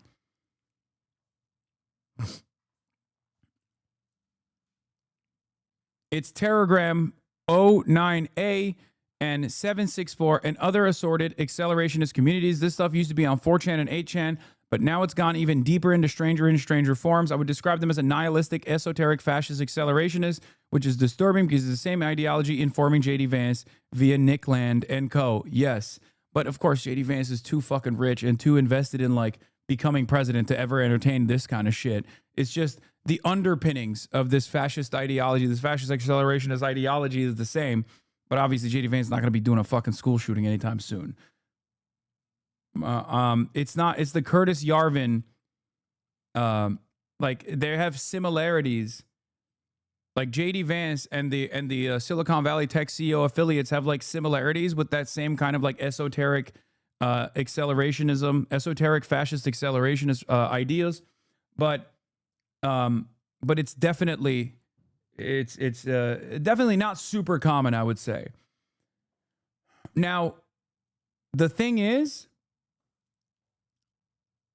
while it's not super common, because like how many people do you know that like directly worship school shooters and fucking white supremacist terrorists like this person did, right? There's not that many of them, because that's like you have to be fucking insane. But the problem is when you combine no adequate healthcare solutions for deep mental health complications that kids are experiencing, and you combine like isolationism or isolation that they feel and alienation that they feel, and also an immediate arsenal that is readily available at a moment's notice, and you create this powder keg where even a couple dudes in a fucking Telegram channel can decide to do something so impactful and so traumatic. Yeah, James Berger was 21. James Berger is the Texas guy who was LARPing as like a Islamic jihadist on Roblox. He got investigated and was arrested by the FBI. This Robin person was 22. The Nazi girl was 15. The black white supremacist, I forget, was also, I think, underage as well. So they prey on a lot of like lonely and fucked up kids for the most part, or like young adults, and try to egg them on into committing an act of suicidal terror. Okay? And yes, there is no minimum age for recruitment. They recruit as young as 8, and a lot of these communities also are like actively like pedophilic as well, which should not be shocking at all. I checked the Twitter account of this person when it was available, and there was a bunch of like everything was memes. Everything was like masquerading as memes, but they'd be like, "Oh, me and the Diddy Bloods," and then it was like a video of like a child, being sexually assaulted. So a lot of this stuff like masquerades as like edgy, nihilistic, esoteric neo-Nazi memes, but in reality, these people do fucking believe it. Yes, Eskişehir mosque stabbing was another one of these as well. It even happened in Turkey. On August 12, 2024, a mass stabbing attack took place outside of Tepebaşı Cami in Eskişehir, Turkey. The suspect behind the attack has been identified as 18-year-old Arda Küçükyetim. The attack was live-streamed on Kick through a camera attached to the suspect's vest. 5 people were stabbed and injured before Küçükyetim was detained by the police. One of these people was hospitalized in serious condition, but has since then recovered.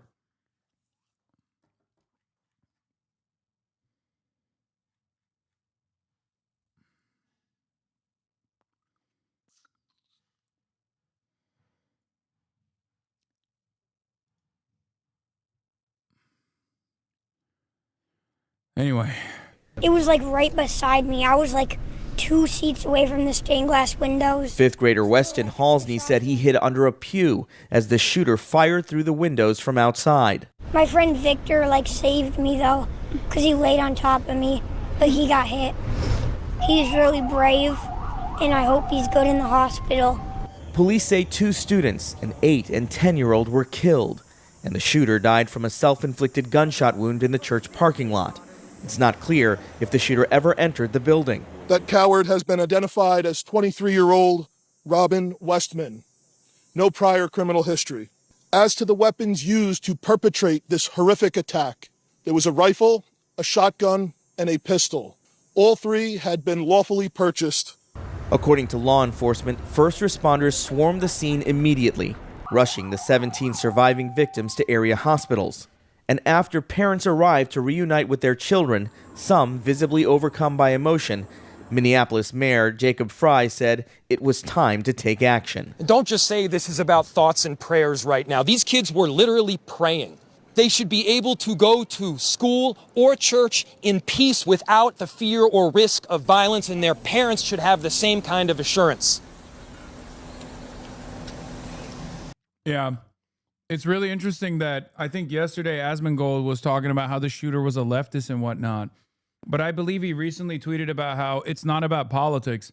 And I wonder it's because he realized that the shooter's actual nihilistic edgelord pro-Anders Breivik tendencies were actually far closer to someone like his worldview, as also another Anders Breivik enjoyer. For those of you who don't know, Anders Breivik, of course, is a very famous, very prominent neo-Nazi terrorist who in Norway conducted one of the most,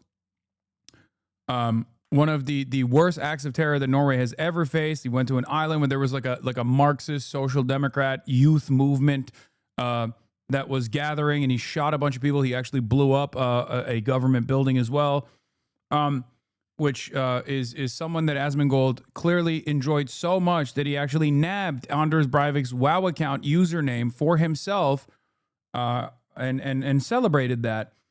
It's just interesting because he did this. He did this yesterday. I believe he was talking about how trans the shooter was and how leftist the shooter was, but maybe I'm wrong. So I wonder why he changed his attitude here. Anyone trying to play the blame game when a shooting happens and say which side the shooter was on is a fucking R word? Read the comments, the manifesto. They're not right or left wing. They're insane. These people transcend politics and operate in the realm of psychosis.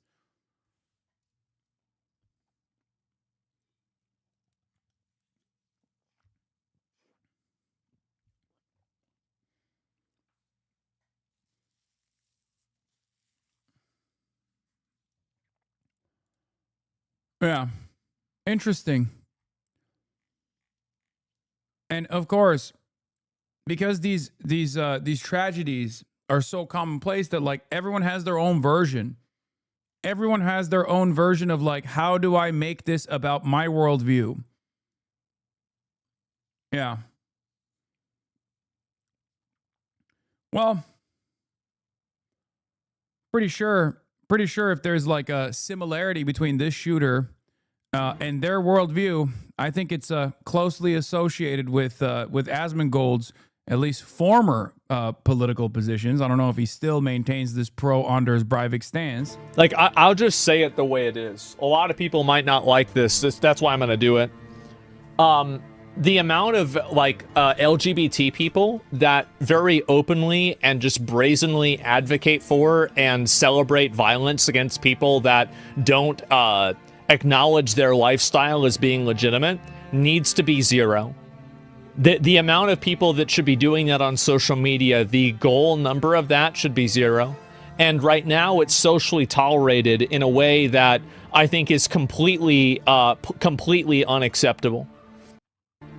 Like, I'll just say it the way it is. A lot of people might not like this.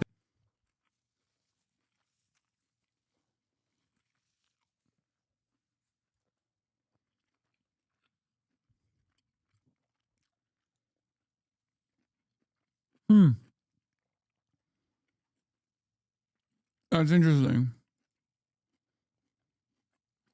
Remember when he said Palestinians are an inferior culture that deserve to be genocided because they don't like the gays? Kind of feels like his worldview is all over the place, huh?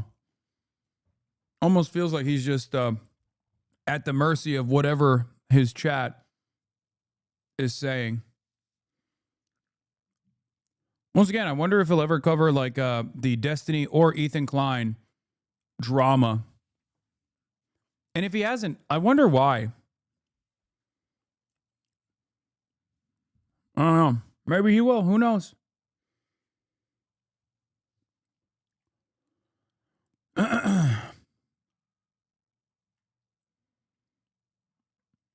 He said he won't because of legal matters. Huh, interesting. It's just odd. Or maybe because he's a pussy who's too afraid of Destiny coming after him. And right now he's still a reliable vehicle for both Destiny and Ethan Klein at different times to attack someone like myself. How's that for being Mr. Brave? Because right now, let's be real, a lot of political content creators kind of avoid talking about Asmongold because they're afraid of his audience. They're afraid of the wrath of his audience, right? I'm not, but there are large enough communities that normally wouldn't care about such things. Those communities, of course, have their crosshairs on someone like myself, or maybe in this circumstance, one another.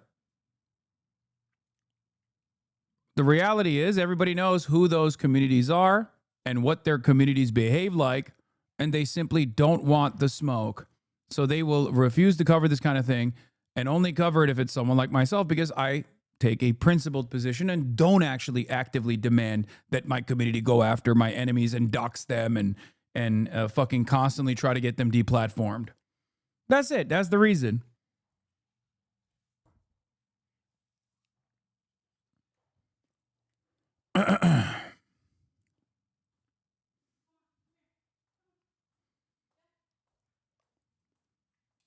No one's going to like it, so I'm going to say it. Is his entire business model? Yürüteceğim mi? Oh, okay. No worries. Anyway. Now, law enforcement executed 4 search warrants yesterday, 1 at Annunciation and 3 at residences tied to the shooter. The police chief said a smoke bomb was discovered at the church and additional firearms were being recovered at those residential locations. Maurice. Okay. Usher Qureshi, thank you so much. Good afternoon. My name is Joe Thompson. I'm the acting United States Attorney for the District of Minnesota. Yesterday, Minnesota was attacked. It was an attack, first and foremost, on our children and our families. An attack at a school and in a place of worship. It was also an attack on our city, our state, and our country. The U.S. Attorney's Office, the FBI, ATF, and other federal law enforcement are working with state and local partners to investigate this heinous act. Our investigation is twofold. First, we are seeking to confirm what we believe to be true, which is that the shooter acted alone and that no one else was involved, that the threat died with the shooter yesterday. We believe that to be true, but we'll leave no stone unturned to ensure the safety of our community. Second, we are investigating the motive, why and how this happened.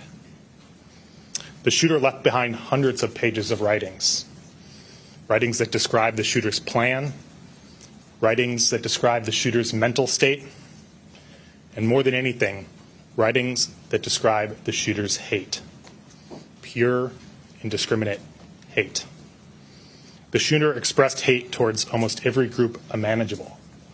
The shooter expressed hate towards black people. The shooter expressed hate towards Mexican people.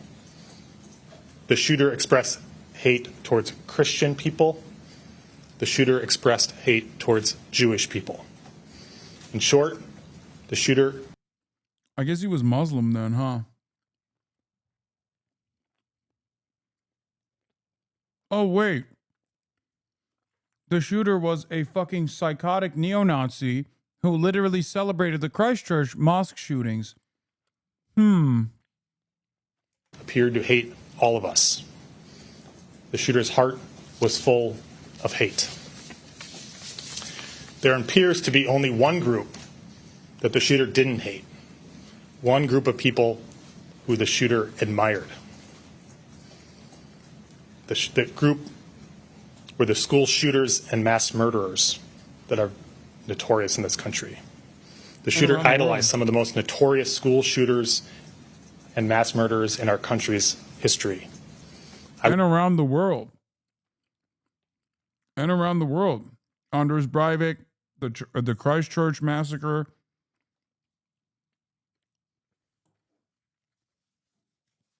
Wait a minute. I thought the shooter was a trans woke lefty. What? That's so crazy. How could this have happened?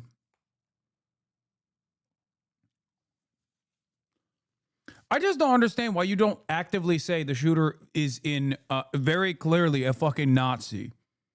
Like, what's going to happen? You're worried about other Nazis being like, this is not us? What are you, defaming Nazis? Like, the shooter is very clearly a Nazi. All of the fucking signs point to that. And yes, Nazis can be anti-Christian too. It's not that strange. There are plenty prominent fucking neo-Nazis that are pagan, that are anti-Christian as well. Like, what are we doing? What the fuck is going on right now?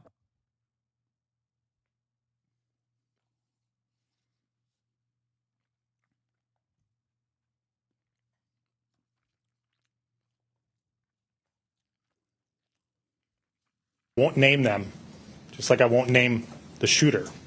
They don't deserve to have their names remembered. As I said, the shooter left behind hundreds of pages of writings. There is a lot to digest, and we'll know more in the coming days and weeks as we've had an opportunity to go through them.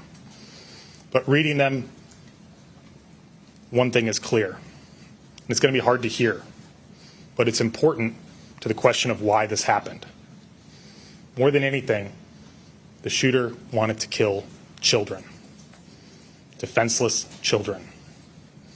The shooter was obsessed with the idea of killing children. The shooter saw the attack as a way to target our most vulnerable among us while they were at their most vulnerable. A pedophile neo-Nazi.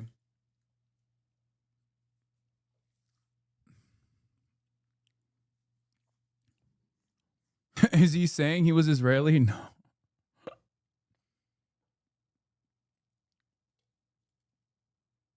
Yeah.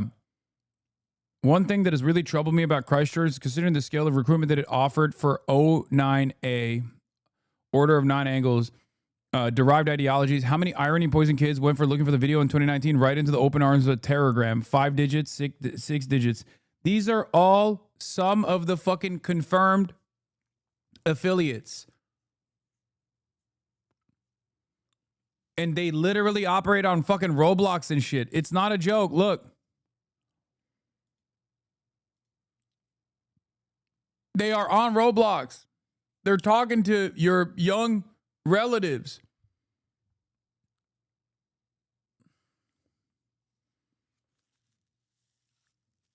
What's crazy is that they are going to turn around and unleash the most comprehensive, unlimited security apparatus, the unlimited surveillance machine, the most Israel-style surveillance machine you've ever seen in your life.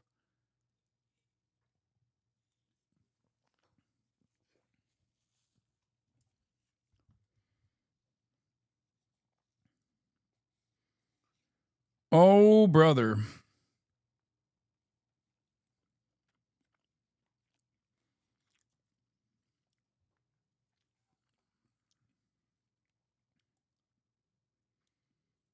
I wish my wallet was as thick as your skull.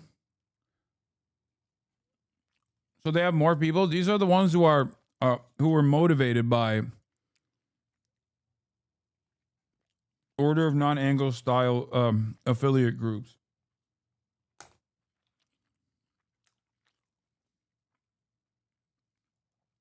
What is this? Trace, as you know, oh my God, Israeli grade ontology.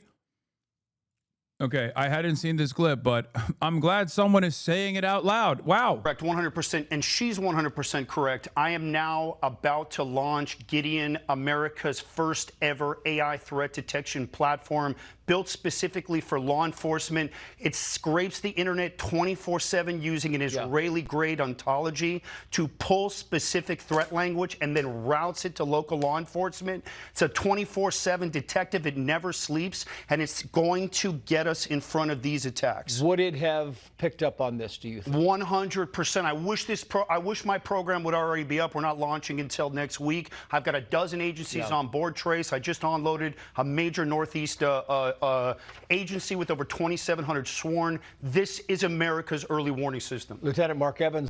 Trace, as you know, correct, 100%, and she's 100% correct. I am now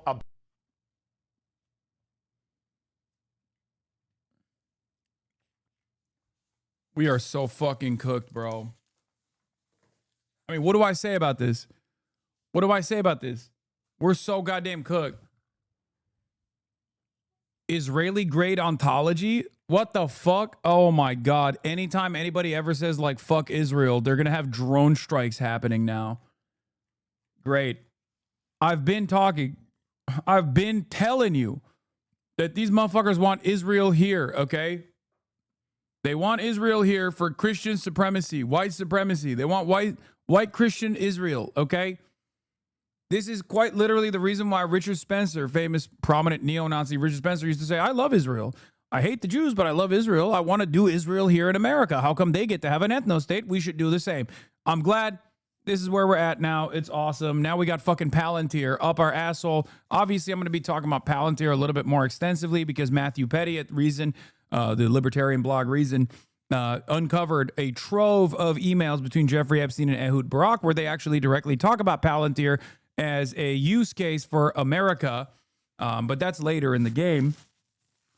Let's get back to this shooter and the obvious background that you will not get anywhere else. This is why I say I have my own biases, but I'm at least honest about said biases. But ultimately, I will never look away from the truth. I will never shy away from reporting on whatever the fuck actually took place. So one of the only reasons why I even touch breaking news stories like this is usually to disparage the existing narratives before they fucking launch. Because in the aftermath of breaking news incidents like mass school shootings and things of that nature, right-wingers immediately storm the fucking battlefield and just start slinging. They're like, they used to do this after every single domestic terror incident and say, it's a Muslim, it's Islamic terror, Islamic terror. Now they do it with trans people. And it's completely ridiculous.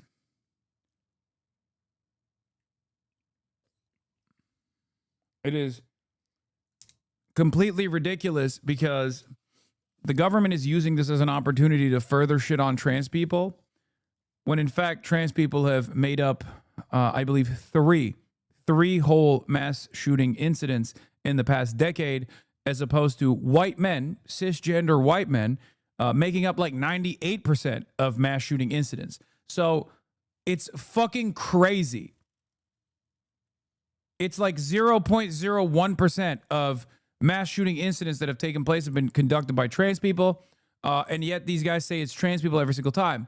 Now, this person could potentially have been trans. There's some evidence to suggest that they were a detransitioner, as in they were trans at some point and then or they were transitioning at some point and then decided, like, I don't want to transition. I'm actually assigned male at birth, and I'm AMAB. I'm male. I'm not a trans woman.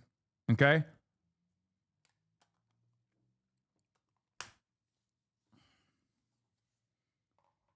But it doesn't matter. Because even if this person was trans, even if this person in the unimaginably unlikely scenario was not only trans, but also literally like a leftist or something, okay?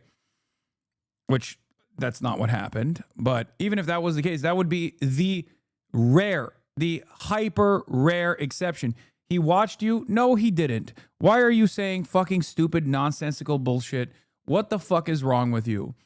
Why do you think someone who literally fucking talks about 6 million Jews were not enough or whatever the fuck and is like in these neo-Nazi circles would ever watch me or be a fan of mine? If anything, they might have known who I am and despised me. I don't get why people say fucking stupid shit like this.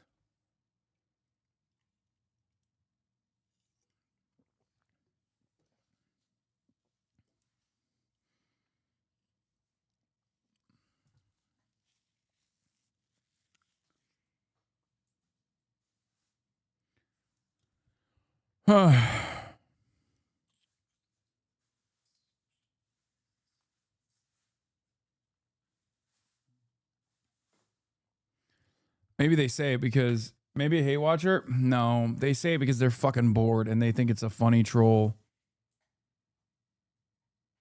They don't realize that there's already a bunch of people out there that are actively trying to claim that this is like another fan of mine. Okay?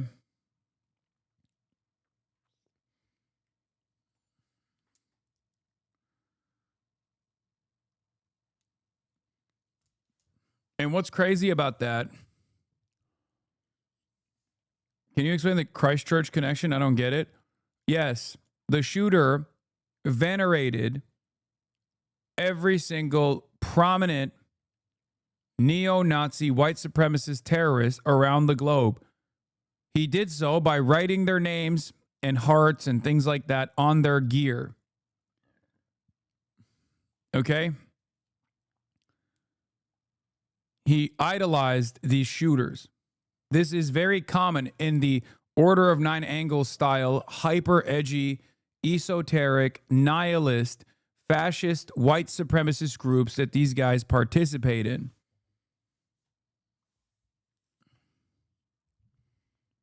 It's classic.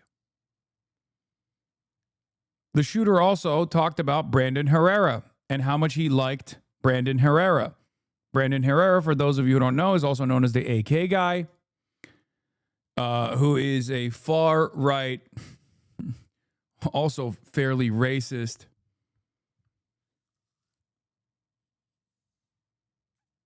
What? Haters tried to accuse you of making the shooter yesterday on your blast off? I don't care. You don't need to fucking actually bring this up.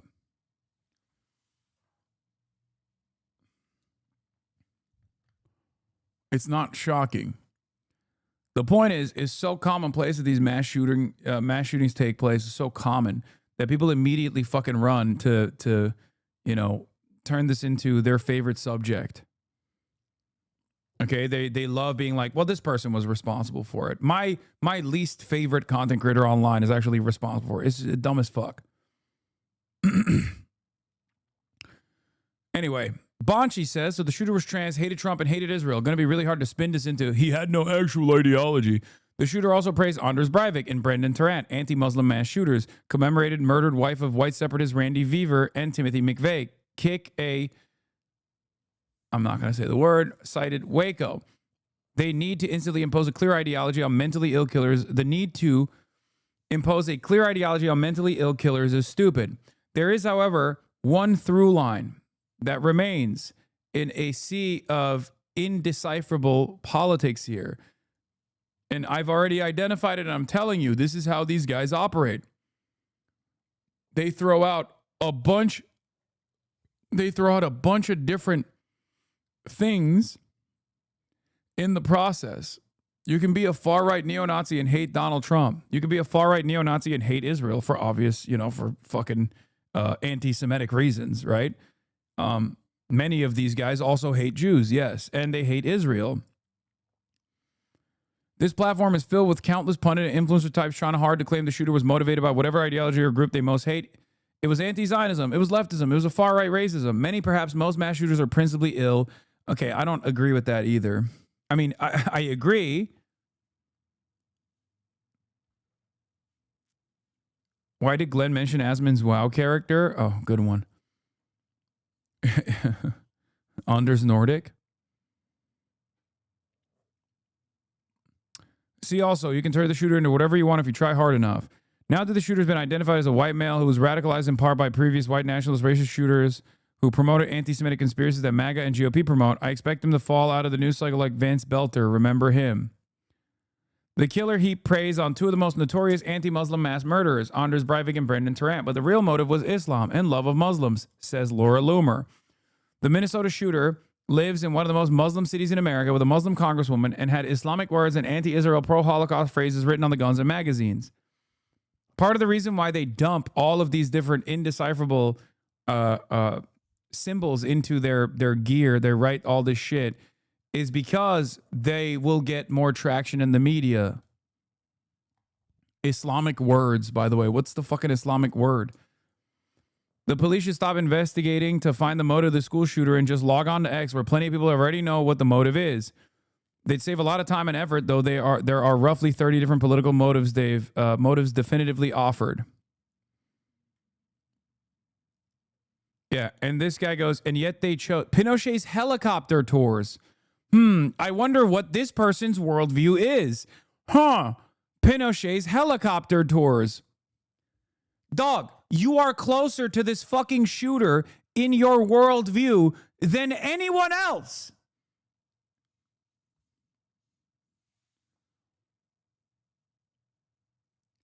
And yeah, of course, it's the school that the killer attended.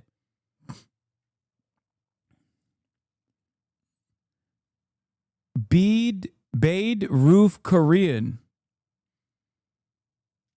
I don't get that reference. What do you mean? It literally has the name Pinochet in it. He's not even saying helicopter tours. He's saying Pinochet's helicopter tours. Pinochet used to throw socialists and leftists, his military dictatorship used to throw socialists and leftists out of helicopters. That was their famous method of assassination. Roof Korean is a racist dog whistle that harkens back to the LA Rodney King riots that took place. Korean store owners went to their rooftops with weapons to try and defend their stores out of fears that black people were going to come in and riot and fucking steal shit. Except the only person that they ended up killing was another Korean guy in the process. It's not even like a super common thing that took place. There was a couple photos of like one of the people and yeah, these guys are just, it's a reference to both a systematized form of fascist violence with Pinochet's helicopter tours, again, anti-socialist, anti-communist violence, and then a reference to decentralized people's militia movements in the form of the rooftop Korean. Yeah.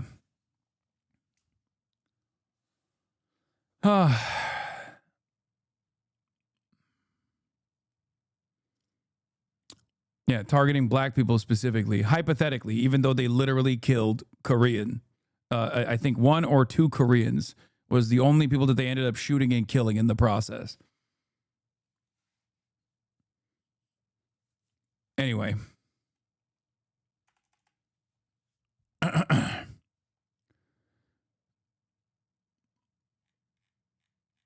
They shot 2, 1 died. Okay. It continues to blow my mind that you know all this. Why? I'm a fucking Ameriboo.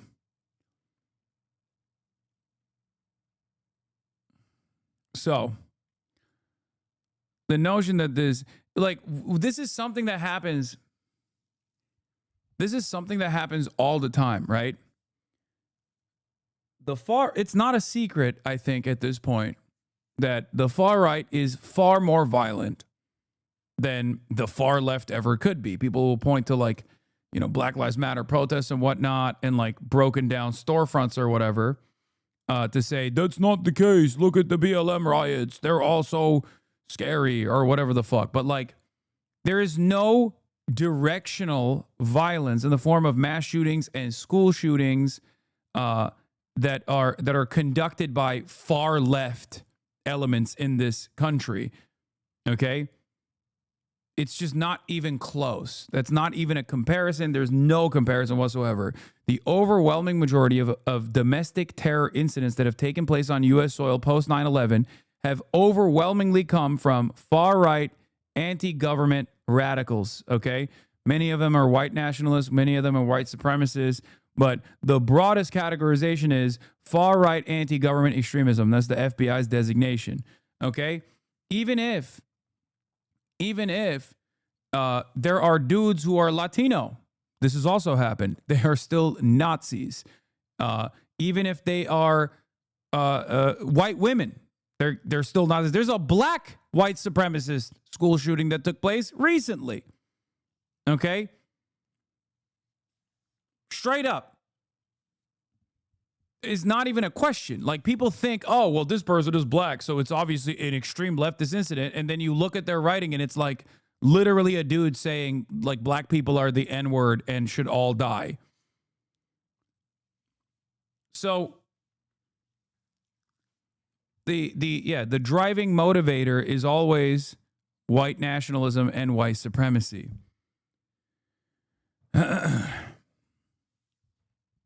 Is not even a question. But what's actually crazy about it, in spite of that well-sourced, factually based reality that I am telling you, every single time there is another white nationalist neo-Nazi terrorism incident on U.S. soil, the fucking white nationalist neo-Nazis go online and try to say, this is not one of us. That's a trans person. This is not one of us. That's a woke. Did they have a blue hair? That's a woke. Did they shoot Donald Trump? That's a woke. These guys are so fucking violent, they even unload on their own preferred presidential candidate at times. Okay? It's not my fault. That's a you problem. You got to deal with that. Even in like incidents such as David DePipe, the person, the fucking far-right psycho that went into Nancy Pelosi's home to try and kidnap Nancy Pelosi and kill Nancy Pelosi, we very quickly found out that his motives were because he was a Gamergate victim, which is so pathetic. This guy became far-right because of Gamergate, okay? And as soon as his motives were known, or even before his motives were known, people, including Elon Musk, tried to say, nah, he's a gay homosexual lover of Paul Pelosi. He's not one of ours. He's a leftist. He's a woke. He wokely tried to kill Nancy Pelosi. It's like, bro, you're in the forums with these guys. You look exactly like these guys. You see the world from the same exact fucking destroyed lens as these guys. You're probably egging some of these guys on to go and commit the acts of domestic terror. And then when they finally do it, you turn around and go, not me. I can see your fucking profile name. It says like Groiper Himmler pedophile 1488. It's you. You're the next one. The fuck do you mean this guy is a woke? You were in the chat rooms with this motherfucker, and now you're acting like he's a leftist. What are you talking about? And if you have a level of fucking shame in your heart for like this kind of traumatic incident unfolding, then you should maybe reflect on your behavior online before you start immediately claiming that this person is a fucking woke or a radical leftist or some shit. And ultimately, all of this is still a distraction away from the real point of contention, the real problem here, which is impossible to solve because we fucking love the thing that people use to commit these atrocities, guns. Okay? That's it. It's the common denominator. And because we're never going to get gun control and people are tired of trying to demand gun control, okay,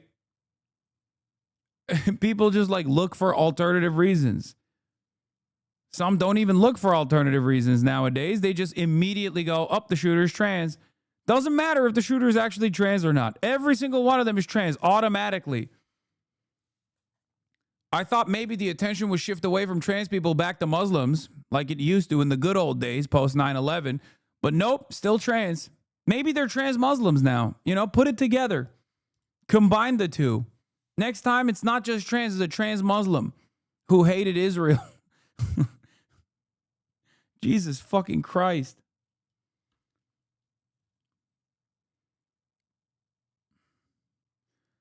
It's so crazy. At school and at church.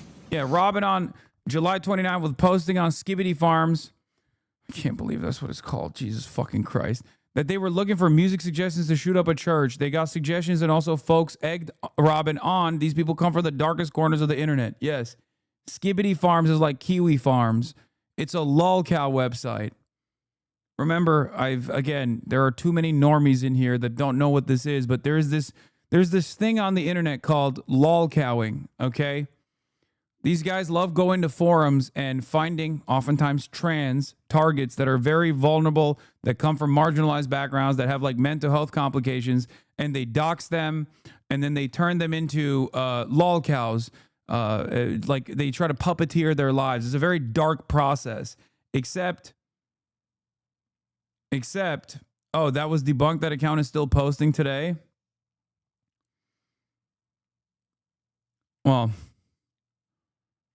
anyway, the process of lolcowing is still a very real concept, and it's very similar to the Order of Nine Angles.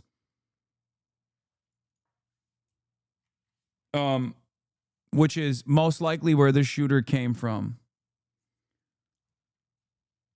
I'm Gen Z and don't know half the words you're saying.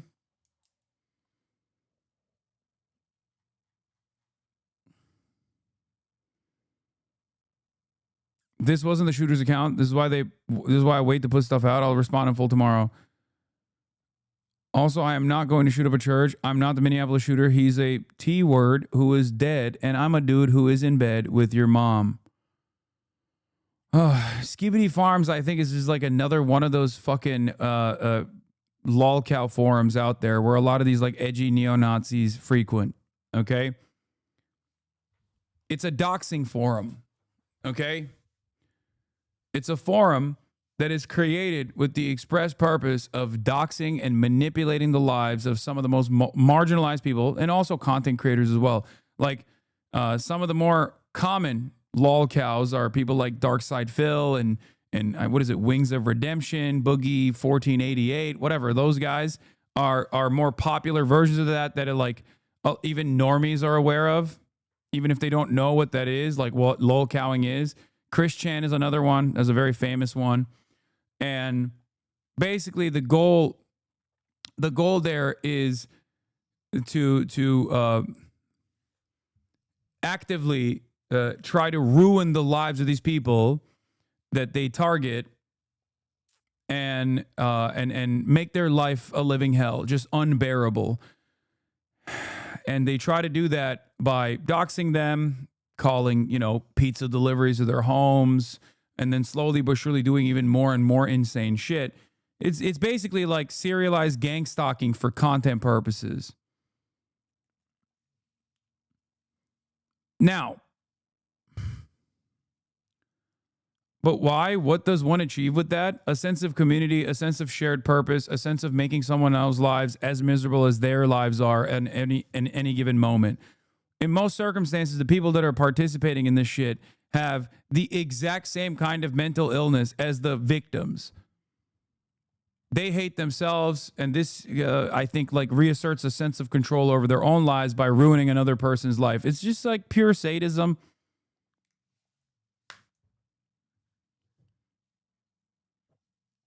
And some people enjoy it from afar because these people are fascinating, I guess.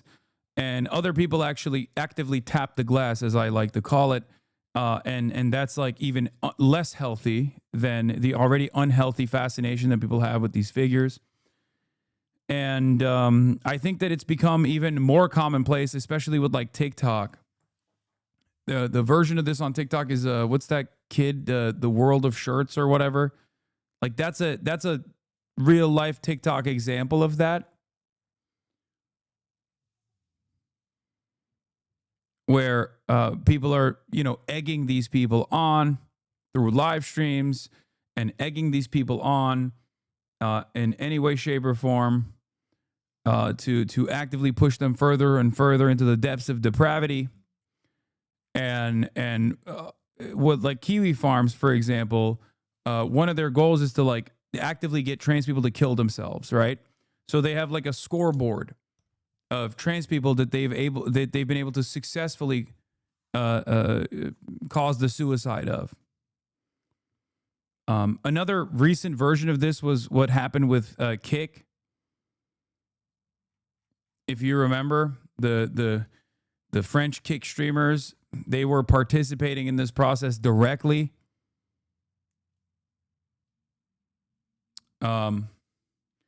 Yeah, it's a horrifying thing that has become more normalized as the internet has gotten worse and worse. So literally the worst lore iceberg ever. I mean, what do you want me to do? It's just a thing that happens online. It's really fucked up. And it used to happen less frequently, but now it's unfolding in real time, in broad daylight. It's like normies are engaging in it without realizing that they're engaging in it. But the reason why I'm bringing up all of this is because there's an even darker side to this, which is what the Order of Nine Angles is, where a lot of these people who are like deeply mentally ill that find themselves in the throes of radicalization, far-right radicalization, that desperately seek out even more edgy, more radical forms of self-actualization through, neo-Nazi sentiment and the like, find themselves in these groups called terrorgram groups. They're Telegram, which is a social media platform that's operated by some Russian dude and is, as far as I know, I think, or until recently was not, didn't have any backdoors into intelligence communities in the West. They have Lamau passing blame. What do you mean? So the victims hated their life? The victims? I'm not talking about the victim. I'm talking about the perpetrator of this act of terror. I think you might be too stupid to understand the English language. Like I'm very clearly communicating what is. The victims are little kids. I'm talking about the fucking mass shooter and how this mass shooter found themselves in this in the throes of radicalization. Why is this Asmongold acolyte? Anyway, I think you misspoke and said hate their lives as much as the victims. Oh, when I was talking about lolcowing. Yes, the victims in that situation do hate their lives. Yes. They do. Yeah. And they actually identify suicidal tendencies deliberately and push into it. They lean into it to try to egg them on, to drive them to the point of suicide. Yes. But this other thing that I'm talking about is different. And it's an even more depraved version of this, but structurally it works in the same way. You find like people that are just deeply mentally ill, deeply resentful, deeply angry, and they frequent these like Telegram channels, broadly known as Terrorgram. And the goal there is not dissimilar to the goal that lolcow enjoyers engage in. But in this circumstance, the goal there is to egg on one another to commit an act of terror. Okay? That's it. So these people are like, ooh, we're so edgy, we're being nihilistic. But the goal there is to get people that are in these Telegram groups to go out. They offer reverence and great respect to former white nationalists, white supremacist terrorists, and their ultimate goal is to become a revered figure such as those that came before them. And they actively egg people on, and this is yet another shooter that came out of one of these groups. I won't dignify the shooter's words by repeating them. They are horrific and vile. Call. But in short, the shooter wanted to watch children suffer. Yesterday was a tragedy for the city and our state. My heart goes out to the entire Annunciation community. Their loss is unmanageable. I want the state of Minnesota to know that when a tragedy like this occurs, we all stand together. Federal, state, and local law enforcement work together side by side. The FBI, the ATF, the BCA, Minneapolis Police Department, the Hennepin County Sheriff's Office, the Hennepin County Attorney's Office, including their victim advocates who have been working with the families yesterday and today. The list goes on. This has been a tough summer for Minnesota, but I take heart knowing that we all stand together in confronting this evil. Thank you. I'll turn it back to Chief O'Hara. New details come out about the moments inside the church. Yes. About the doors being locked, how that might have protected some kids. Could you talk to us about that? So the question was about the doors being locked at the church. Annunciation Church had a practice that once Mass began, they locked the doors of the church. This incident occurred shortly after the Mass was beginning. So there's no question that the fact that the doors were locked likely saved additional lives. At the same time, we also know that the shooter intended to barricade and did barricade the doors on the same side of the church where the shooting occurred. So what's particularly heinous and cowardly about this is these children were slaughtered by a shooter who could not see them.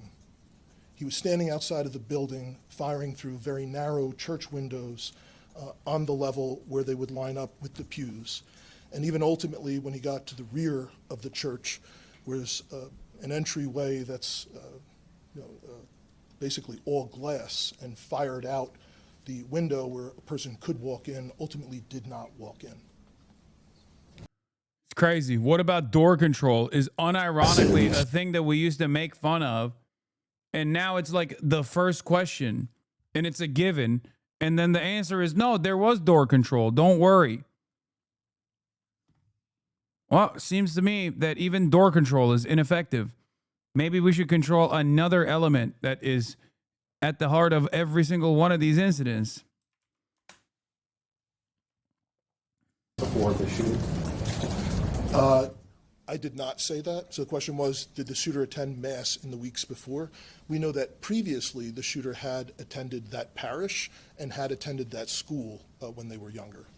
Is there anything, any evidence that this person was radicalized or part of some online groups or anything like that would have inspired this behavior? Yeah.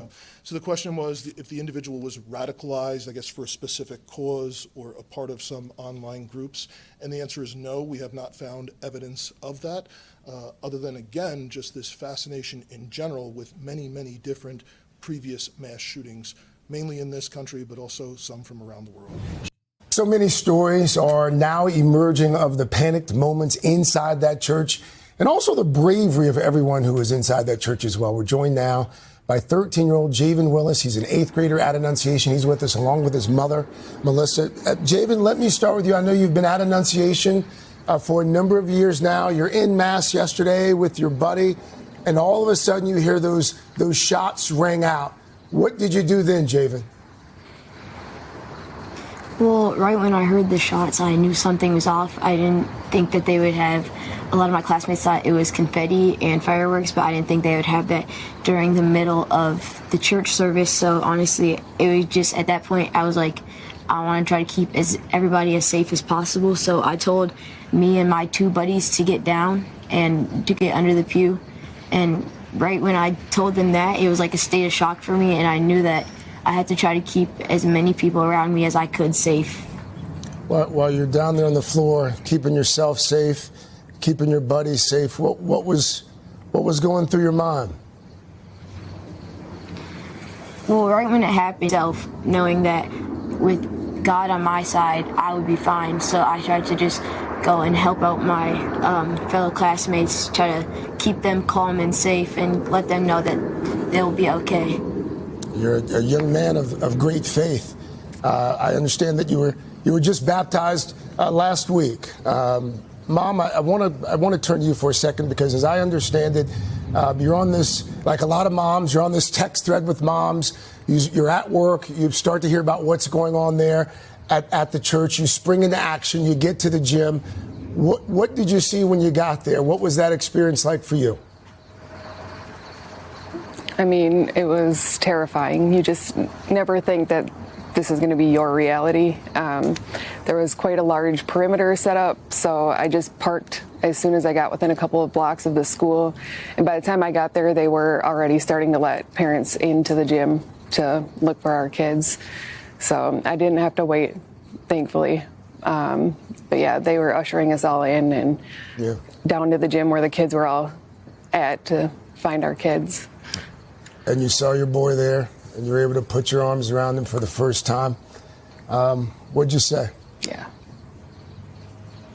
I just cried. I just thanked God and cried and held him. And, you know, just thankfully I was one of the ones who did get to see my kid when I got there.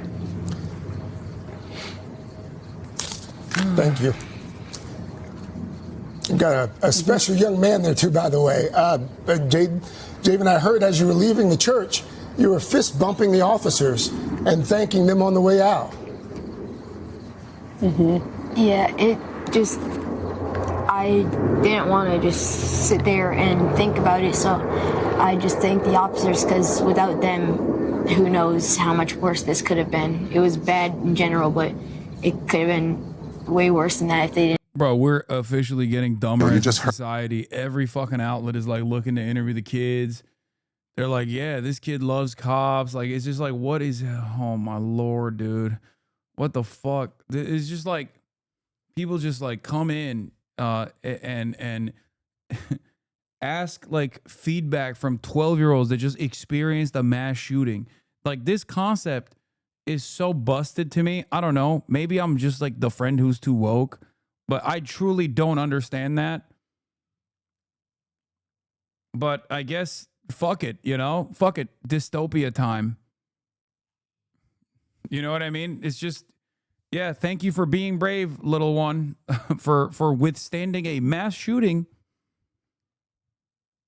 Like, that's crazy. Like, nowhere on the planet should a 13-year-old feel unsafe like this. Of course, this is the reason why I keep repeating over and over again that, like, a society that does this to its own children and refuses to find solutions to stop this from happening to its own children is not going to give a fuck about kids in Gaza. Okay? That's it. That's it. And it's not just like, it's white children too, which is the highest form of child in the eyes of a white supremacist society. We let little white babies get killed. So of course, nobody gives a shit about what's going on in Gaza. It's like a sacrifice that we must make because the weapons manufacturing, the small arms manufacturing industry has to, you know, keep turning profit year over year. Come on.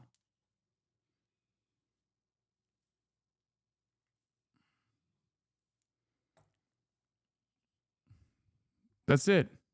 Heard Jonah Kaplan talking there with Anders Holeen, a father. He also caught up with Holene's 9-year-old daughter, June, who was inside the church when the shooting happened. And Jonah is here now with us. Jonah, good morning to you. Maurice, it's so tough to kind of just comprehend what happened, and especially when you talk with these incredible... RPG sauce, I don't want this sub. Can you take it away? No, you're cooked. Everybody now knows you are a diehard Hasanabi head. That's right. You have to live with that stain for the rest of your life. He's not even following, but he can write in the chat because he's subbed. Everybody point at RPG. Everybody welcome RPG Sauce, a lover of this community, a prominent fixture of this community, one of the most important parts of this community. You are branded, tarnished with a scarlet letter that will forever be a stain on your reputation on this website that you've been on since 2020-05-15.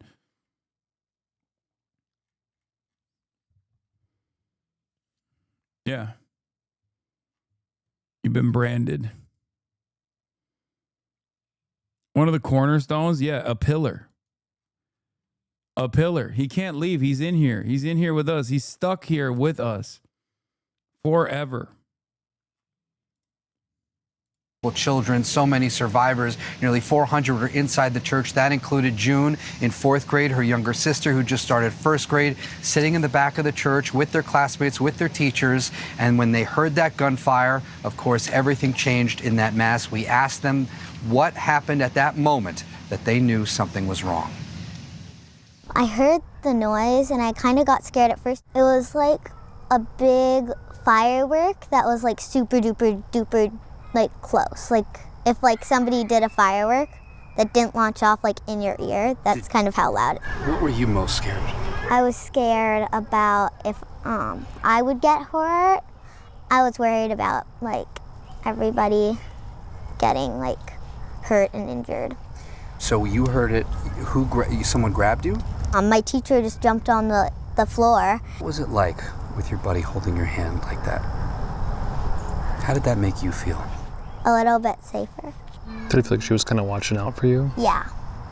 Okay, and you run to the Starbucks. Yeah. They were letting us like try and call our parents and stuff. Okay, there's got to be more. Well, this morning we're also learning more about the people impacted by this horrific shooting. Okay. Reagan. Thanks, Caroline. I have two questions for you. Sure. Democrats, including former White House Press Secretary Jen. I'm trying to think of any benefit to this, and all I can think of is maybe this resensitizes people to school shootings, but like, why the fuck do people need to be resensitized to fucking kids dying? No, I don't think this does anything. I don't think people think about like the humanity of the victims. I think it's just like a pure fascination, I guess. I don't know. I don't see what the newsworthiness of that is. We are the only country that thinks this is cool, by the way. I know. That's true. We're the only nation on the planet where this happens with regular frequency, and we just keep going, I don't know how to fix it. We know how to fix it. Nobody wants to fix it. It's just not happening. And Psaki and Minneapolis Mayor Jacob Bray attacked prayer and pushed gun control in the aftermath of yesterday's shooting. What's the White House's response to their comments? Yes, I saw the comments of my predecessor, Ms. Psaki, and frankly, I think they're incredibly insensitive and disrespectful to the tens of millions of Americans of faith across this country who believe in the power of prayer, who believe that prayer works, and who believe that. Oh my God. Oh my God, brother. Oh my God, dude. How dare you? How dare you speak out against the power of prayer? It's the only thing we got against the fucking stopping school shootings. What's the White House's response to their comments? That's what it is, yeah. Secretary Jen Psaki and Minneapolis Mayor Jacob Bray attacked prayer and pushed gun control. Attacked prayer and pushed gun control. I hate this fucking place, dude. We are so stuck. They said thoughts and prayers clearly don't work. This was a shooting at a church during the process of prayer. Okay? They're not even being like r/edgy atheists. Okay? They're simply saying a fact. They're saying that we need solutions. And thoughts and prayers is being cynically deployed as a mechanism to not find solutions. And now they've decided that this is the new culture war that culture warriors will fight on. Which is, well, how dare you come after Christian prayers? Just say you don't think mythology is real? Oh, you're so disrespectful. No, I just like, it's not even that. This isn't even about like a fucking admonishment of Christianity or prayer, dude. What the fuck? They are cynically reframing it as such in an effort to hyper focus on another perceived victimhood narrative. No, it's bait. He's agreeing with me and he's making a joke. But I'm not even saying like fuck Christianity or some shit. And neither are those people. Okay, I know that person was just like joking around. This is what Jen Psaki tweeted. Prayer is not freaking enough. Prayers does not end school shootings. Prayers do not make parents feel safe sending their kids to school. Prayer does not bring these kids back. Enough with the thoughts and prayers. I hate these fucking demonic entities too, because none of them give a fuck about God or Christianity, and they just simply wear it like a defense mechanism, okay? Like, yeah, Jen Psaki sucks or whatever. It doesn't fucking matter. She's not wrong. It's literally correct. Thoughts and prayers is most commonly deployed in the aftermath of these things, and there's a reason why people immediately joke about, oh, thoughts and prayers, because they just deploy it as a way to push the conversation back, to push the actual conversation that needs to be had, which is gun control, okay? They don't want real solutions to this, so they just go, oh, thoughts and prayers. Now, they've decided to attack people saying we need real solutions, not thoughts and prayers, by cynically claiming that, cynically making it seem as though these are like people demonstrating anti-Christian sentiment. It's another evasion mechanism. It's another way to deflect the attention away from a productive solution, even productive discourse. Okay? We pray because our hearts are broken. We pray because we know God listens. We pray because we know God works in mysterious ways and can inspire us to further action. Why do you feel the need to attack people praying for their kids when kids were just killed praying? Well, that's kind of the point, don't you think? That's kind of the point. Like, kids were killed while they were literally in the process of praying. We should do everything in our power to make sure that that doesn't happen. You know? Of all the weird left-wing culture wars in the last few years, this is by far the most bizarre. How dare you pray for innocent people in the midst of tragedy? What are you even talking about? He knows exactly what people are talking about. He has to posture like he's too stupid to understand. I don't think J.D. Vance gives a single fuck about Christianity or God or prayers, by the way. Okay? Suck my dick. I really hate to be all Reddit atheist, but like, if you're a religious person, what message are you supposed to take away from a mass shooting happening in a place of worship that your God willed it to happen? Either you heard God prayers and hates you, or you didn't hear, which means your prayers do nothing. I mean, yeah, it's just so stupid. It's so stupid. They should be like, oh, well, how dare you? How dare you attack thoughts and prayers? No, dumbass. They're not attacking the concept or the function of prayer. They're saying that clearly prayer doesn't fucking work. We need actual solutions, because you dumb fucks cynically deploy thoughts and prayers as a way to push the conversation back until people forget about it. Oh.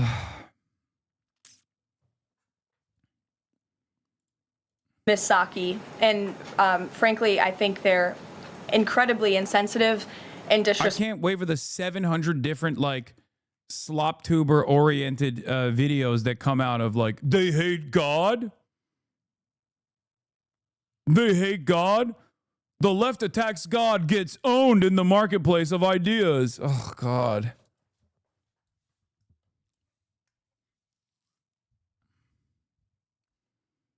It's just deflection.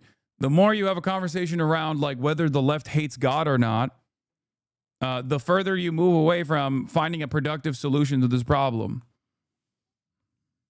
Respectful to the tens of millions of Americans of faith across this country who believe in the power of prayer, who believe that prayer works, and who believe that in a time of mourning like this, when beautiful young children were killed while praying in a church, it's utterly disrespectful to deride the power of prayer in this country, and it's disrespectful to the millions of Americans of faith. And I would encourage Ms. Psaki to pray for these families themselves who need it right now more than ever. Hey, Sean Hannity here. Hey, click here to subscribe to Fox News YouTube. We now turn to new details about who's behind a series of security scares on college campuses. This morning, as police in Minneapolis investigate the nation's most recent school shooting, college campuses across the country are grappling with active shooter hoaxes. We were eating, and me and him went to go throw out our garbage, and we saw the active shooter alert, so everybody started running off. In recent days, police flooding the University of South Carolina, the University of Tennessee, Chattanooga, and Villanova. We didn't hear anything, didn't see anything. An officer came in with his pistol drawn, asked us if we heard any gunshots. We said no. He said, pack everything up that you have, get out of the building. A swatting group called Purgatory is believed to be behind those hoax calls and nearly a dozen others, resulting in lockdowns and, in some cases, panic. Purgatory is a group of young people that are located in various countries. They come together online and they operate as an organized cell, target engaging in swatting for hire or swatting for their own purposes to include gaining notoriety. They want to gain notoriety so others will hire them for more swatting. At least 10 hoax calls to universities were apparently made using Google Voice services. The calls even featured the sound of gunshots. The Purgatory Group is said to offer its followers a menu of services, charging as little as $20 for each hoax threat. In some cases, those engaging in swatting are young. They are teenagers. I've seen cases where they've been in high school. They will sometimes get paid to swat, often not for a lot of money, but they really do it for the notoriety. They do it for the thrill. Now, officials are reminding people that issuing any hoax threat is a federal crime. A couple questions on the shooting yesterday. The first one, this is the second shooting involving a trans-identifying shooter who specifically targeted Christians and Catholic kids. What kind of consequences do the gender-affirming therapists, doctors, or even the parents of these shooters face after these types of shootings?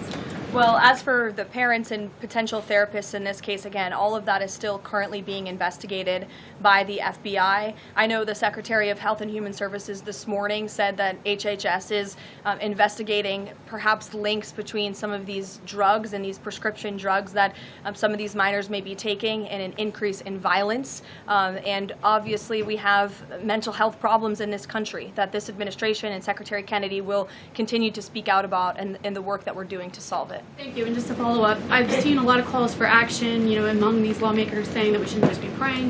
One that I've seen on the right, actually, is calls for the FBI to institute a new class of domestic terrorism that involves trans ideology. Is that something that the administration... Kennedy renews attack on antidepressants after church shooting.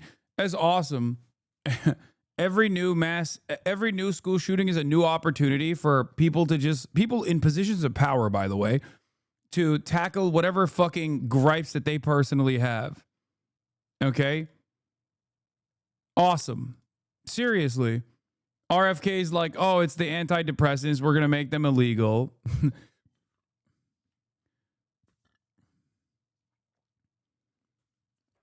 JD Vance is talking about how, the left hates prayer or some shit. There are people online that are, there are Kash Patel and other people online are like, oh, this is because of trans people. We should lock up every trans person. Incredible stuff. would support? I would have to check with the appropriate people on that. We do have other news this morning, including a mass. Yeah, meanwhile, the CDC is on fire.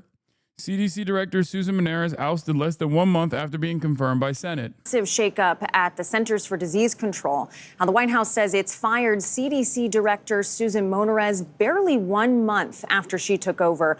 Her lawyers say she, quote, refused to rubber stamp unscientific, reckless directives and fire dedicated public health experts. Other top CDC officials have resigned. So let's bring in CBS News medical contributor Dr. Celine Gounder, editor at large for public health at KFF Health News. Celine, good morning. I want to start with the status of the director, Susan Menares, as well as these other resignations. What can you tell us? What do they think is going to happen if they cut access to antidepressants? These guys say mental health is the primary thing here, the primary reason why these sorts of incidents take place. And then they're and we want to make sure that the limited number of people who do have access to this medication no longer have access to it. What the fuck do you think is going to happen after that? What are we talking about?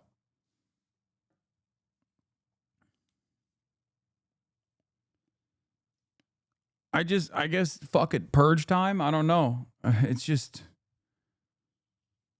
it is eugenics for sure. It's just, if you are in any way, shape, or form, suicidal, depressive, and you are medicating, and that's allowing you to be a functioning member of society, then, we're going to shut that off for you too. Is this a This is a complete meltdown at the CDC right now. I've spoken to dozens of employees at the CDC over the last day. Here's what they've told me. On Monday, Dr. Monarez was scheduled to have an in-person all-hands meeting to reassure the staff that they were doing what they need to be doing to make them safe. That meeting was canceled. It was considered not a priority. She was summoned to Washington, D.C. There's been some friction between Monarez and Kennedy over vaccines, in particular COVID vaccines, and the upcoming CDC Vaccine Advisory Committee meeting that's coming up in September. There are a lot of concerns about what's going to be said there. Is this going to be his moment to announce, vaccines do cause autism, of which I want to be clear, there's still no evidence of that. It's been thoroughly debunked. And then also that the administration has been unhappy with the way that she was talking about the shooting at the CDC. She wanted to write an op-ed about it, was stopped from doing so. And we're really dealing with a massive power vacuum, leadership vacuum, because it's not just Dr. Monarez who's gone. You have 25% of the staff that's been fired. It's the Centers for Disease Control and Prevention. A number of the directors of the various individual centers have also been pushed out. And then 3 additional center directors resigned yesterday. So if there's already a meltdown, there's already chaos, these calls for the ouster of Secretary Kennedy at HHS, which oversees CDC, tell me about those. I mean, are those helpful? Are they hurtful? What are people saying? Well, I can tell you overnight, Republican Senator Bill Cassidy, who's also a physician, he contested the removal of CDC Director Susan Monarez, and he said this will require oversight. He did not, however, address reports that she actually had reached out to him when she was dealing with some of these issues with Secretary Kennedy prior to her ousting. Senator Bernie Sanders said it's outrageous that Secretary Kennedy is trying to fire the CDC director for her commitment to public health and vaccines. And he's also calling for a hearing with Kennedy and the CDC director.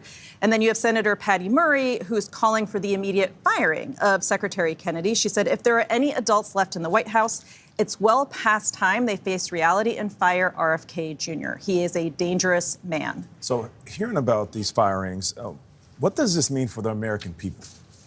Look, the CDC, and this happens so much in the background, a lot of people don't realize the degree to which the CDC impacts the health of their communities, because a lot of this is filtered through state and local health departments, nonprofits in your community, but everything from the safety of your food, your water, gun violence, immunizations, falls by the elderly in nursing homes. Ripple effect can touch all of us.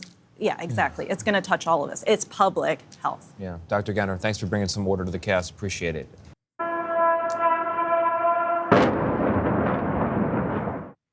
That was the scene as a wave of Russian drones.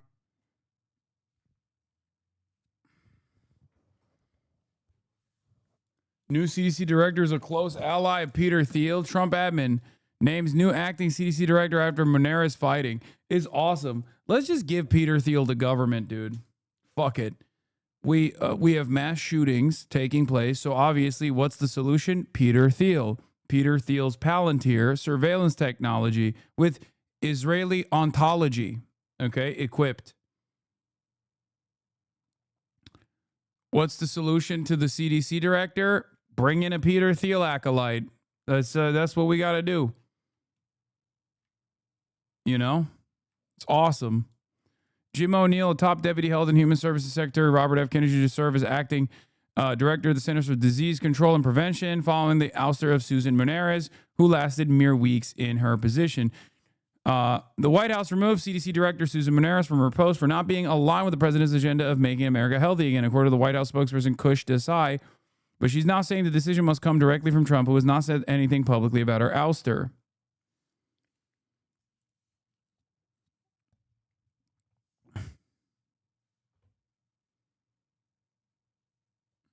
It's already been proven that SSRI meds raise your chances of self-harm.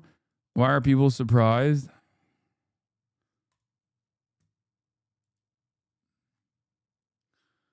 Why did these... Dude, you deserve this country. You really do. You deserve RFK Jr., bro. You know, good luck.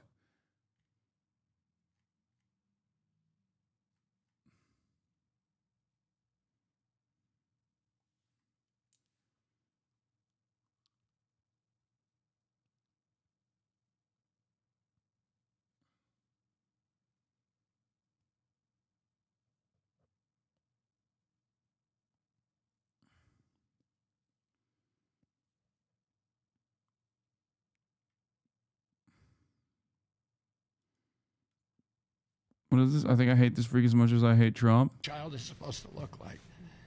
I'm looking at kids as I walk through the airports today, as I walk down the street, and I see these kids that are just overburdened with mitochondrial challenges, with inflammation. You can tell from their faces, from their body movements, and from their lack of social connection.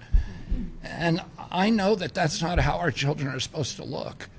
Dude, look at how you look. Look at yourself. Fuck you, me. That's not how a human is supposed to look like. And God forbid somebody try to take your peptides away. You can pry my peptides away from my golden hands. I will never give up my peptides, nor my HGH.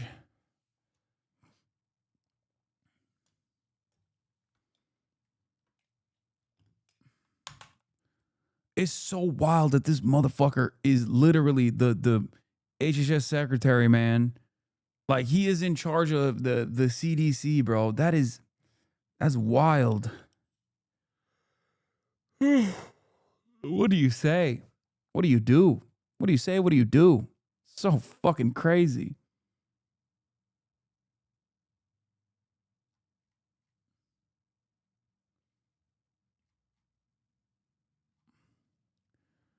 Three other senior CDC officials resigned on Wednesday in reaction to her ouster. By the way, what is this? Fascinating thread from one of the leading researchers of RFK Sr. assassination. I was a friend briefly to RFK Jr., but the more I got to know him, the more I saw how he really had trouble telling fact from fiction.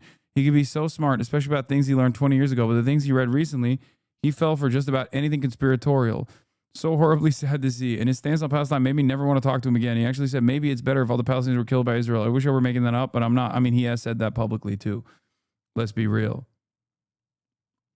I was introduced to him by David Talbot, who had known him for years, because Talbot couldn't talk him down from one of the disinformation lines in the JFK assassination story, that James Field killed JFK. He asked who knew that story could talk him out of it.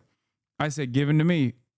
We wrote about that in Probe, and I could convince him. He ignored my arguments, but when I sent him some actual data proving File's story to be false, he listened. Then I gained further credibility with him when I said, by the way, I know for a fact your father didn't approve of the Castro plots. Neither JFK nor RFK did, and it's in the CIA's own files that they didn't. That bonded us for a time. But then October 7 happened. I had a series of emails and phone texts with him. I think there was one voice combo in there as well. He kept quoting Alan Dershowitz as if he were an unbiased party.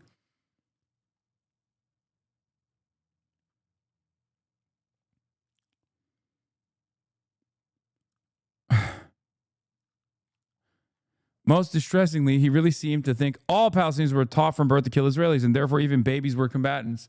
To be. That had to be completely destroyed for Israel's sake. I was horrified. I said to him, Bobby, you sound so racist. And that was pretty much the end of our discussion. He had launched his presidential bid and politely excused himself from further conversation. You know, it's really funny because he's also deeply anti-Semitic. It's just like he is like anti-Semitic in the way that you would assume him to be anti-Israel. You know what I mean? Like that level. I mean, he very openly said that the COVID-19 pandemic was like crafted by Ashkenazi Jews and the Chinese as a bioweapon to kill non-Jews and non-Chinese. Like, that's crazy.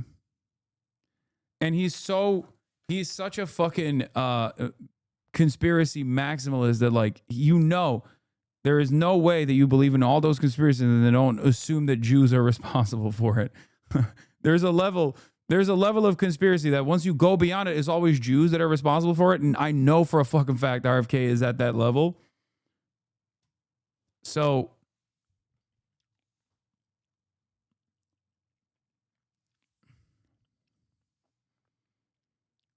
he just loves Israel, though.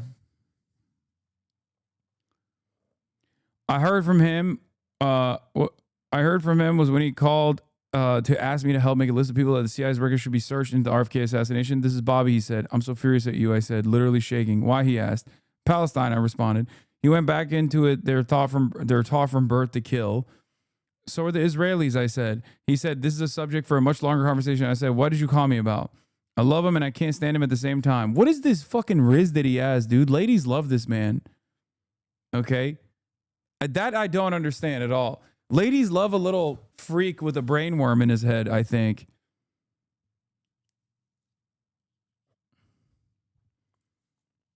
He's a Kennedy? No, I don't get it, dude. He has evil riz. He really does. Chat, you don't understand. It's not even like Carol Hines or Cheryl Hines or whatever her name is, like the Larry David's wife in Curb Your Enthusiasm that he's married to.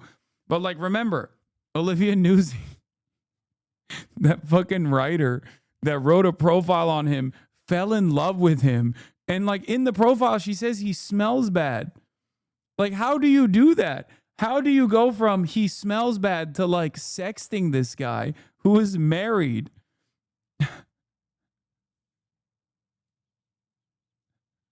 It doesn't make sense. No, we don't claim liking that man. Please, I beg you. You just have never been around him, okay?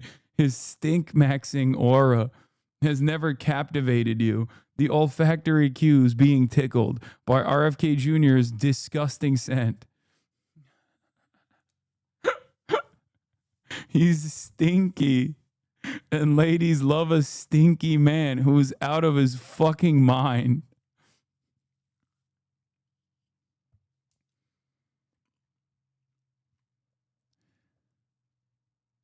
Oh, how can someone who has a big heart in some areas have such a cruel heart in others? He's a huge walking contradiction, but one thing I know for a fact, his truth meter is broken. Yeah. He's a quirked up stinky boy.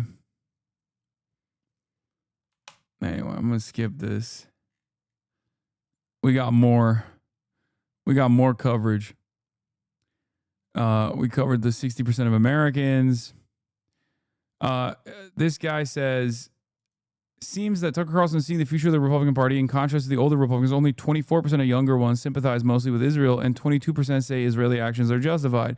More young Republicans say U.S. policy in the Middle East mostly serves Israeli than U.S. interests.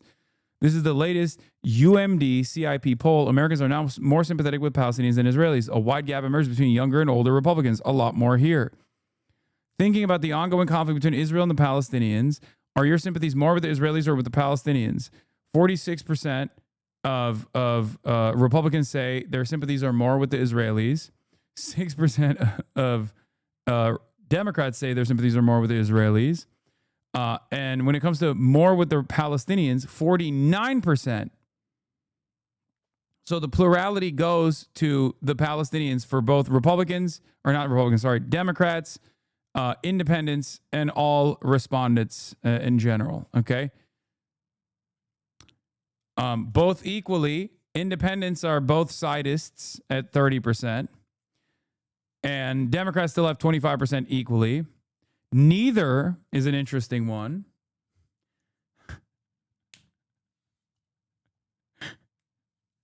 The let God sort it out understanders. By the way, there's a genocide happening. I just want to remind people. So, like, not taking a stance or saying equal parties are actually responsible for this genocide is, again, completely insane. Of course, neither is probably the most insane, I guess. Like, well, I don't know about this. Neither is just like, I don't care about anything, dude. Anyway, thinking about the ongoing... America is such a deeply... This is why Dems aren't dropping Israel. Women are stupid. What? Poopy pee-pee man. Are you okay? Take a day off for that statement.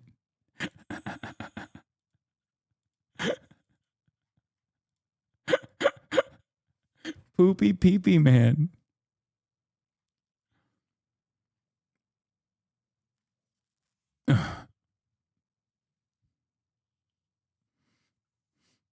Anyway, they're usually chill. Oh, you mean poopy pee-pee man?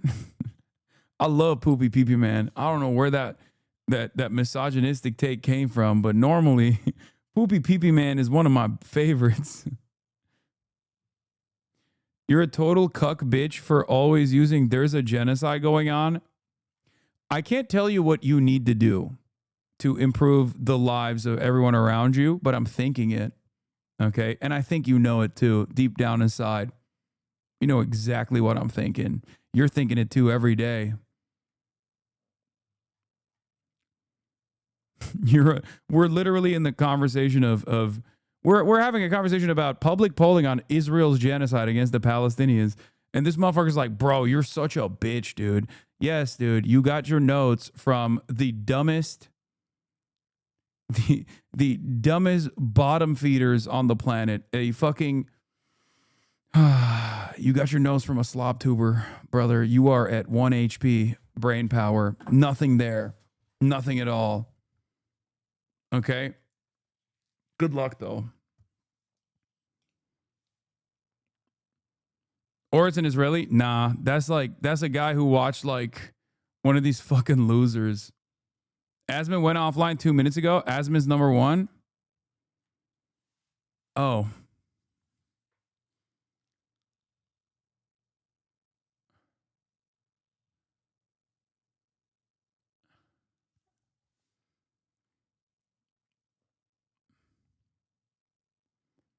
Nice. Welcome back to the 8 Hogs.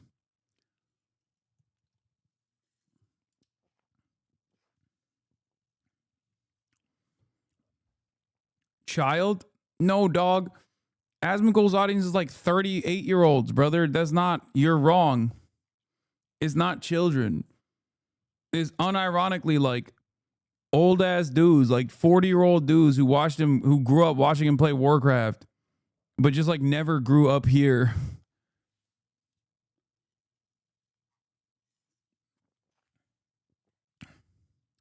Trust. It's much sadder than you think.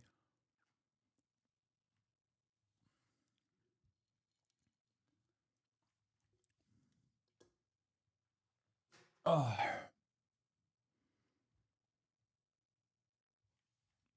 Anyway, let's continue. Thinking about the ongoing conflict between Israel and Palestinians, are your sympathies more with the Israelis or the Palestinians? 46% of Republicans say with the Israelis, 49% say with the Palestinians, both equally. Wait, that's the one that we just looked at. Oh, this is the this is the demographic breakdown. Republicans 18 to 34, more with the Palestinians.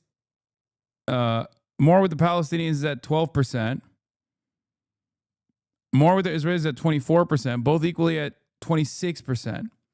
For Democrats, Democrats between the ages of 18 to 34, 58% of Democrats sympathize with the Palestinians more, 15% sympathize with both equally, and 7% sympathize with neither, and 17% for 18 to 34 don't know.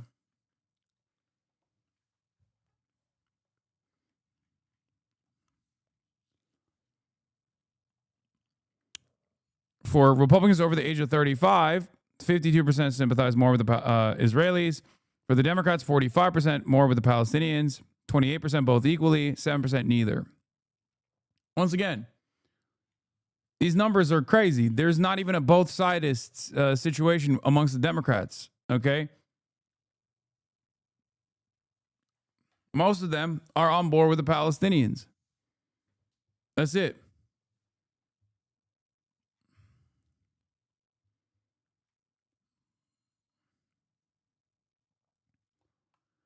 You are saying 40-year-old old ass is really that old ass? I'm genuinely asking. No, but if you're a 40-year-old and you're getting your notes from a dude who doesn't shower, if you're getting your notes about politics from a dude who's just like literally openly, by his own admission, does not shower and doesn't really know anything about the issues that he speaks on, even though he somehow comes across as though he has a conviction, then you're kind of a fucking loser. That's it. You know? At least with someone like myself, you can, I have enough experience in this field for the past decade plus. I have a track record that I can point to, political convictions that I have, and things that I've done in the process of pushing for said political convictions. Also, I went to school for it too. That's another thing that I don't really talk about too much, but I probably should. And I shower every day, sometimes twice a day. So that's one. That's a thing, I guess.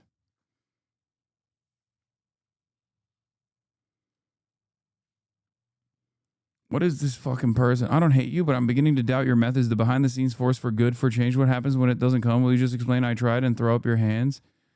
Are you the schizo poster who's been talking about, this has nothing to do with religion. Religion is a scapegoat.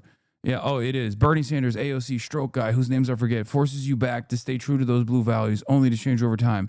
I understand your grind, your hustle. You're a businessman too. And if you had to pick between the two, you're more of a businessman than a revolutionary. Congratulations. You've successfully turned communist talking points into capitalism. It's commendable. Hasan only supports people with motion, grassroots candidates. It's turning into a fool me once, fool me twice situation.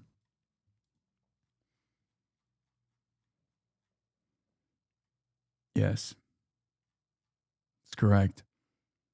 That's why I'm spending the weekend at People's Conference for Palestine in Michigan, and then we'll be going to Minneapolis as well to try and offer a boost to Omar Fateh, who just got fucked over by the DFL, and of course Graham Plattner as well. But that's only because I'm trying to fool you into commodifying socialism into capitalism. Anyway, I didn't realize Caroline Leavitt works at Twitch. Jesus Christ, Zach Boosie's got fucking takes.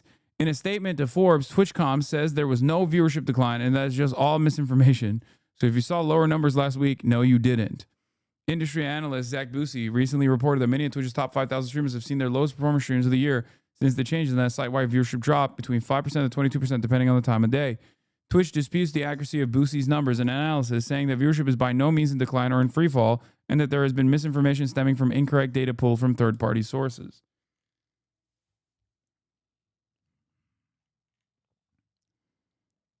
Yeah, I don't know. Speaking of cringe, Twitter users have found Ethan Klein's old Reddit profile named user pedotroll from 2010.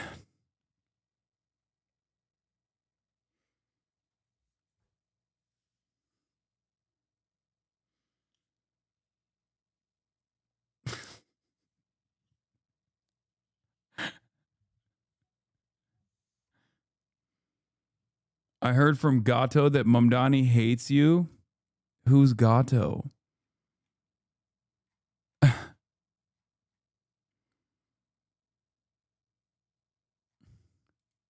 Why would he hate me?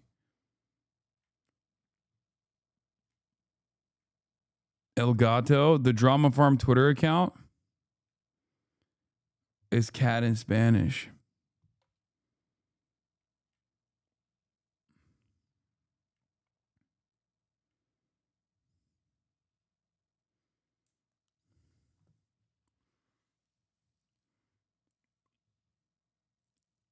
Anyway.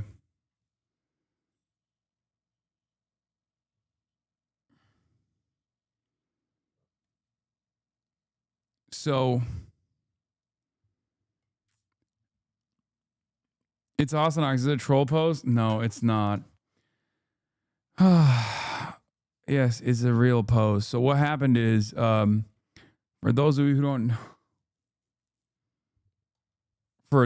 don't know, he's so shameless that he uploaded his 100th Hasan snark vid to try to distract people. I don't think that's gonna work, man. What ended up happening is Destiny and Ethan started duking it out. From what I understand, Ethan is like trying to do another like Ethan a while back got very offended in the GQ article when the journalist asked me directly to my face whether or not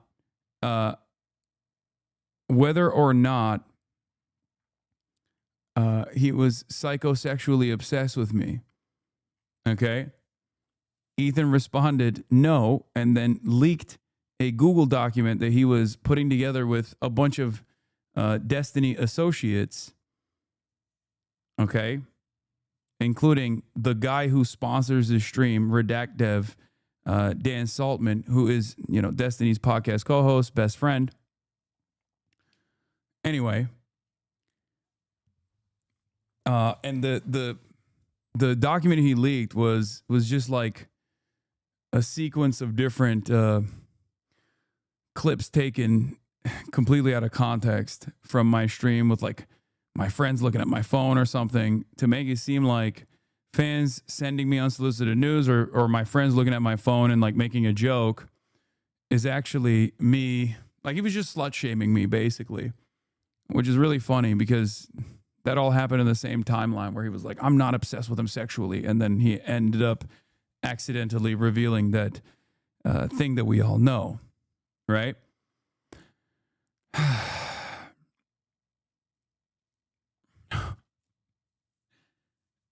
And I think in the process of this happening, he wanted to make sure that he like shed the you're getting all of your notes from Destiny reality.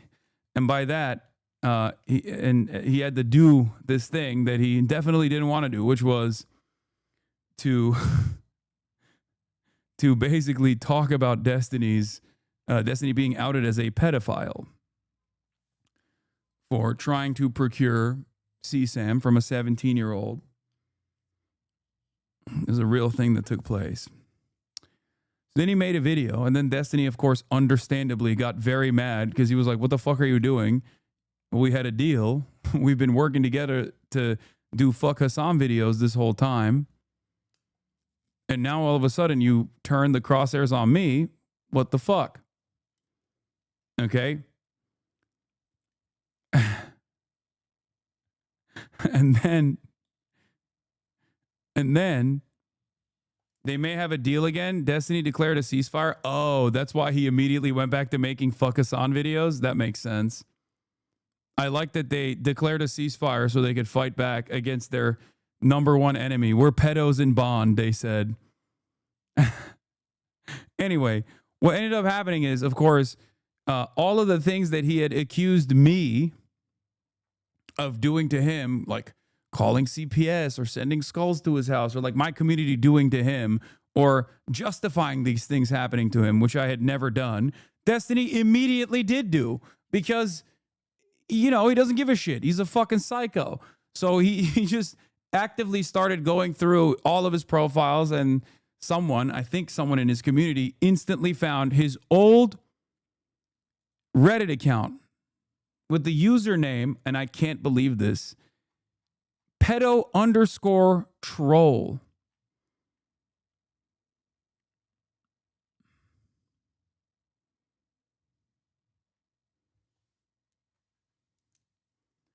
Yeah, from 2010.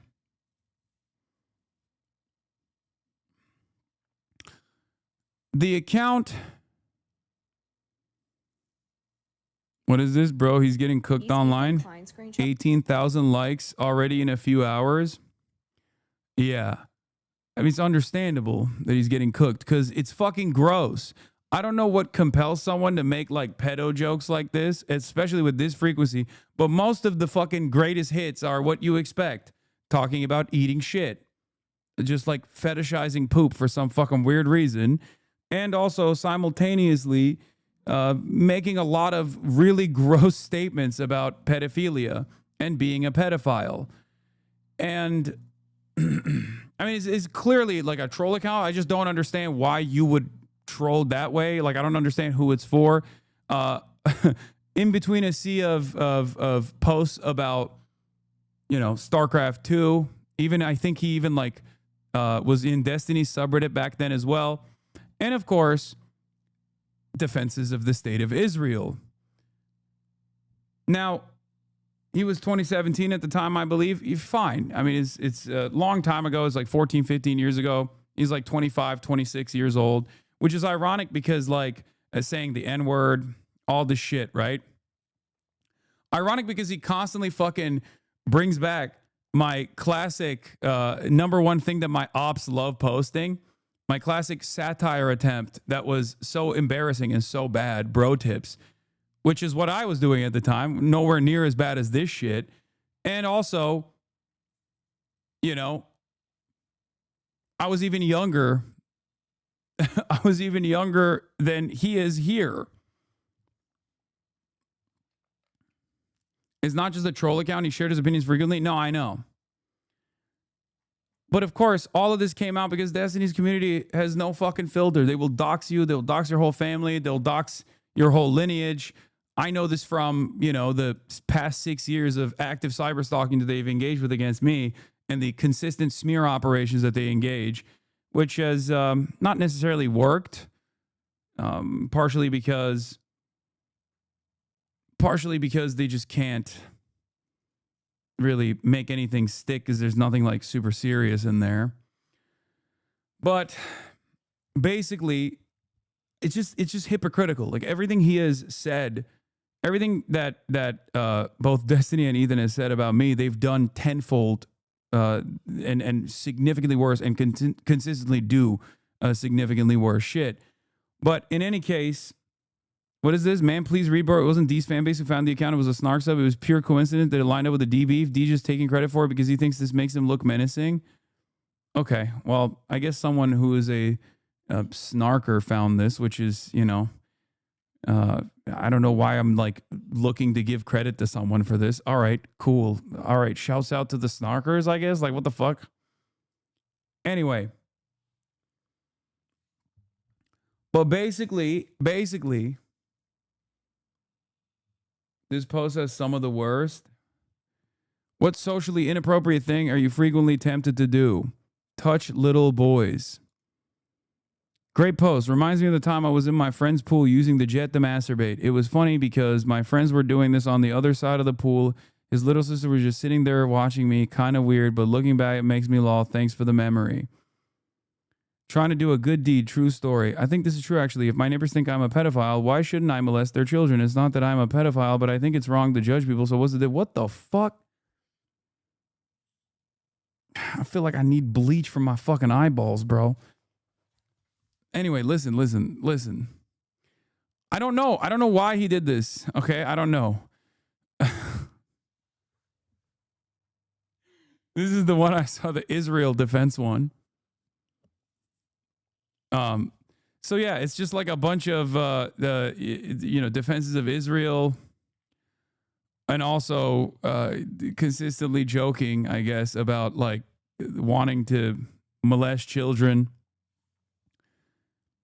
In any case, I don't understand who would do this for a troll. Like I don't get it. I am Israeli and this is my comedy. Okay, listen. The vibes are fucked. Okay? The vibes are unimaginably fucked. But apparently in a sea of like pedo posting, he would also like promote his YouTube channel before it had like 1,000 subs.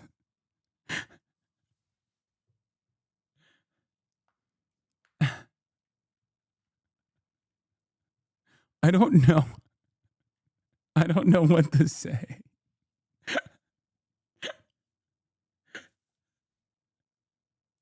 What the fuck?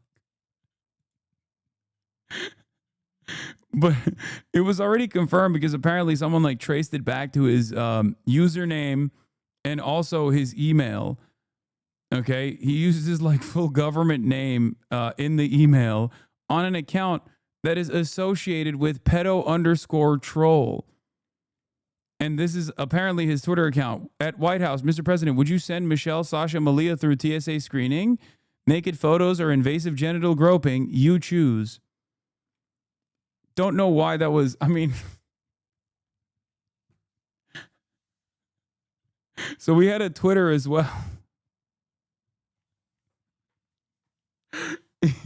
He didn't just have a Reddit. He had a Twitter account associated with the same name. He was like, man, Pedo Troll is such a good name. I gotta go and open up a Twitter account with this name before someone else gets it. He was like, I have to. This is such a good username that I must be the first one to this username. He's what, 25 or 30 here? I think he's like 25 to 27.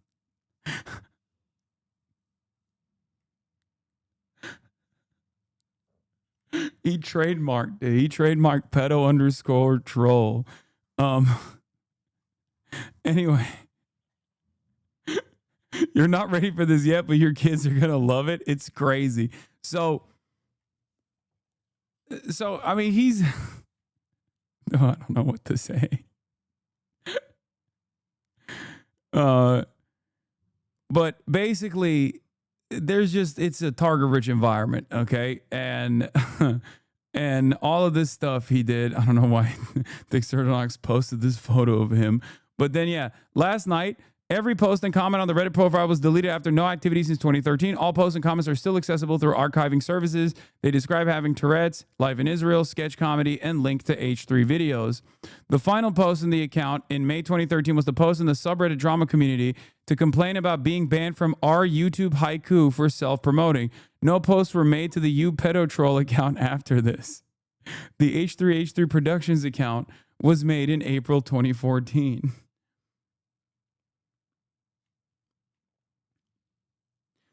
If you did this, he would talk about it for 2 years and make a video on every single post. Oh, for sure. For sure. Okay? For fucking sure.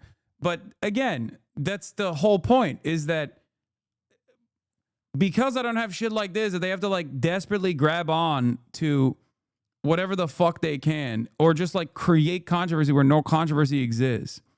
But apparently, he then turned around and admitted it. H3 podcast host Ethan Klein confirms in Instagram story that pedo underscore. I can't.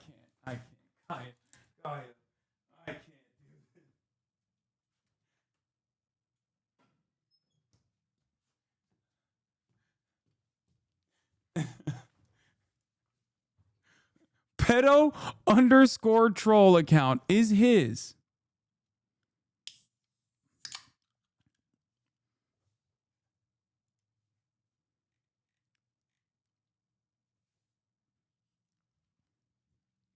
I have nothing to hide or apologize for, he wrote after deleting everything on the account last night. Oh, my friends, I have a terrible confession to make. Yes, it is true. My 15-year-old Reddit account was identified by using a doxing website that lists a history of all emails and passwords that have been leaked and illegal data breaches. A post last night was made on the Snark subreddit by the person who obtained this information. With Reddit's help, this person was able to disseminate this illegally and maliciously obtained information to a community whose sole purpose is to harass me, my family, and my employees. In doing so, some terrible revelations were made. I think he's talking about Destiny, I assume, right? He's not going to blame this on me, I hope. Or is he going to blame this on me too? Am I responsible for CPS, the skulls, and the reason why half of his community left, and then his community got overtaken by Molestini's community? All of this is me. I did this. Did I do this too? Chat, have I done this? Does he think I did this?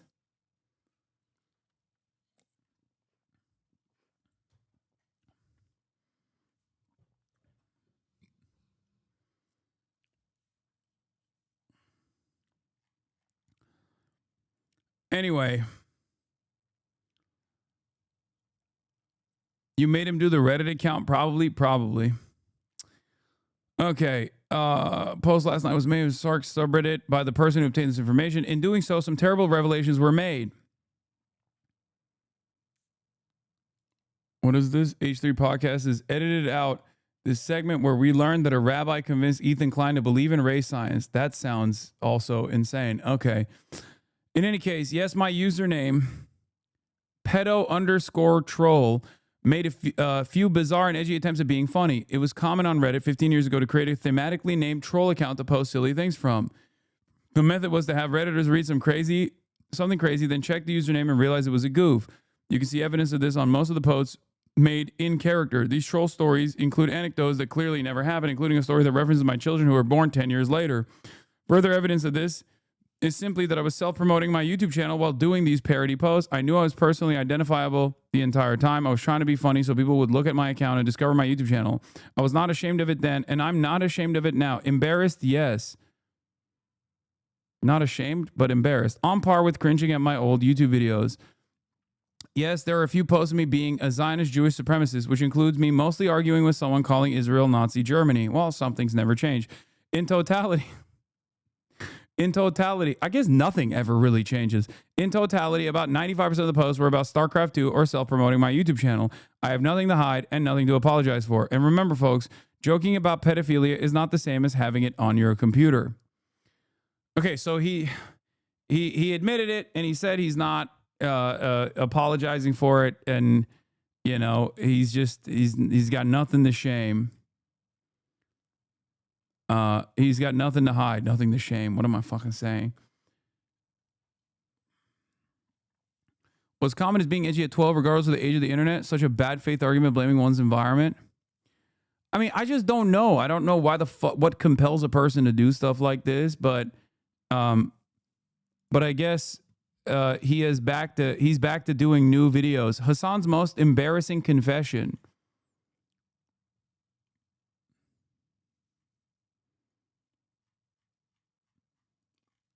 Yeah. Oh no, they found my old Reddit account where I constantly make pedophilic jokes. Better post a video about Hasan. That should work. Honestly, it might literally work. Because a lot of these guys don't give a fuck. They themselves are pedophiles. They don't give a fuck about pedophilia.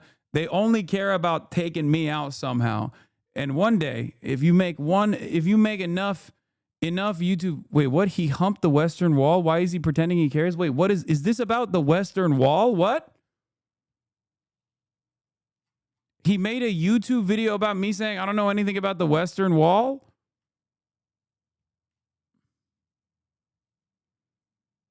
He made it to the front page of the Reddit. Ethan Klein's old Reddit account was clearly leaked, or recently leaked, to which posts were found Ethan comparing Palestinian people to underdeveloped monkeys, making extremely disturbing comments about sexualizing children, and much more.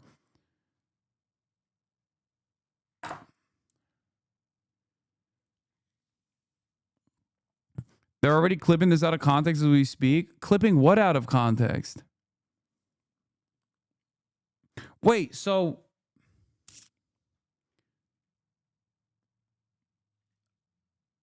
Wait, hold on. So he made a YouTube video about me being like, I don't really know enough about the fucking... He didn't understand the wailing part of the wall? No, So it's something that I said personally that I don't like understand the wailing wall thing. Like, I don't understand its significance, and that's it? Okay, yeah, I didn't understand the Wailing Wall. What is it anti-Semitism to not know? Am I supposed to know? What's the argument that I'm supposed to know the Wailing Wall? If I want to talk about Israel, I have to understand the significance of the Western Wall. Is that what it is? Or is it anti-Semitism? Anyway, it's obviously clearly a fucking distraction, which is crazy. They said you claim to be the expert of Israel, so you should know. I mean, I know a fuck ton more than he does about Israel, Israeli history, Palestinian history. You can know all of that without knowing the historic or religious significance of the fucking Western Wall. I just know it as the wall that like Western leaders go and kiss. The wall before I learned more about it. I guess if I had only downloaded the Western Wall pack, I would have known why Israel's genocide is actually perfectly fine and Hamas kind of deserves it. Hamas is the reason why Palestinians deserve Israel's genocide. Yeah.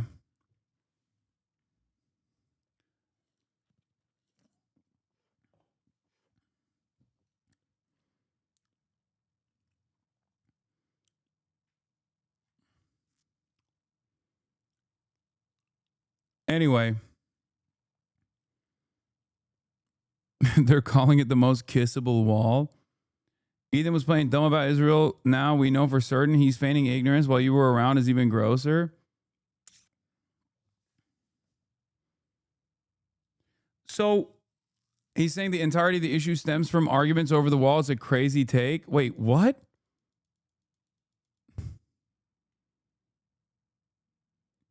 Is he going back to the fucking, this is a religious conflict meta? Is that what it is? That's why.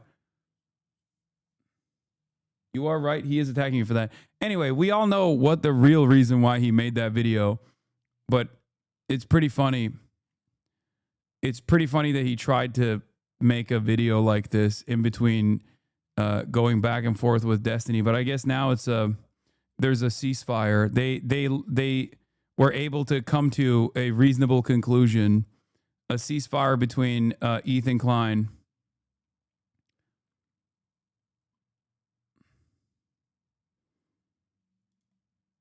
What is this? Oh, no, I'm not fucking logging on. What the fuck? They're having a pedo off? So...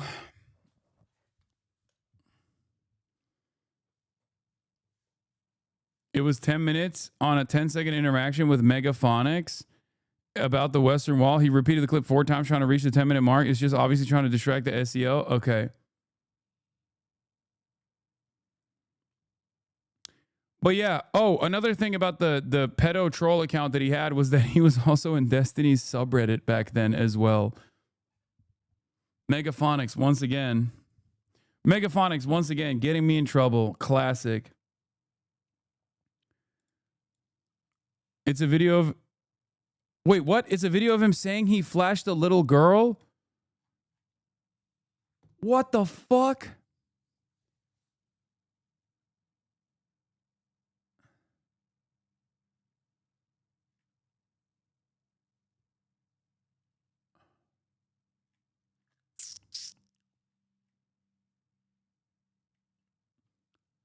Okay, that's insane.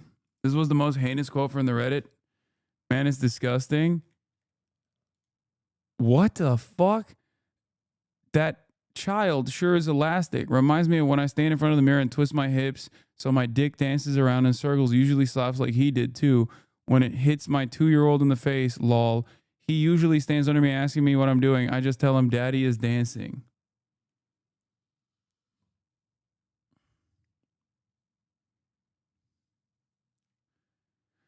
So what I don't understand is like let's say he was trying to be like as edgy as possible, right?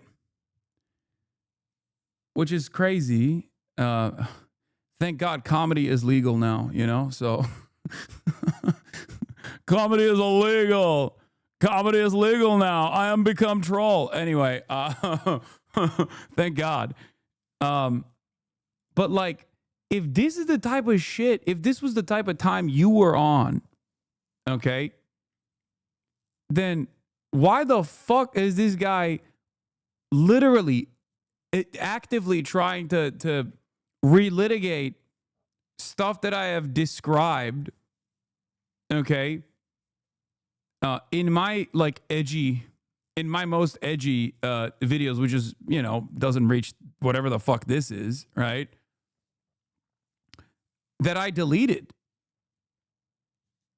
that I made as an attempt at satirical humor and was a failure, that I recognized was a failure 13 fucking years ago at this point, and deleted 13 fucking years ago. And this guy is still turning around and being like, you know what though? Hasan, he's bad. What's the method here? Because like, ironically enough, he should have probably used the thing that he was sponsored by, Redact Dev, which is supposed to delete all this stuff, you know? Owned by another one of my fucking insane stalkers, Dan Saltman. Makes this whole situation even funnier, I feel like. And it was also Destiny's second in command and best friend. Isn't that weird that Destiny's second in command and best friend is one of the only fucking remaining sponsors of the Ethan Klein podcast? All the entire time he was like, I don't know who Destiny is. I don't even talk to him at all. I've never met him. I don't know anything about him. Only to reveal that he was actually a massive fan of him after he called him a pedophile.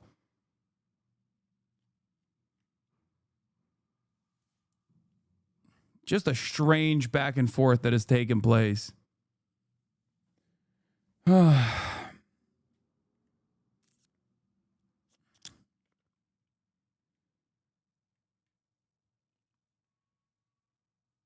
He's also spouting race science. Yeah.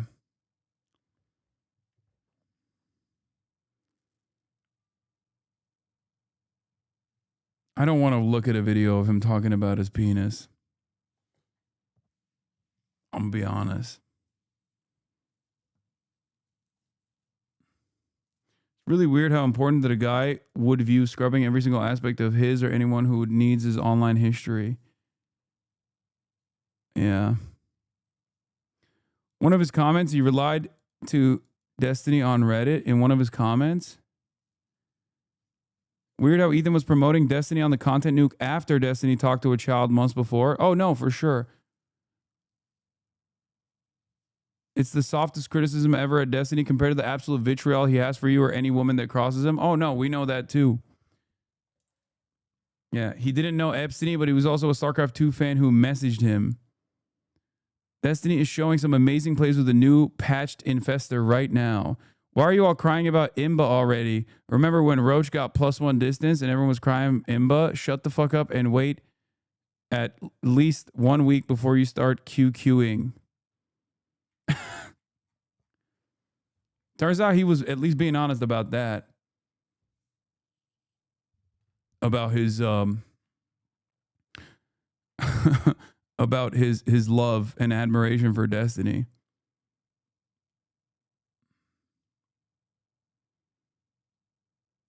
Ethan Klein Insta story Hasan? What the fuck is this? X days since Ethan talks about Hasan. On the back foot of Ethan Klein's old Reddit account has been found. Lamount is wild. No mentions of Hasan. As Ethan Klein goes after Destiny, he still has to mention Hasan. Oh yeah, I guess there was 2 days where I didn't. Wait, oh, never mind. Ethan Klein will not stop harassing Taylor Lorenzo and Hasan. It's embarrassing. What's the maximum distance? It's just every day he just posts 0.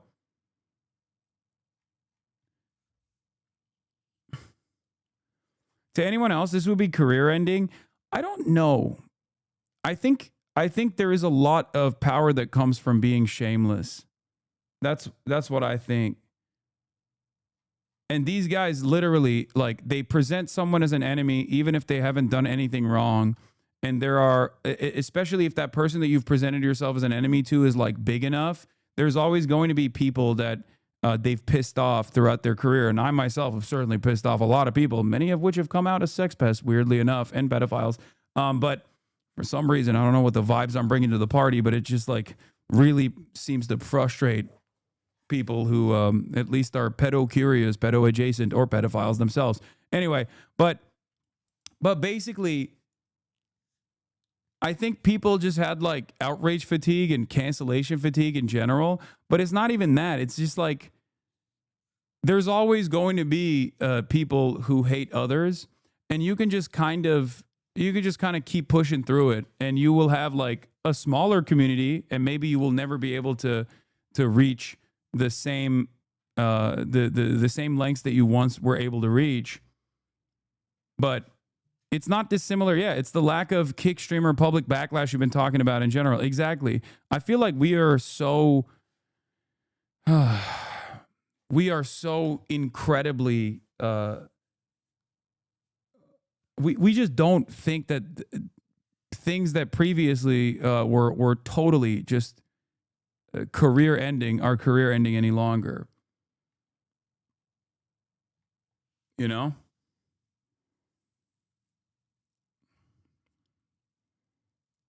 That's it. What is this? Stop. But basically,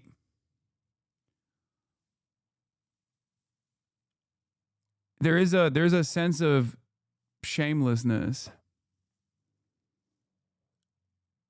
And yeah, I don't know. I don't know how we like solve this problem in general. I just wish people would be like a little bit more normal, but they won't. And seemingly a lot of people don't give a shit. It just like makes you feel bad for a brief moment, and then you just continue.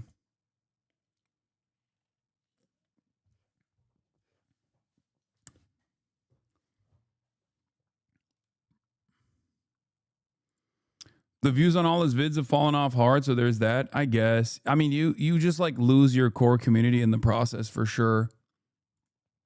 You lose your core community, you lose your actual fans, but you cast them aside if you don't care.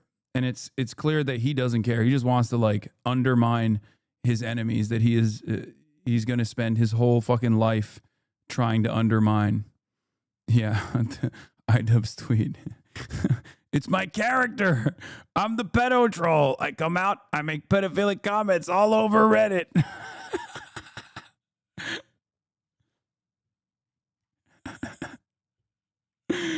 Oh, that's funny. It's all about the bag in the end. Nothing seems to matter outside of it anymore. No, dude, I think if it was the bag, if it was about the bag at the end of the day, he wouldn't be doing this shit. He would have had the wherewithal to like listen to his crew, listen to whoever is in his like immediate orbit that's like, dude, stop doing this shit. You're fucking up our careers. You're fucking up your career. You're destroying everything that you built. Time until Hasan. Total minutes it takes to reach a mention of Hasan Piker's name during the H3 podcast. From October 16th, 2024 through June 20th, 2025. So there is at least one mention of Hasan, with the exception of 1, 2, 3, 4, 5, 6 episodes. That's not surprising.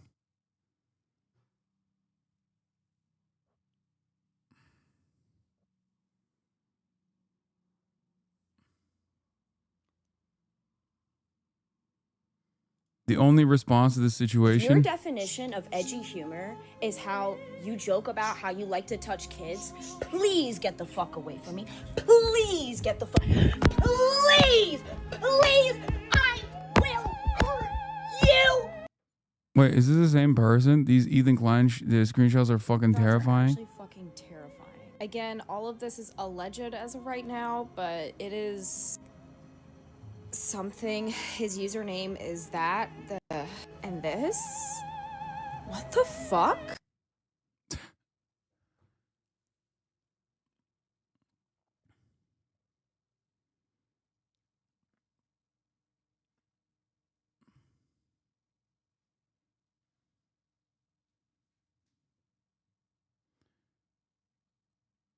Yeah.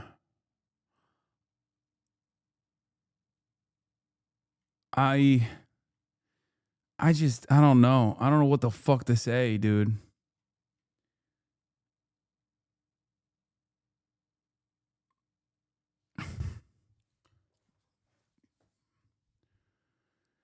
Oof.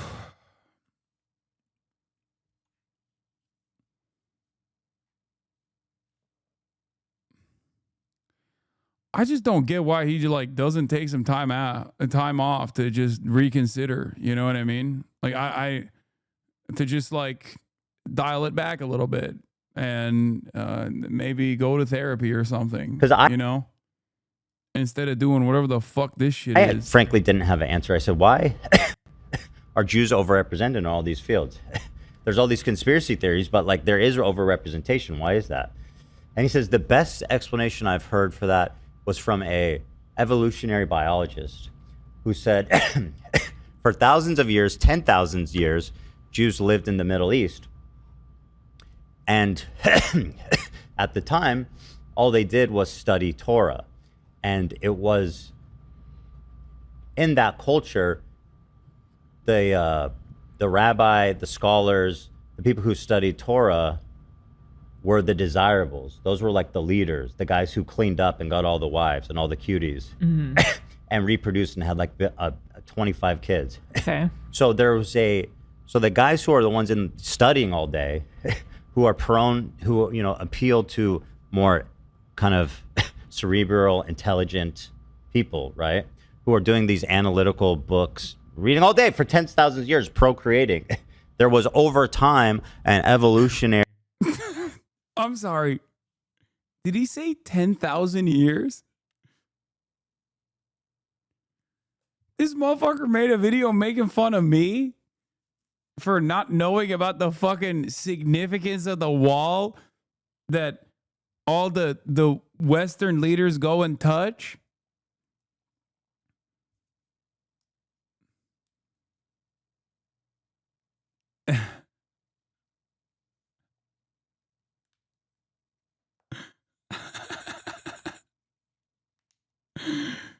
Oh no. He says tens of thousands later on. Very a result of that is some. Also, what's the argument here that like Jews are like they bred themselves by accident to being like higher IQ or something? This is literally just race science. There is no difference. This is unironically what Nazis also say. They both say, you know, Jews are weak and sinister, but also they say like they're devious, and that's the reason why they, you know, control the media and shit like that. Why is he doing race science? What is going on? Some bump in IQ or aptitude or something like that, right? There was like a selective breeding happening unintentionally over tens of thousands of years in the Middle East. Obviously, that's no longer happening now. Say that that whole theory of genetically people getting smarter over time is like, that's not true. That's what okay. Yeah. It's how you don't think that it's possible for. Yeah, we know that's definitely not happening now because Ethan is not the fucking brightest crayon. I'm sorry. Oh, Jesus Christ. He's like, God damn. Well, you can breed for anything, right? Like you see dogs, like how different dogs are. If you selectively breed intelligent people, the kids will become more intelligent. What are you doing, Kaya? That's for sure true. Kaya, that's just selective breeding. I mean, intelligence is inherited. We all know that, right? If you have smart parents, they're going to have smart kids. Sometimes. What? Intelligence is inherited? What is he saying?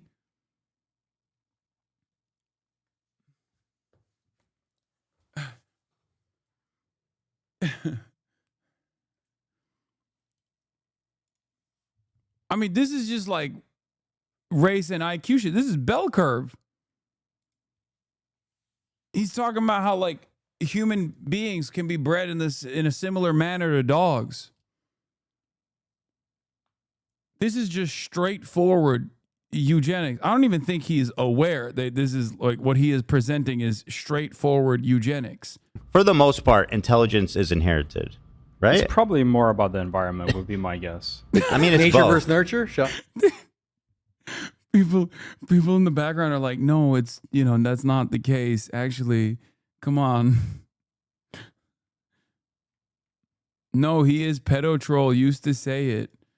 I think it's both. What? You never heard nature versus nurture? Dude, there's people that are just born dumb as hell. Oh, for sure. And you meet their parents who are dumb as hell. But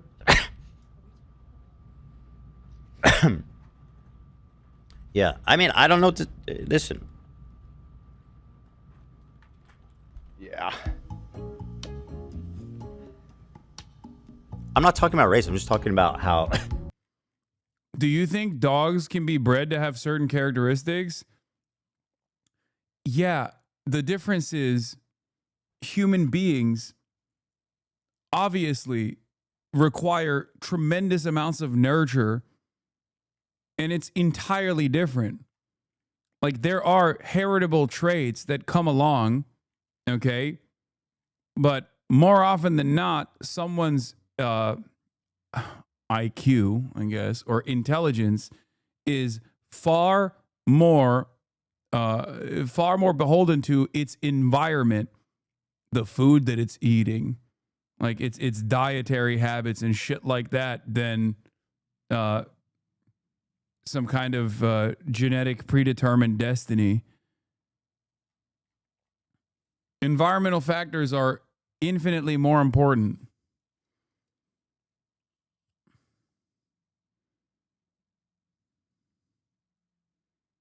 Genetics works. That's it. That's all I'm talking about. I'm not in favor of it. I'm saying it was accident. I don't know that that's what happened. The rabbi told me, and I was like, that kind of makes sense. But like, obviously, I'm just explaining how fucking evolutionary biology works. Look at the variety of dogs. Some dog breeds are smarter than other dog breeds. Like, I'm not saying other races are smarter than other races. I'm just Well, I saying mean, he did that. say that. He did. That's smart. Yeah. What the fuck? What do you want from me? I don't know. Why are you yelling? I don't want anything from you. I'm just letting you know I disagree with that. I don't think that that's true. You don't believe that intelligence is inherited? No.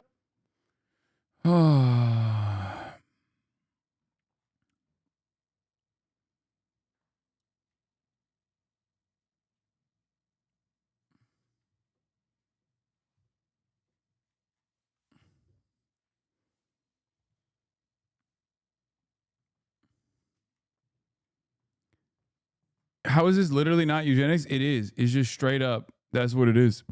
It is eugenics. Anyway, good luck to everybody involved. It seems as though they are not going to continue this. It seems like there's a brief ceasefire between Ethan Klein and Molestiny. The pedo troll and Pedestiny have decided to do a ceasefire so they can focus on the real target that matters. So congratulations. Really is do nothing win, huh? I wish that these guys would never talk about me. Okay? I wish that they would do whatever the fuck they're doing on their own time. I wish they wouldn't do this shit, you know? That's what I wish. My life would have been infinitely better for the past 6 years if there wasn't like multiple active cyber stalking operations that are constantly trying to desperately smear me every step of the way. Someone find me this Kitchen Nightmares episode, please, because this is a hot button topic. Okay? A Hasanabi head posted this tweet. Rewatching Kitchen Nightmares, and it makes so much sense that the couple who owned Amy's baking company were Israeli. To be more specific, the guy was Israeli, and they had to move there when he was deported due to crimes. They're divorced now. Okay? Now, it's interesting because this went viral, and then people were like, this is anti-Semitism. You're being anti-Semitic. Turns out, I feel like I've watched this one before, but we got to watch this. We got to watch this. We got to watch this episode. And we got to see, the full epi. Okay. So, reacts are back. Kitchen Nightmares, Amy's Baking Company, the full episode. We're going to take a look and see, if this is true. What kind of behavior that they're watching Kitchen Nightmares. This, apparently, I mean, we watched this before, but like, this couple, or the man is Israeli, and there was like a viral tweet that came out from a Hasanabi head that said, rewatching Kitchen Nightmares, and it makes so much sense that the couple who owned Amy's Baking Company were Israeli. And wait, he got deported to Israel? Wait, shut the fuck up. The exposure of Amy's Baking Company and Amy, Amanda Kirkham's $210,000 credit card bankrupt bonanza. The system is broken. Good afternoon, folks. So as often as they do, the Real Minds post about Amy's Baking Company just down the road from me in Scottsdale, Arizona, got me thinking about my own experience with ABC's The Kitchen Nightmare episode of Gordon Ramsay and where are they now? Obviously, this story is apolitical, but Amy is one of the original Uber Karens. And now that she has a massive bankruptcy under her belt, I would expect her to run Congress as a MAGA conservative. See, these Karens are the ones that give me a bad name. Yeah, well, right? I'm fighting for the working class and sticking it to the corporation. These Karens are not. This is not what I stand for. First off, Amy's Baking Company was founded in October 2006 solely by Solomon Buzaglo. Amy was Sammy's wife. Amanda Patricia Kirkham and Sammy, by his own account, has spent $1 million putting this restaurant together as a gift for Amy. The disastrous Kitchen Nightmares episode aired on May 10th, 2013, and the restaurant permanently closed on September 1st, 2015. If you didn't follow the story, a full synopsis is available on Wikipedia. I'd recommend you to find an episode as it was some of the most batshit crazy reality TV at the time. My own memories of the place sometimes get confused with the episode, but the Harkins Theater there was where we went all for our movies at the time, so we would always marvel at how empty ABC was, and Sammy would kind of lurk menacingly out front, like it was daring you to try to come in and order something. We did go with friends one time, and we were served by Sammy and saw Amy milling about in the back. Service was slow and arrogant, and the pizza was soggy and close to inedible. A horrible I'm never going back situation. Sammy, now 74, and Amy, now 51, have reportedly moved to Los Angeles and then to Israel when Sammy was deported in 2018. What the fuck? Amy appears to have moved back to Tempe, Arizona, where she filed and obtained a divorce from Sammy in 2022. You will know the divorce files have been sealed. Then, Amy declared Chapter 7 bankruptcy on August 9th, 2023. According to the filing, she's unemployed, had not earned a lick of income in the last 3 years, and was supporting 2 cash. She also had 24 consumer credit cards accounts and 209,630 of unsecured debt. Holy shit. The majority of that incurred after the closing of Amy's baking company. The bankruptcy debts were discharged November 21st, 2023. How the fuck did this guy get deported back to Israel? I thought he initially ran away from Israel. Apparently he was born in Morocco, but is an Israeli citizen. Infamous eatery owner headed home. Israeli Sammy Buzaglo, who achieved internet notoriety after appearing in Kitchen Nightmares, may be deported for criminal past. Wait, so we in America have an extradition treaty with Israel, but Israel doesn't have an extradition treaty with us? What the fuck? Did you know that? No, I didn't know any of this. I'm just finding out for the first time. Wait, Brandon deported him? The deporter in chief. Wait, no, this is 2013. Wasn't it? Is it Obama? Oh, no, it's not. Yeah, you're right. It is Obama. Obama did it.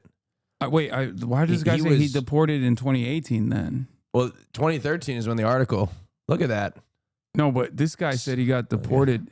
Yeah, see, Sammy was deported in 2018. This article says, but this article says 2013. Maybe it took him a few years to process it, but it was Obama's administration. Wait, 2018. That was under the Trump administration. Yeah. Right? No, not Trump. Wait, it was under the Trump administration. God, all these, I'm getting old, man. All these years are blending together. Yeah. Buzaglo was born in Morocco, but is an Israeli citizen. The revelation of his criminal background is in line with some of his comments during the show, which included a retort of, I'm a gangster, not you. I'm the gangster, not you, to Ramsey. Buzaglo's wife, Amy, 40-year-old U.S. native, also has a criminal background, including a year-long stint in jail over a Social Security scam, which was revealed during the court case. Oh, God. The Buzaglos achieved instant notoriety after they appeared on Ramsey's long-running show, which centers around the famously abrasive celebrity chef being invited to failing restaurants in an effort to turn them around. However, the Buzaglos' behavior on the show, which aired on May 10th, is known for caustic exchanges between Ramsey and the restaurant owners, was so extreme, physical altercations, screaming, taking tips from waitresses, name-calling, they became instant pariahs. The posts were subsequently removed, with the Buzaglos claiming that their account had been hacked. The restaurant closed in the wake of negative publicity and held a grand reopening on Tuesday, but that event was evidently sparsely attended. If Sammy does get deported back to Israel, at least some aspects of his lifestyle might stand him in good stead. He could always open a new restaurant in Mahana Yehuda Market in Jerusalem, where yelling is a way of life. Oh, no. Okay, so he had a stint with the law for his criminal past, and then his deportation was made final. It was finalized in 2018. Really Israeli that we were just talking about, because like Israel is so not aligned with, like, I don't know, historic Jewish culture at all. That lady is a American hog, okay? And down to the talking with the hands and the rude abrasive behavior, you see it. She spiritually is. 2025 is like playing Metal Gear Solid 3 after becoming politically aware. It's just it is a entirely different lens. Eat at her restaurant. I mean, she's also like, she's responsible for the food being inedible.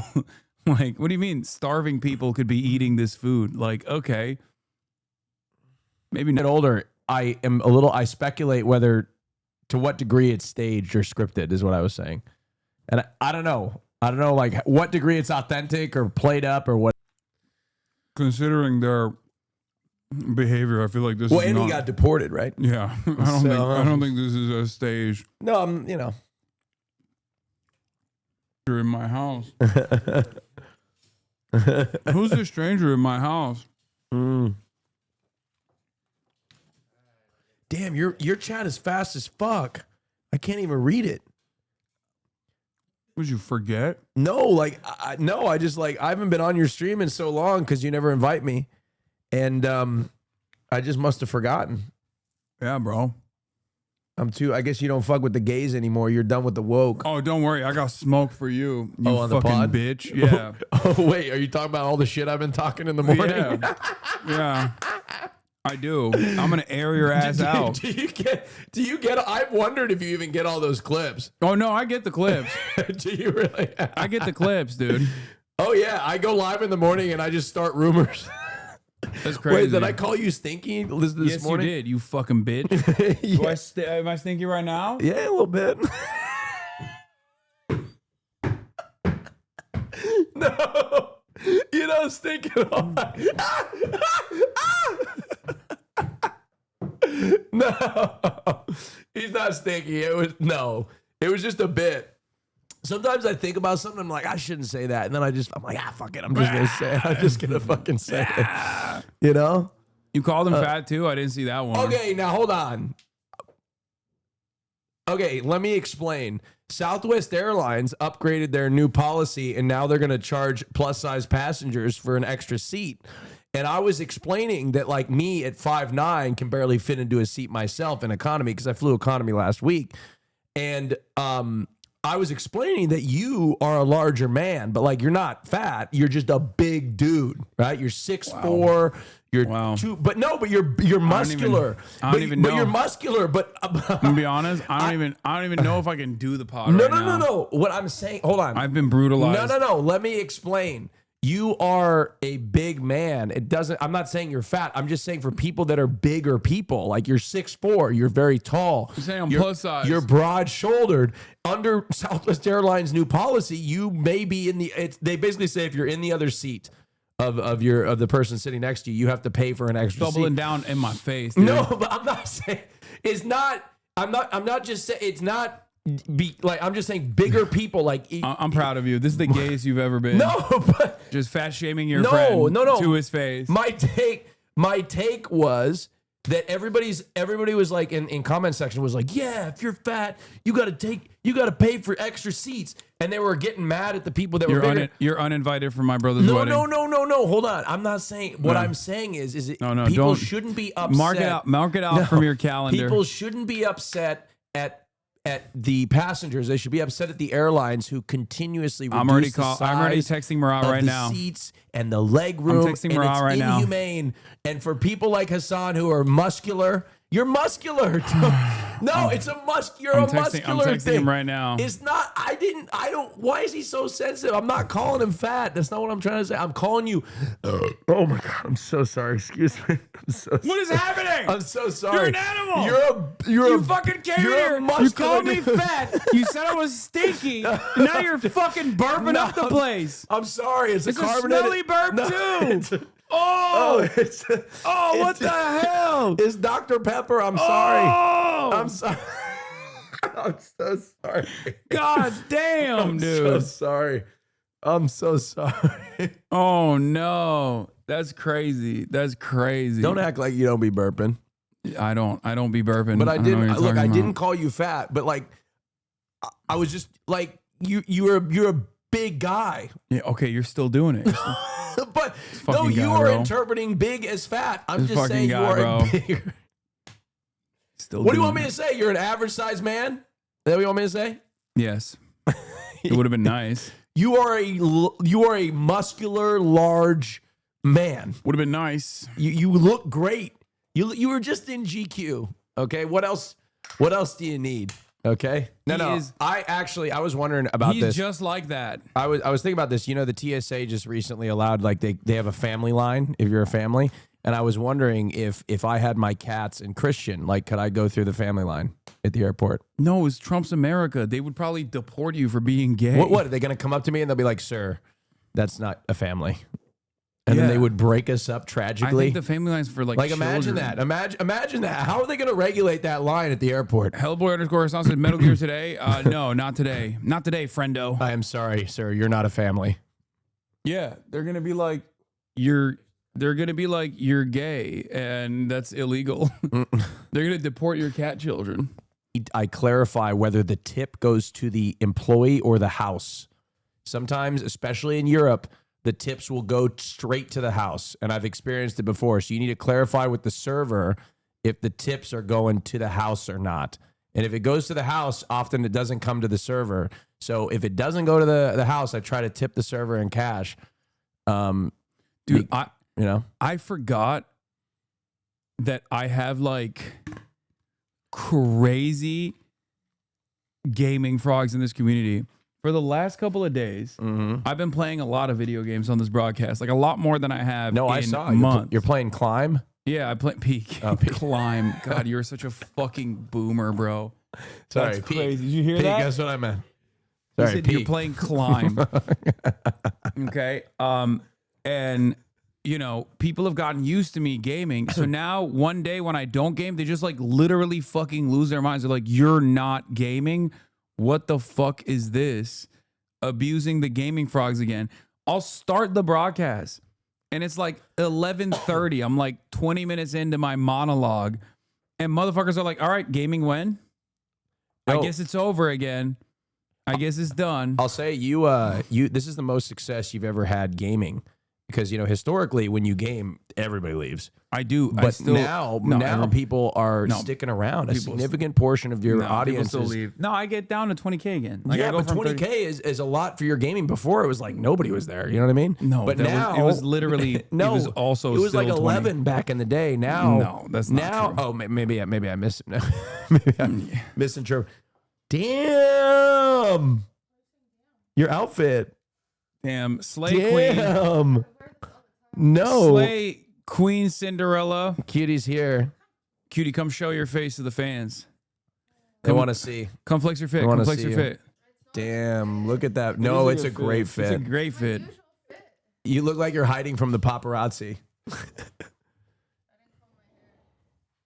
No, this is a great fit. This is a great fit. All right, well, we're about to do the pod, everybody, so I have to go. Unfortunately. Oh, we were watching Kitchen Nightmares episode, Amy's Bakery. Oh, you've been working so hard. Yeah, well. It's so hard to do that. Oh, are you talking shit about the amount of time I dedicate to my craft? It's not easy to react, okay? You have to come up with the best possible. You have to come up with the best possible jokes. But anyway, love you guys. I will see you tomorrow. And then Saturday and Sunday, I'm in Michigan, Detroit and Dearborn, Michigan, Hasanabi and Marchy Poo. Thanks for the invite, huh? You fucking asshole. I did invite you. What? You said you have. Oh, that's right. I'm busy this weekend. Oh, yeah. But hold on. But no, he said he's holding like a memorial service. No, that and was I thought last it was weekend. for the. I have a pool party this weekend. Are you fucking kidding I'm me? hosting a pool party. That's What the can reason. I do? I can't cancel That's the the party. reason why you're not coming. I can't cancel the pool party. You It's son my of a bitch. fucking party. I'm going to Minneapolis and I'm not bringing No, you with you me. have to. No, You I'm have not to. bringing you with me. No, I'm you not, have to I'm bring not. me. I'm going by myself. No, you can't. And I'm going to hang out with the Vikings. No, you can't. Yes, 100%. I know the Vikings cheerleaders. We got to do something with the cheerleaders. No, I'm going to fucking hang out with the Vikings. I'm mutuals with the and the Crumble Cookie CEO too. We can hang out with him okay, too. well, We'll that's talk about that on the pod. Crazy, bro. Yeah. That's crazy. Minneapolis. You're so done. No, Minneapolis. You're dead. You're I'm done. taking you to a Vikings If game. you were coming, if you came with me to Michigan, we could probably swung Will to come to Michigan as well. You think I got that kind of motion? I could have pressured him because you're coming too.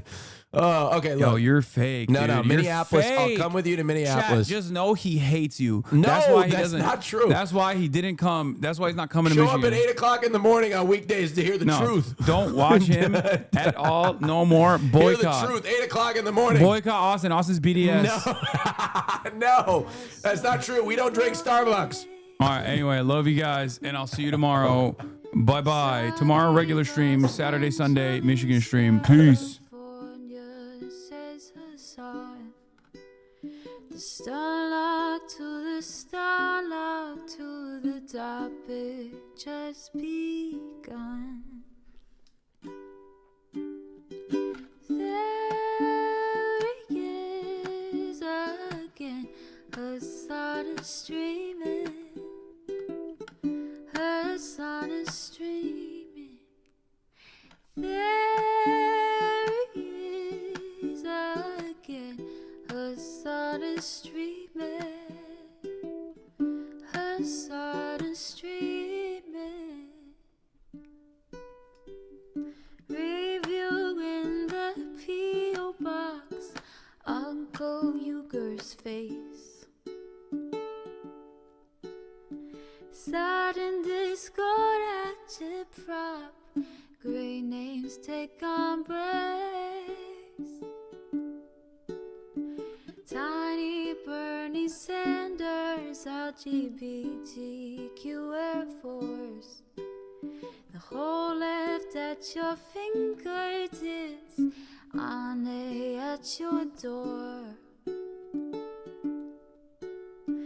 H3 crowded debate, the Young Turks online show. 3 full fucking years of this, plenty more to go. 90-day fiance talks of champagne bourgeoisie. A Trump rally live reaction on mass riot at DC. There he is again, Hassan is streaming, Hassan is streaming. There he is again, Hassan is streaming, Hassan is streaming. Reading a live stream, fair comments, Austin show chat advice, and all the ways the right-wing pipeline can suck you in online. JCS react, Lord frame gets broken, cover blown. A full-blown mass pandemic, monster streaming at your home. Total radicalization coming out to find. The system you were taught to trust in was broken the whole time. All these daily streams, whether big or whether small, have helped me and so many find the meaning through it all. There he is again, Hassan is streaming, Hassan is streaming. There he is again, Hassan is streaming, Hassan is streaming.